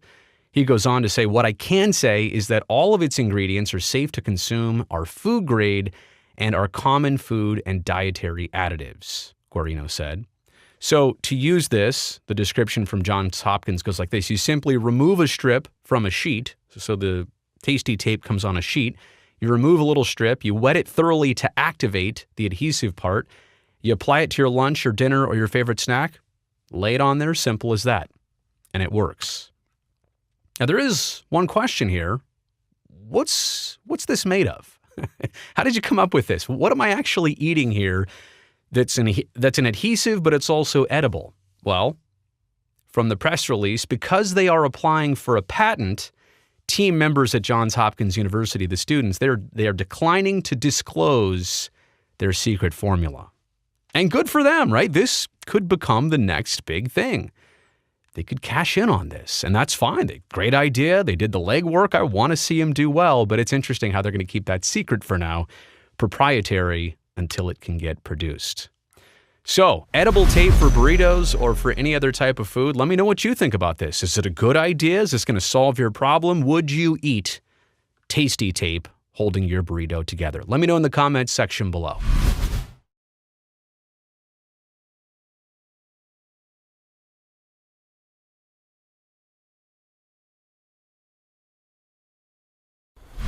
Here's Brodie Brazil. Sports betting is about to take a front seat here in the state of California. It's kind of weird that nobody's really talking about Proposition 26 or 27 right now. But I'm telling you, in the coming weeks and months ahead of the November election, you're going to hear a ton about what these two things are, the for and against. And it is a little bit confusing, so I want to try and help spell it out here. I'll be honest, I'm not necessarily going to take a side. I just want to help people understand what all of this means. And I'll pull up this article from ESPN.com. The headline says, Major League Baseball announces support of online sports betting initiative in California. Major League Baseball on Friday announced its support of an initiative that would authorize online sports betting in California, becoming the first major sports league to take sides in the high-stakes battle between bookmaking giants and the state's powerful tribal gaming operators. Two primary sports betting initiatives are on the November ballot. Proposition 26 would restrict betting to in-person only at tribal casinos and 4 different horse racing tracks. Proposition 27 would allow online sports betting. It's weird that they're both trying to make sports betting legal in California, but it's all about the location, the geography, and the how of sports betting. How would this happen? And I guess where too. So that paragraph right there is the explanation that thousands of people are going to need in the coming weeks. Prop 26, in person only at tribal casinos and 4 horse racing tracks. Proposition 27 would allow online sports betting. Major League Baseball is supporting Proposition 27, the California Solutions to Homeless and Mental Health Act. So that's also part of this too. It's backed by a coalition of sportsbook operators, including DraftKings and FanDuel. A percentage of the revenue from Prop 27 would be dedicated to fighting the homeless crisis in California. DraftKings and FanDuel are among MLB's official betting partners. MLB, which has 5 franchises in the state of California, has been an advocate of sports betting legalization since the U.S. Supreme Court in 2018 struck down the Professional and Amateur Sports Protection Act of 1992. Quote, as legalized sports betting continues to expand across the country, Major League Baseball remains committed to protecting the integrity of its games and creating a safe experience for fans who wish to wager on those games, MLB said in a statement they released on Friday. Proposition 27, the only measure on California's upcoming ballot that would authorize and regulate online sports betting, includes strong integrity provisions designed to help MLB carry out those commitments. They continue by saying this. The measure would, for example, number 1, require sportsbook operators to notify leagues of suspicious wagering activity. Number 2, would allow leagues to propose restrictions on betting markets that are particularly susceptible to manipulation. And 3, facilitate other forms of integrity-related cooperation between the state, leagues, and operators. MLB believes that Prop 27 has the safeguards to create a safe and responsible online sports betting market in California, a state with millions of MLB fans looking for alternatives to illegal offshore betting sites, end quote.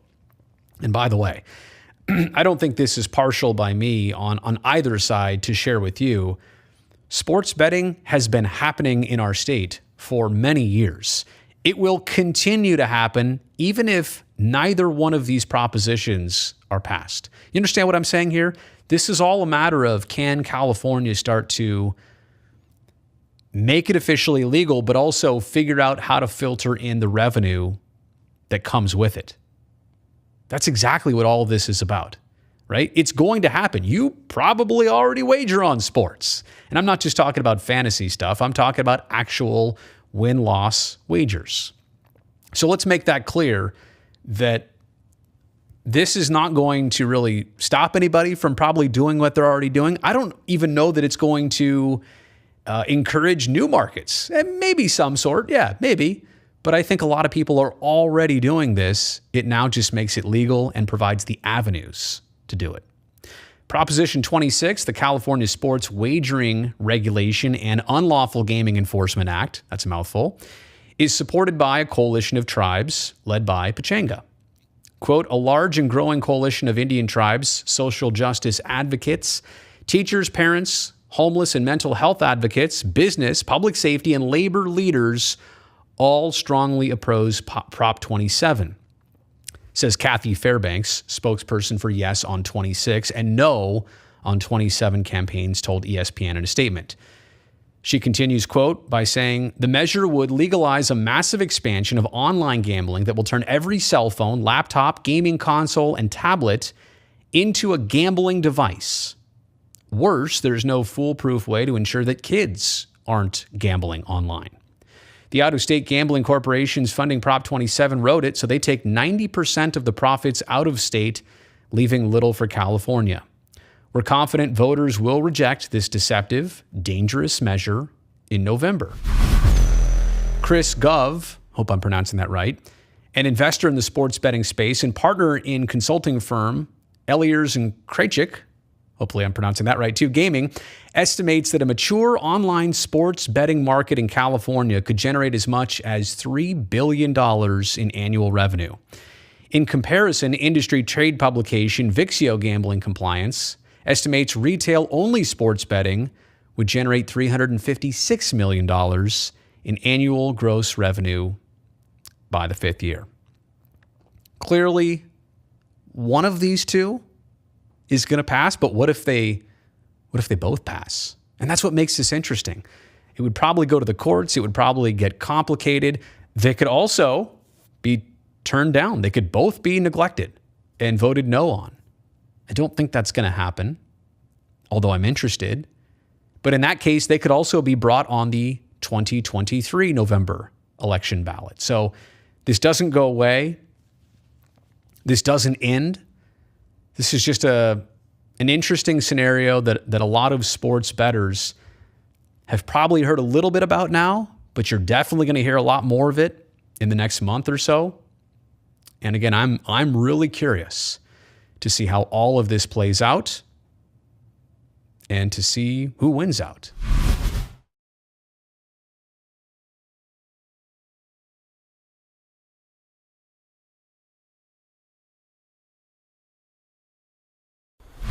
Here's Brodie Brazil. I have to be very clear from the start of this video, what you're about to see is not my original idea.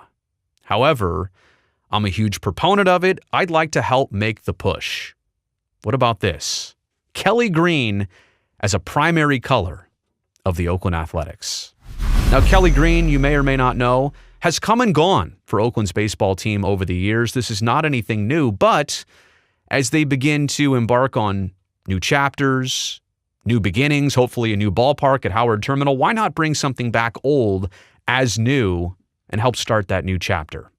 The image you're looking at here is from the Twitter account of Brad Wolf Design. Brad does an incredible job with pro sports jerseys and concepts, modifications. Look what he's done here with the Oakland A's. Kelly green on Tony Kemp. You're looking good, Kemper. Athletics in script, Kelly green across the front. I like the fact that it's the undershirt, Kelly green, the stripe down the pant leg. Kelly green helmet with the Fort Knox gold brim. Very classy here. I think this is an excellent photo. It's an excellent example of how Kelly green could really make the A's new look, potentially new jerseys pop. So here's what Brad has for a uniform concept. And I'm digging this. And I realize the home jerseys, I got to say, sentimentally for me, they've been the same since the late 80s, early 90s, when the A's were winning World Series. And when I grew up, I would be the first to tell you, no, we got to keep things the way they are because I am sentimentally attached to them. But when I see this, I'm also very excited, and it's not that much of a departure. It's an improvement. It might be time for something like this. That's simple, that's clean.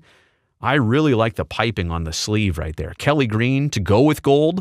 How about the elephant patch on the shoulder? No, that could change, but I like the elephant to start with. That's so simple. And when you add everything else into the mix, the jersey, the pants, the hat, those socks, it definitely hits for a home jersey. How about the away jersey? It's got to be gray. It's got to say Oakland on the front. Kelly green, I like that. Good contrast there. Now, the one thing it's not always my favorite, is the road hat. I actually like the home hat to be the only hat for the Oakland A's in terms of the white jerseys or their gray jerseys. Never been a fan of the all green A's hat. It's just me, but I kind of like it the old way. They used to wear only one hat in the late 80s, early 90s, and that was kind of the look I preferred. But I like this too, the Kelly green stripe, again, down the pant leg. This is a really sharp look. So here's what I would come up with as my ultimate A's jersey combination if Oakland went with Kelly green as a primary color on the jersey. So there's the home jersey, there's the road jersey. You see Matty O, you got to keep the Kelly greens, right? Those are not depicted because let's assume those are going to be untouched. But let's also bring those gold jerseys back to fashion here.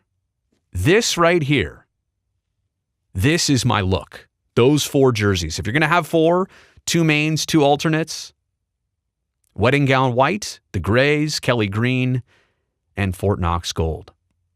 So I know we're talking a lot about jerseys here, but let's just make sure we officially define the color scheme. And let's also tell you that I'm using these historic names. These go way back generations ago with the Oakland A's. Kelly green is that lighter shade. Wedding gown white is the fancy way of describing the Oakland A's home jerseys. Fort Knox gold, it's kind of the same gold as the text on the screen there. It's not entirely yellow. That's not fair to say. It's gold, but it's Fort Knox gold. And I don't know about the other 2 colors, but I definitely want to keep them in the mix. Dark green, I'm not saying do away with it for the Oakland A's. I'm just saying maybe it's not a primary color. Maybe the dark green, some people call it hunter green, deep green. Maybe that's an alternate color for the A's instead of being primary. And then the road gray, I don't know that there is a name for that with Oakland, but we could probably come up with something for it. So that's what I think the new color scheme could be. You've seen the jerseys. Again, credit to Brad Wolf Design. Tremendous job in coming up with that image and those renderings. I'm a huge fan of this. I'm a loyalist to this franchise, got sentimental attachments, so I'd be the first to tell you, hey, don't change too much.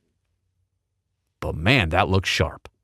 Let me know what you think about this in the comments section below.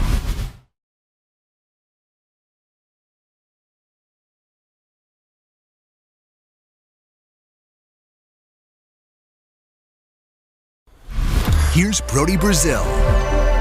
So the Stanley Cup playoffs are right around the corner, and before anything else, can we address the brand new logo for these NHL playoffs? I've got to say, I really like it. The last one, more than a decade old, it looked very 2010s-ish, the format of it. The year changed, but the format of that logo never changed. I really like what we've done here. The font is sleek, the colors are simple, kind of minimalistic, but also that Stanley Cup, really bold, really pronounced. This is going to look good all over the place. TV, on the ice, shirts, hats, everything. I like this new logo for the Stanley Cup playoffs.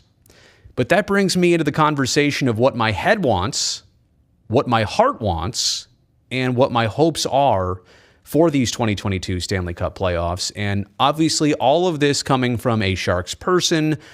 San Jose will not be participating in this postseason for a 3rd straight year. So I'm kind of saying this as a bystander, but also as a hockey fan. I've got maybe some selfish objectives about these Stanley Cup playoffs. Let's begin with what my head wants and what my head thinks is going to happen. Colorado wins the Stanley Cup. Now, I'm not just saying this. I've got reasons behind it. Let me just start off with this.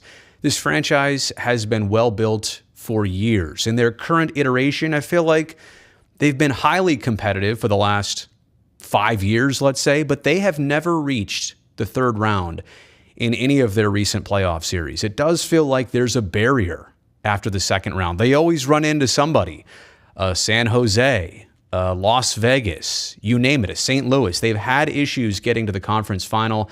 I feel like this is their year to not only get to the conference final, but the Stanley Cup final, and eventually win it. They've tallied 110 points in 72 games. So can they flirt with 120 points? I think it's highly possible, even if they temper themselves or pace themselves in the final 10 games. I don't know if you want to do that. I think you want to go in strong. But my point is the pace that they're on would get them to 120. Just the fact that they're flirting with it alone. They've been atop the league standings basically all season long. They've been a heavyweight in this National Hockey League for 2022. They have been a point-getting machine. Cale Makar, easy candidate for Norris, probably the winner of that trophy this season. They're not just all offensive.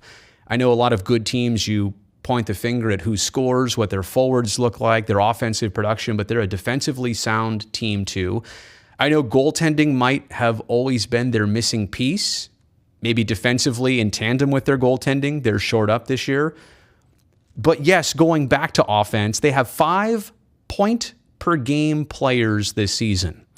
So when I say this is what my head wants, I mean logically, this is a group that should avoid scoring slumps and ruts. It's not just 1 point-per-game player. 5 point-per-game players this season. The offense is coming from a multitude of different places, and that kind of diversity in your scoring, I mean, that bodes extremely well for playoff rounds, for playoff series, and playoff opponents.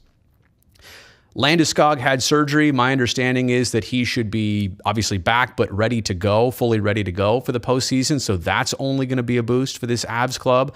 And how about Nazem Kadri? After all those years in Toronto, who would have thought his third year with the Avs would be the breakout season in the NHL? He is by no means a young player in this league, but finally now 83 points in his first 65 games of this season. So lots of good stories. Things are coming together in the right ways.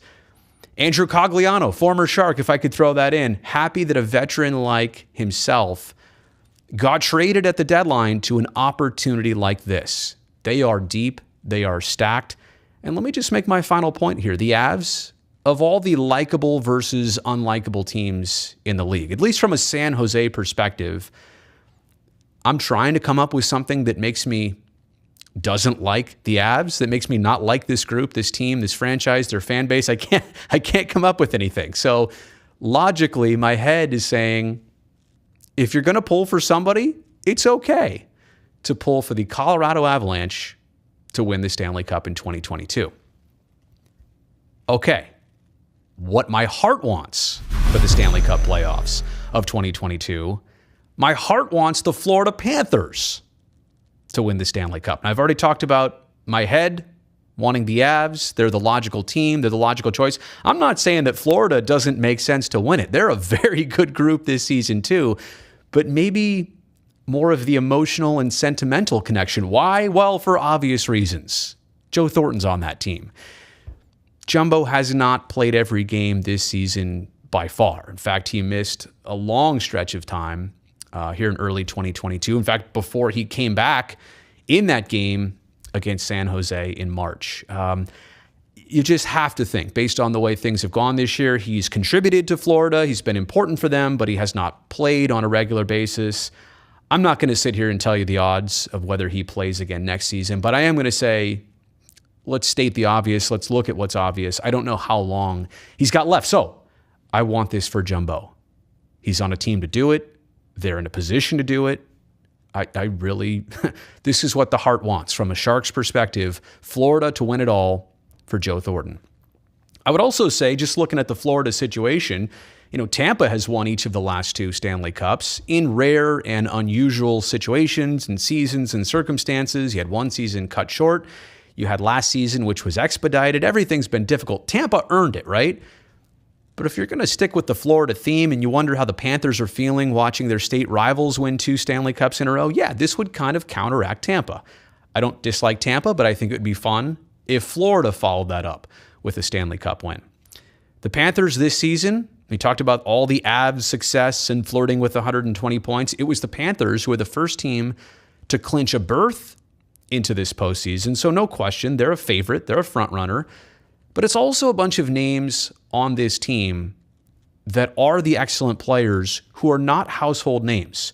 Huberdeau, Barkov, Reinhart, Ekblad, Duclair, these are all players who are producing at a high clip, a high level on a complete regular basis, but because they don't play in Toronto, New York, Vancouver, Chicago, Philly, Boston, they're not getting the same attention because of where they're at and just the media cycle. I'm sorry, but that's just the way it is, and that's the way it works.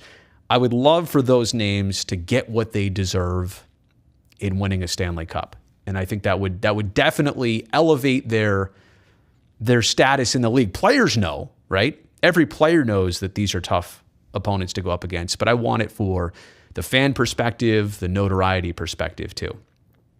So the Panthers have already clinched the playoffs. This is, I say, only the 8th time in franchise history. It's not a lot for them, but it's their first time getting in the postseason 3 years in a row, which is odd because, right, the Sharks are out of it for the first time for 3 years in a row, and the Panthers are in for 3. But you kind of understand, like, this is a high point in their franchise. They want to capitalize on this. And going back to my number one thing, they've got Joe Thornton. And that is why the heart wants the Florida Panthers to win a Stanley Cup this year. Okay, this should be fun. My hopes are that there's no playoffs for the Las Vegas Golden Knights. I can sense it already. Some people are very disappointed by me saying that. They're not Sharks fans, but there are some out there who are watching this video saying, I am heated already. So let me explain here. You got to hang with me here. Las Vegas as a hockey franchise. Miracle start. Stanley Cup final appearance in their very first season of existence. That's a magical story. I'm actually sorry that didn't get played up even more than it did, or it should have. Like, if that happened in football, an expansion team plays in the Super Bowl in their very first year, you would have never heard the end of that. Instead, it honestly did kind of get buried a little bit for the Las Vegas Golden Knights. So there is that. The start has been incredible. It built a strong foundation for the fan base, the experience at T-Mobile Arena. It really did do them quite well for literally 20 years down the road. But 4 years, 4 seasons, 4 playoff appearances. You need to also understand that they've gone deep in these 4 playoff appearances, 12 rounds total across 4 years. So my third point here, I'm not saying this from a salty place. I'm not saying this as, I hope you don't get there because the Sharks aren't there. It's not that. What I'm telling you is if you're a new hockey fan in Las Vegas, a taste of humble pie and a taste of the other side, it will also greatly benefit you over the years as a hockey fan base. Why? Because people can't look at you and say, well, you've always been good. You don't know what it's like to lose. I'm telling you, you absolutely do appreciate the winning more once you've tasted a couple seasons or 2 out of the playoff picture. I'm telling you right now from San Jose, Sharks have been lucky. Fans have been absolutely fortunate to experience 30 plus years of mostly playoffs. So this type of situation will help you as a fan base in the long run, whether you believe me or not. I'm also here to tell you that this is a team that has kind of struggled to pay everybody, right? They were expansion. They did so well. Now they have to give out new contracts to these players. And all of a sudden, they're slammed up against the top of the salary cap because you've got performing players and you have to compensate them. Otherwise, they go somewhere else. So to have a season or maybe 2 where you can temper the expectations a little bit, then maybe your salary cap situation gets a little bit more under control, because as of right now, it's not exactly that. And last but not least, I know Pete DeBoer kind of in a hot seat situation because the Golden Knights had, a struggle surge and a point in their year that just went really wrong really fast. I know he's a great head coach. I still think he's a good fit for that team. I don't want to see Pete DeBoer suffer at all. I don't want to see him get removed from that role. I'll tell you what, if you do remove him from that role, he'll find something else too. He'll do well there too. If that's what you want to do, Las Vegas, but I would probably advise you not to do that. I still think he's a good fit for that team in this time frame. He will help them keep it together. So I don't have any ill will against Pete DeBoer. I'm just saying Las Vegas as a franchise, as a hockey community, I know it's bad. I know this would be frustrating for you, but getting a taste of this will help you in the long run. Okay, so there you go. What my head wants, what my heart wants, and what my, hopes are. I'm not like wishing every day the Golden Knights don't make it, but yeah, those are my thoughts. And I'd love to know what you think about this video and these topics. Let me know all about it in the comments section below.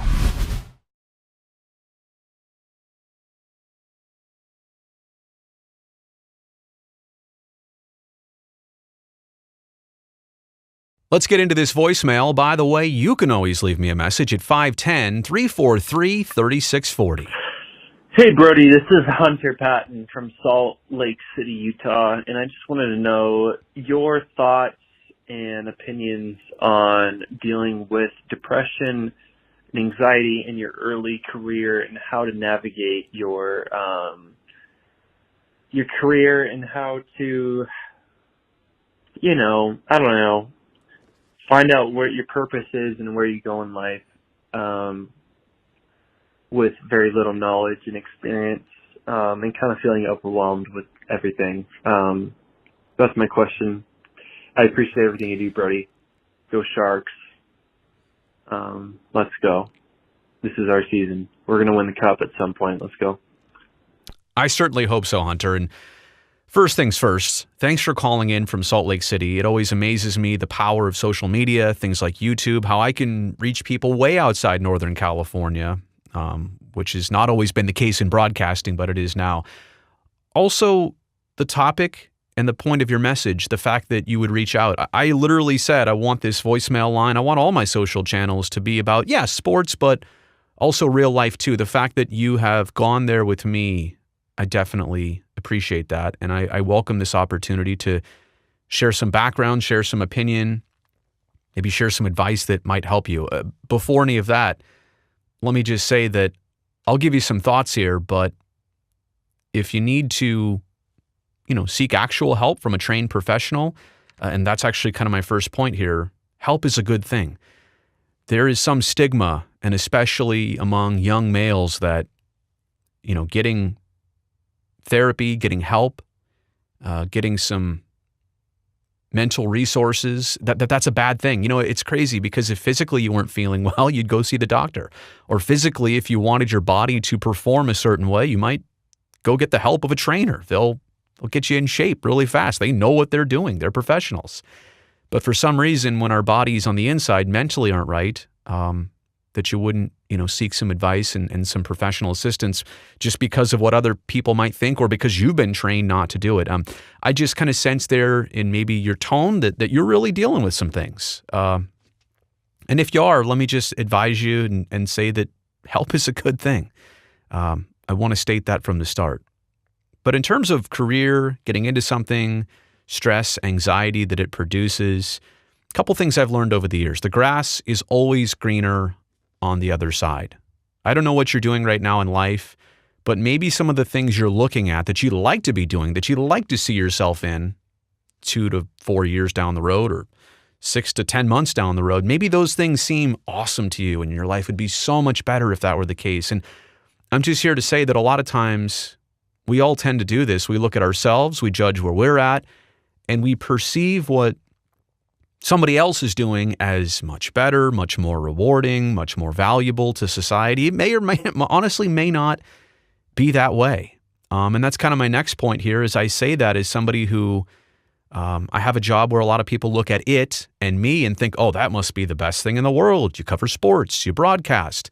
You could do this in your sleep. You've been doing it for a long time. And some of those things, are true. I'm a little more comfortable now than ever before. I've got a lot of resources. I've made some friendships. I've got a lot of background in this area and these teams.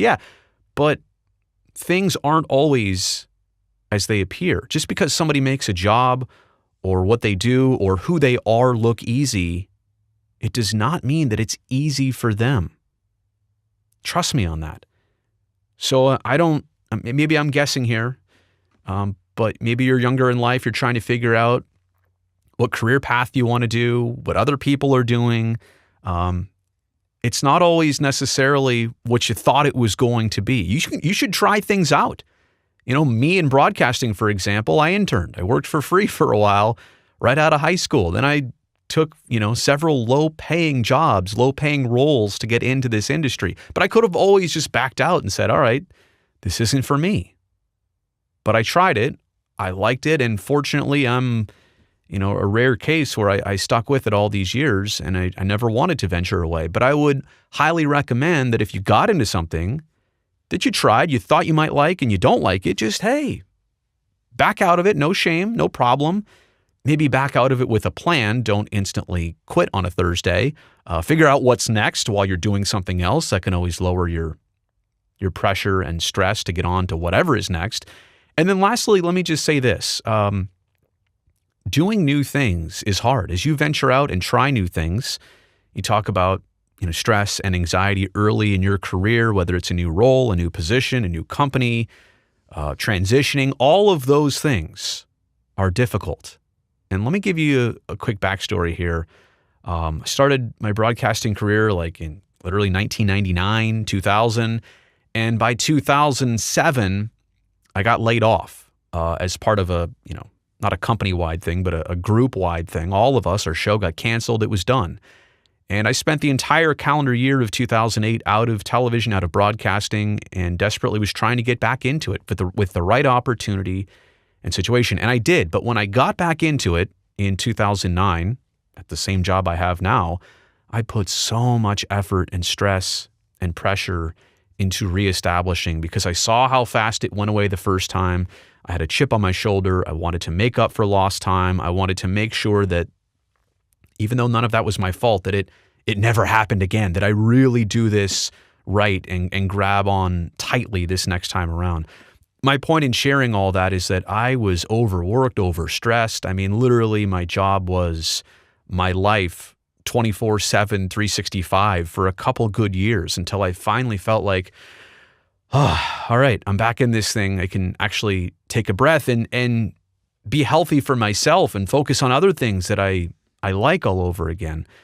I'm just saying that even for somebody who had been broadcasting like I had for years, I knew the skills necessary. I knew what I needed to do. I got so tied up and tight in on being successful that I got completely, overworked and stressed out. So doing new things, even doing the same things, but doing them with a new company or in a new position, those are hard. And I don't want you to discount that. Again, kind of going back to my first point, if you need help because these things are hard, that's totally okay. In fact, it's highly recommended and endorsed. So I wish you the best of luck, and I thank you so much for bringing this up and giving me the chance to talk about it. Here's Brodie Brazil. Okay, so this is definitely going to be a rant video. Yeah, I'm pretty passionate about this topic. And at the same point, I'm going to try and keep my comments here as productive as possible. And I also want to explain this from the very beginning, that none of what I'm about to say, it was not produced for, and it's not being aimed toward any one single individual. I promise you that.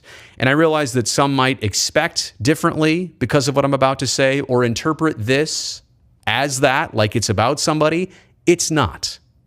In fact, I wish it was only about one person, because instead, it's about a group of individuals and a certain habit, kind of a trend that I've seen among this cross-section. These are people who work in and around professional sports in the media landscape, and their job titles all vary from host, reporter, columnist, contributor, pundit, vlogger, blogger, whatever it is, you name it, people with platforms that cover sports in our region. And kind of the roles that they have are to cover whatever's interesting. And we have a bunch of different teams and a bunch of different sports here in the Bay Area. But for whatever reason, this certain cross-section of people among a variety of different mediums, they always seem to do a really good job of ignoring the Oakland A's, like literally 99% of the time. And I don't mean all the major stuff, but the everyday news and information. Team wins a couple games, or they get swept in a series, or they win 97 games a couple seasons in a row. But apparently that's just not interesting enough for you or your audience. So yeah, I'm going to say it. I think some people consciously or subconsciously have decided to ignore the A's until it's time to try and dunk on them. Like the opportunity presents itself where all of a sudden they jump out of the weeds, they parachute in from the sky, and I'm not here to defend the A's in everything they do or don't do, but all of a sudden it's time to throw shade. It's time to be very critical, have a very strong opinion against the Oakland A's. Wait a second. Where did you come from? What? You don't care about these guys. You never talk about them. Why do you care now? All of a sudden. It is really interesting. And so I'm just here to wonder, like, if you are a sports person and you're supposed to be up to speed and in the conversation about all this stuff, but you choose to stay away from it, then why do you deserve a seat at the table when it comes time to having a strong opinion on the Howard Terminal Ballpark project? Or how Paul Blackburn got to the All-Star game? Like, did he take a private jet or did he fly commercial? Who invited you to that conversation? Or how about the situation and the condition of the Coliseum? Yeah, we know it's dilapidated, but if you never go there and it's not interesting enough to you, why do you only get to criticize it when there's something negative to showcase about it? Or how about all the trades and the repositioning of the team in the last year? You don't care about most stuff for wins and losses, so why do you care about the trades? I don't get it. And I do hear the response from some that, well, the A's they don't move the needle. Nobody cares about them. Come on. You're here right now. This little YouTube channel, which only covers the A's and Sharks, basically, it got 2.5 million views in the last year. I know you're out there. I know people care. And I also know that there's other popular teams and big things going on. Between the Warriors, who just won a title. Football's always going to be huge. And yeah, the Giants are also out there too. But are you telling me that there's only enough real estate for those three teams on air, online, digital, broadcast? Really? You only have the bandwidth to pay attention to those teams and that's it? And you think that if you cover the A's a little bit, that people will turn away from that? This franchise could use attention. More people could be educated on Howard Terminal, what's actually planned, and the benefits to the city and the county in that situation. Anyways, it's weird to me that it's almost like a badge of honor among some that they're happy and proud to stay away from the A's. Oh, the A's don't matter. Oh, the A's are this or that. And you say you don't care about them. But then all of a sudden, when it's time to bury them, there you are. How does that work? So my closing comment is going to be this. If you're going to stay away and you're going to ignore them, fine. We'll identify that. We'll establish that. Just maybe do a better job at staying away permanently.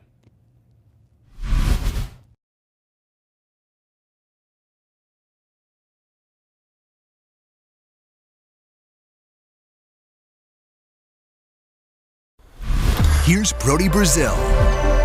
Okay, we're doing it. We're ranking all 11 Nike City Connect jerseys that have been released so far. By the way, 3 more still to come this summer, including the Angels, the Brewers, and the Padres. Those Halos jerseys, they've actually been leaked. I hate to say that. I hate to show them to you later on in this video, but we will take a sneak peek and evaluate those. And quick shout outs to Chris of sportslogos.net. He's been at the logo and jersey and uniform game for so many years, in fact, decades at this point. He does a great job. He came up with this graphic, this compilation, so full credit to him. Check out his site when you can. Let me begin with the overall thoughts on this whole City Connect series of jerseys. Nike collaborating with Major League Baseball. I really do appreciate the departures from tradition here. It's hard to come up with something that's like a complete 180 of what the team is known for and what they're already wearing. You could take 1 step away and 2 steps away, but then it's really just, it's an alternate jersey, and it's not that big a deal. To go where they've gone with complete different colors and stuff you would never have expected, enough stuff to catch your eye and go, whoa, whether you like it or not, again, you have to respect that complete departure from tradition. I also think there are so many impressive and thoughtful local elements that have been included here. The hometown audiences really see the intricate details of these jerseys and the things that have been included, and they say, you know what? That does represent us. That is a thing here of our region. And maybe not everybody else understands that, but we do, and we appreciate that. So the riskiness and the thoughtfulness are two things I want to mention that I do appreciate with this jersey series. And then lastly, like, what does Major League Baseball have to lose by throwing out another set of jerseys per team? And they're doing this 7 teams at a time per season. But like, think about the NBA. Every team across the board has like a 5th and a 6th and a 7th jersey. It's crazy. And I think that's actually too much. But most Major League Baseball teams this year either have 2 or 3 jerseys, and that's it. So for them to have 3 or 4 for 162 games, and you can't wear your roads at home or homes on the road, like, this is not that big a deal. Are people going to get frustrated by these and say they hate them so much they won't watch their team that day or anymore? No, absolutely not. You've got nothing to lose by breaking out this series. Okay, so we're going to rank these. Before we do it, one last request. Subscribe to this channel. If you like this type of content, if you end up liking this video, hit me up with a sub. I'm trying to grow this thing out, and I really do appreciate it. Number 1 of 11, it's the Boston Red Sox. And coincidentally, they were actually the very first team to debut their City Connect jerseys. That's a lot. That pops. That does not look like the Boston Red Sox of ever, right? And how do you even come up with the design for a team that's basically never changed their logo or colors or looks? The colors and fonts that were used there, they're from the Boston Marathon. Great tribute to that. I really do think the yellow and the blue, the baby bluish, kind of the UCLA blue, that really does splash when they wear those at Fenway Park, because it's all the dark blues and greens, and that Fenway green is such a classic color, but the yellow and the blue pops when they wear those at Fenway Park. It catches me. I like it. And not to mention, they were the first, like I said before, to debut in this series. It's hard to go first. And for everybody to go, whoa, it's very polarizing to be that first team. Quite honestly, and there's a tough battle here for the top spot, but I'm going to go with the Red Sox as my number 1 choice. At number 2, how about the Washington Nationals? I mean, you never see a Major League Baseball jersey looking like this. And I will discuss, is the fabric there like flannel? Look at what Sean Doolittle, like around his midsection, you can kind of see where it's wavy there. It almost looks flannel. And the WSH is like that stitched in material. Looks old school, but also very modern at the same time. We'll talk about the cherry blossoms and the color in just a second. How about the fact that it's pink? What other Major League Baseball team on a regular basis besides Mother's Day is wearing pink? I love that. This is my number 2 selection. It's a close second. The cherry blossoms, as you know, a huge fixture in Washington, D.C. That flannel-like texture with the pink color, I think that's a grand slam, for lack of a better reference. And going back to the picture, if you remember, I actually like the contrast of the gray jerseys with the cream-colored pants. If they went gray head to toe, a little bit too much. Then it becomes like pajamas. So I really like what they did there. At number 3, the Colorado Rockies. Are they a softball team now? That looks like a beer league softball team right there. It really does. No, but in reality, I am putting them at number 3 of 11. And they were the most recent debut. These just came out. Kind of the trucker hats to go with them too. And the white, sleeves and top with the gray pants and the white belt. I got to say, the white belt actually works for me right there. So the Rockies are at number 3. Their look here is based on the inspiration, I should say, is based on Colorado's license plates, and also those welcome to colorful Colorado signs you see when you're on the road and you enter the state. Those green pants, they're a lot. Does look like a softball team, but I think the white belt, like I said there, the white belt really breaks it up well. I wonder how hot those jerseys are going to be on a warm Denver day. The dark color, right? But hey, It's that departure I'm talking about. It's got to look different. And when they wear those, they will certainly be noticed. Okay, at number 4, it's the Miami Marlins, who already have a pretty colorful scheme, right? Their logo, their team colors, they've always been very flashy, but wow. Like there's no mistaking when they take the field in those City Connect jerseys. I like them. They're number 4 of 11 here in my countdown. You should know that these jerseys and this look, it's a tribute to the Sugar Kings. Now, they were the Reds AAA affiliate who played in Cuba from 1946 to 1960, obviously not far from Miami. So they're taking that regional connection, bringing life back to something that existed in history. I think if they went all red on the tops without the pinstripes, it wouldn't have done the trick. But those pinstripes to finish off the look, again, to finish off the tribute, I think it really stands out well. And also when you have that bowl of a red, like what do you do as a second color? You got to have something else. That powder blue, if that's what you want to call it, it really does complement the color scheme there. So got to say, I like the font across the front. I really like what they did for the Marlins. Okay, number 5, and these have actually gotten pretty mild reception when they came out recently, the Kansas City Royals City Connect jerseys. I get it. The colors are unchanged. I mean, if you just did a quick glance across the screen right now, you would know they're Royals jerseys and you wouldn't even think that they're maybe even alternates. They're not a drastic departure. I get it.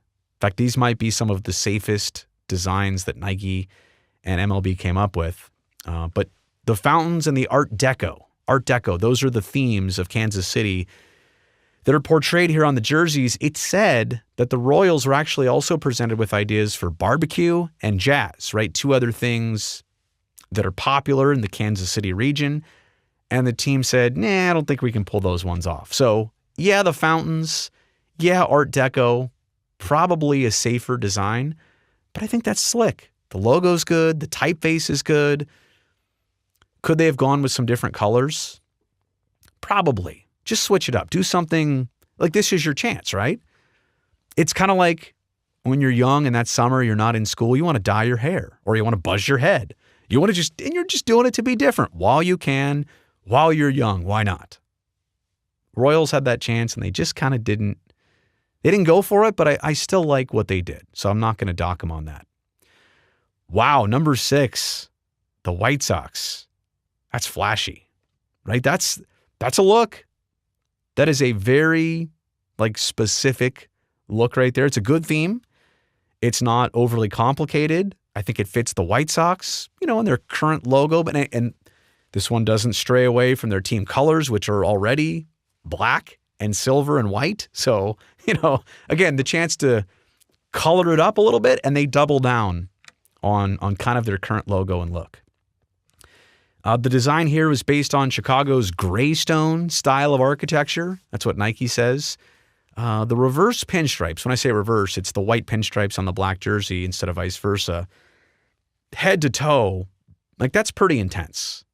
You saw the Marlins with the white pinstripes on a red jersey, but just the tops. Okay, that's something. Head to toe, that's a lot. And maybe that's why they slipped down a little bit for me. But my number one question about these, and I mentioned the Rockies pants before and jersey before being dark green. How about these? These are literally all black. All black. What will these be like to wear in August on the East Coast in the summertime? It's just, right? In a day game. Seems like a lot. But they're very popular in Chicago. Again, it's a regional thing. That's what matters most to me. If the region likes it, I'm down with it. These are okay for me. I didn't want to dock them too much, but I didn't want to put them too high here on my list. Okay, number 7, we're still in Chicago, and the Cubs don't stray away either here. Think about what the Red Sox did. Maybe that's why I liked it. They tried something new. The Cubs are using dark blue. I see a little bit of red on the Chicago star in their hat. And then they introduce baby blue. And yeah, they go with the dark blue pants also. The all one color look from head to toe, maybe they're doing this too much in this series. I get it. That's kind of a theme. Maybe the next generation, the next installments, the next 7, maybe they won't be like this. Maybe that's kind of this thing here and now. It's a tribute to the Wrigley neighborhood and also Wrigley Field in general. That's what Wrigleyville is across the front. Obvious. I get it, though. I mean, they love their home park. It'll be their home for many decades to come now. The red, the white, the blue, they're all colors that they normally use. They're doing it here again. Why not flip the script? Come out with green. Incorporate a bear somehow. I don't know. That's why I'm sticking to the evaluation and not the creativity here. But you had the chance to try, something brand new and you didn't. But another dark and hot scheme for the summer. And I think about this for all the East Coast teams. Anybody east of the Mississippi, yeah, do you really want to be wearing these dark jerseys for day games? Speaking of dark jerseys, at number 8, I guess the Astros can play their home games in a dome, but look at Space City. Now, I actually kind of like some elements, and I included the hat here. I wanted to show you up close what the hat looks like. I really like the hat. In fact, I'd be up for the Astros keeping that hat with their current jerseys. I like that hat enough. I really do. In terms of everything else, the font's cool. The gradient on the numbers from kind of all orange to the yellow trim on the top, I think that's very cool. Maybe I should have put these higher than number 8, honestly. Maybe these are better than the Cubs. I don't know.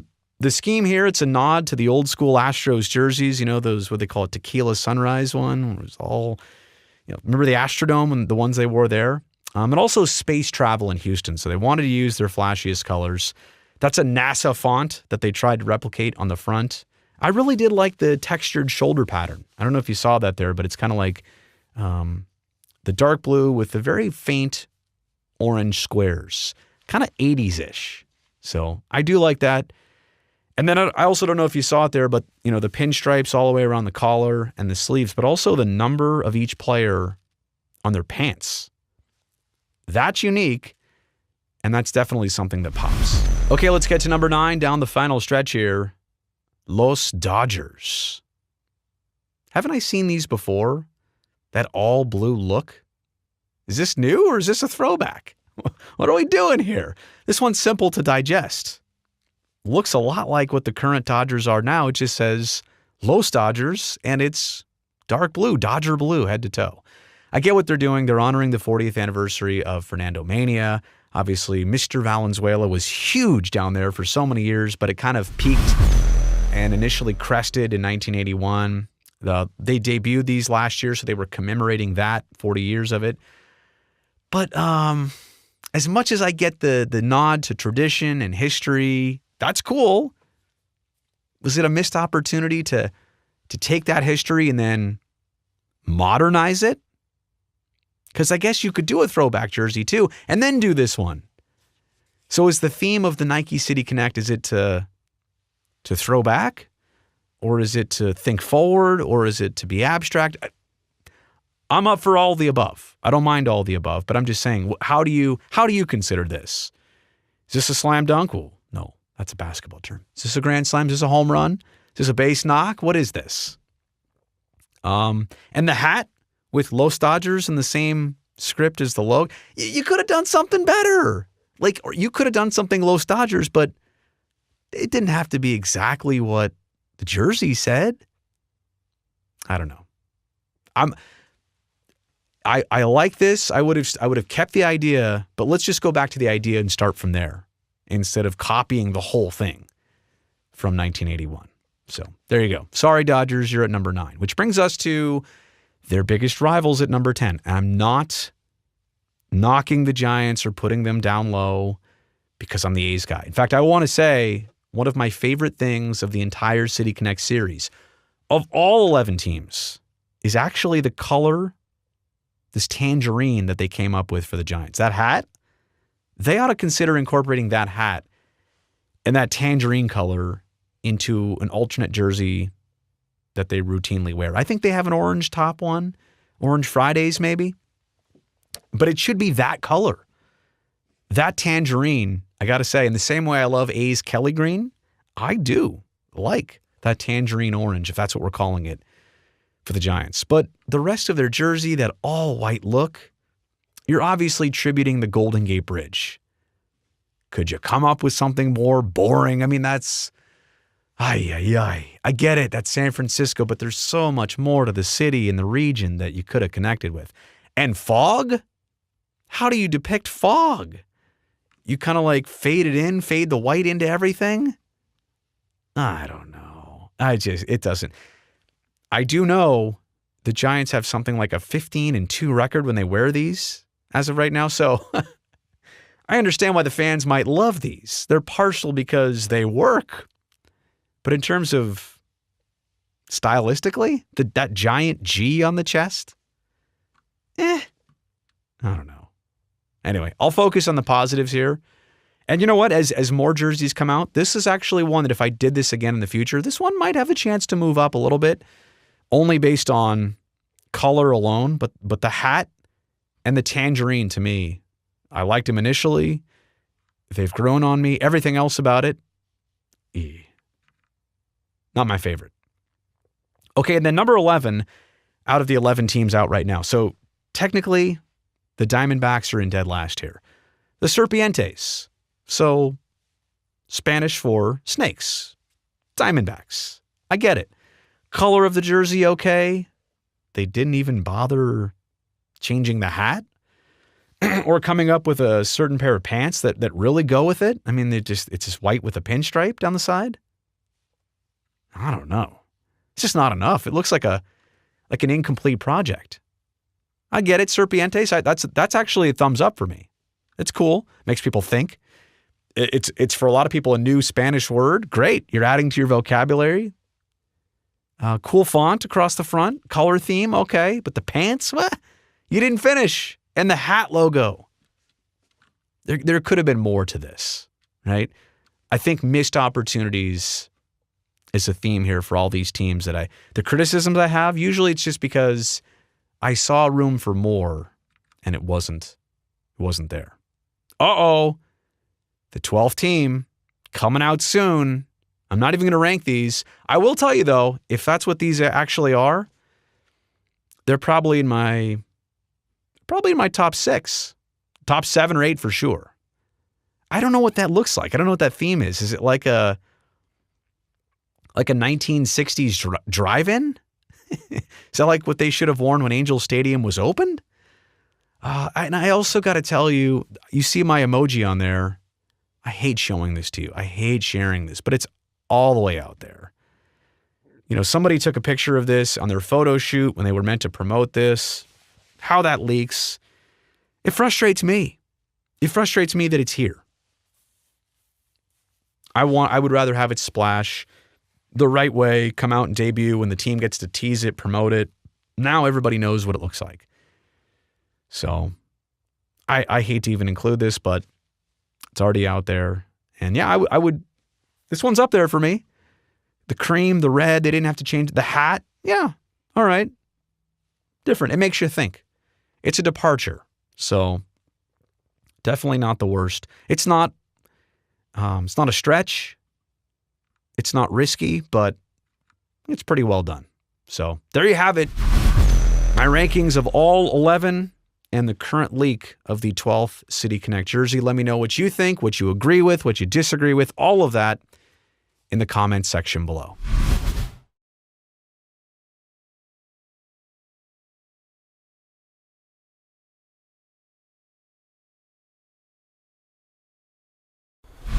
Here's Brodie Brazil. I'm here to ask a question which I do think is appropriate and applicable here in 2022, and that is this.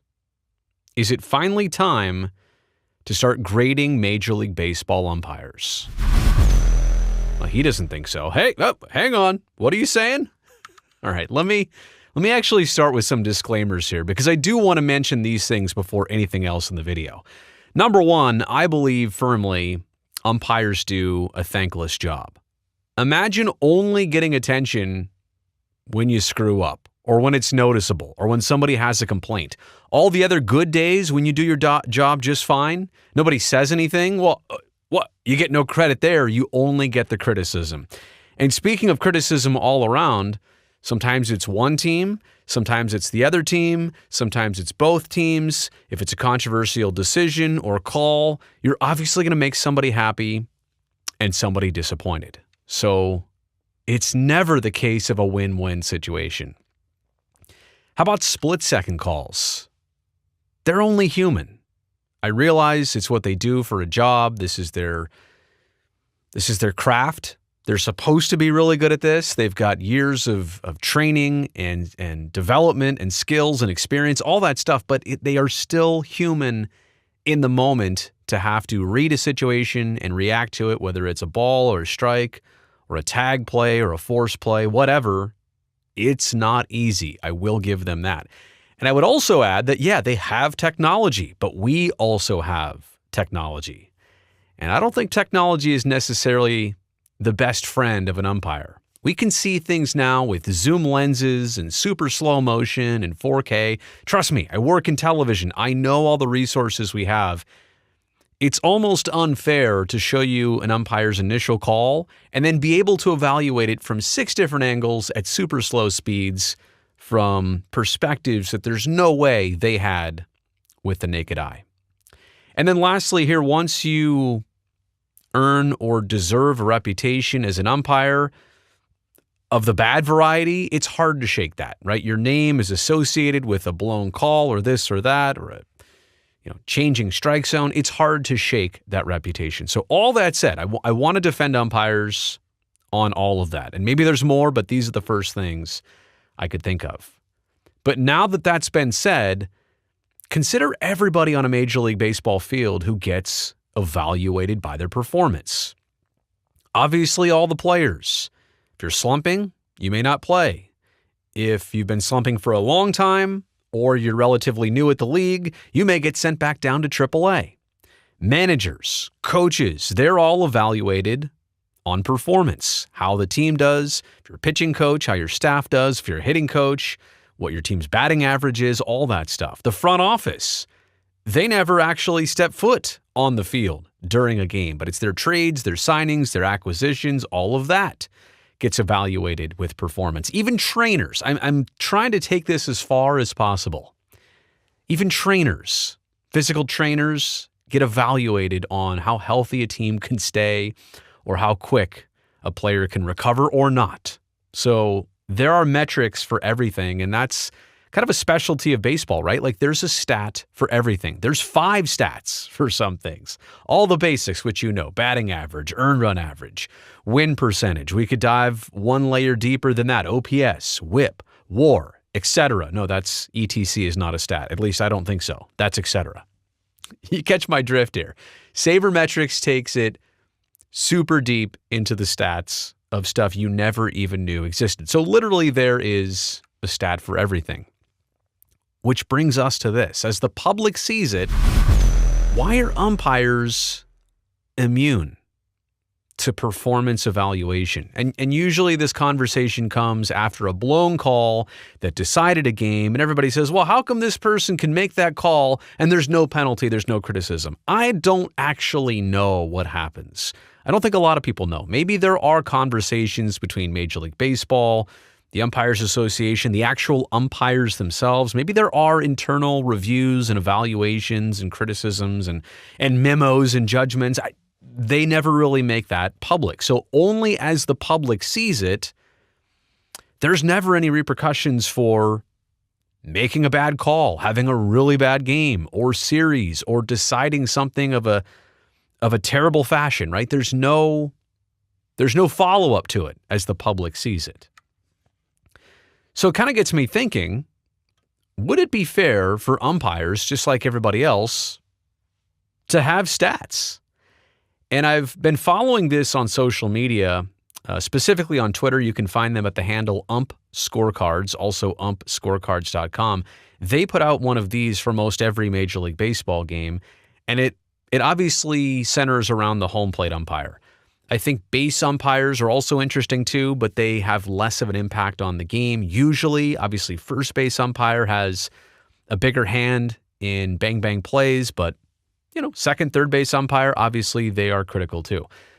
But as it relates to the home plate umpire and balls and strikes, like, for example here, Laz Diaz on Tuesday, June 21st, game at the Coliseum where the A's lost to the Mariners 8-2, he had an overall accuracy of 90% calling balls and strikes. And usually, 90%, is that good? Is that bad?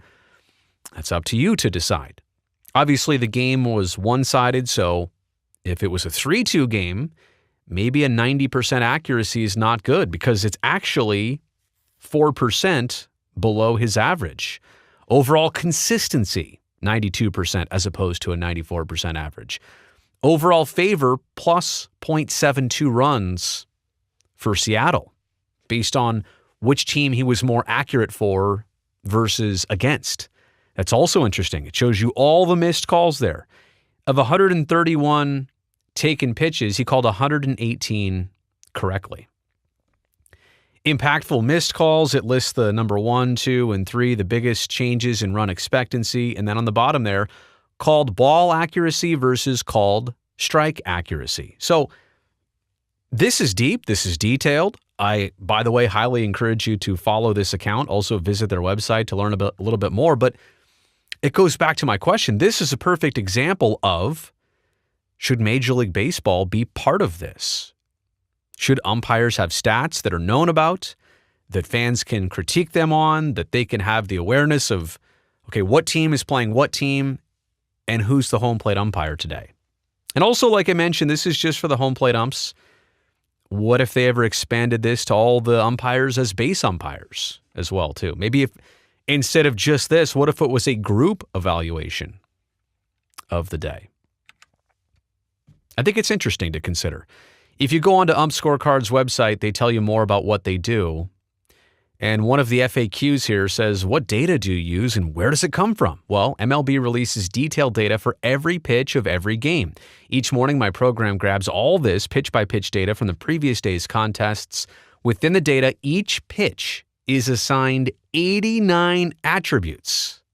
That's crazy, 89 attributes per pitch. From the pitcher's release position to the pitch's horizontal acceleration, we care about 5 of those 89 values. 2 of them are the pitch's horizontal, plate X, and vertical, plate Z position as it crosses the plate, right? They're just mapping out where the pitch went.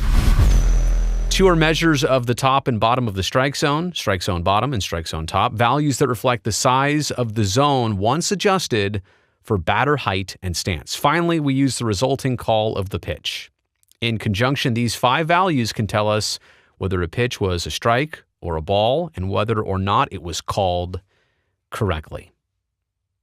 Is that too deep? Is that too far? I'm not at the point of suggesting robo-umps yet, but I'm at this point right now. Is it time to grade the human umpires? And I'm not saying they have to be perfect, and I don't want to hold it against somebody. I'm not going to dock their pay immediately. I'm saying as an experiment, as a sample. Baseball's trying new things. Not going to suspend anybody because they have a bad percentage.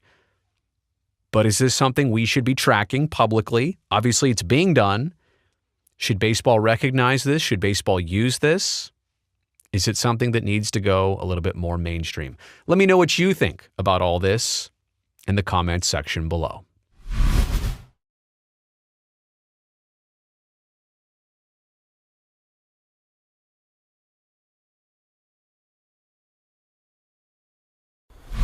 Here's Brodie Brazil. I debated whether or not to even make this video, and that's because I don't want to give fake Klay Thompson any more attention or hype than he's already getting right now.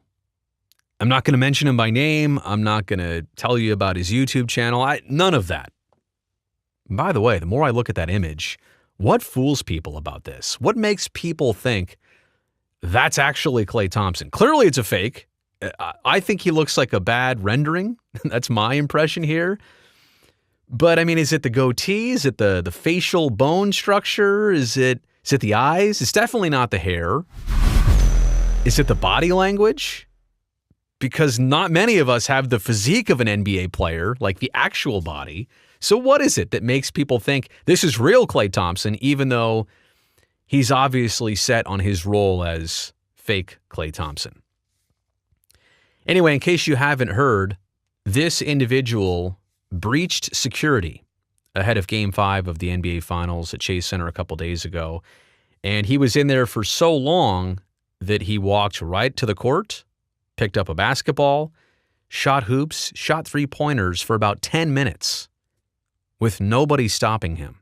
Tons of people walking around hours before the game, right? They're getting ready for a huge production, but nobody stopped him. Nobody bothered him. He did his thing. And not just him, there was a camera person following fake Klay around the entire time. They got in the building too. They were actually rebounding the basketball for him while he was shooting on the exact same court where Game 5 of the NBA Finals took place several hours later. So this is a big deal. And again, I'm not here to talk about the individual. Don't know him, not familiar with him. I've heard of him. I've seen him for a couple years. I thought he was just innocent, right? I thought this was just kind of a funny gag, and that's where it started and finished. But apparently he wanted to take it to new extremes.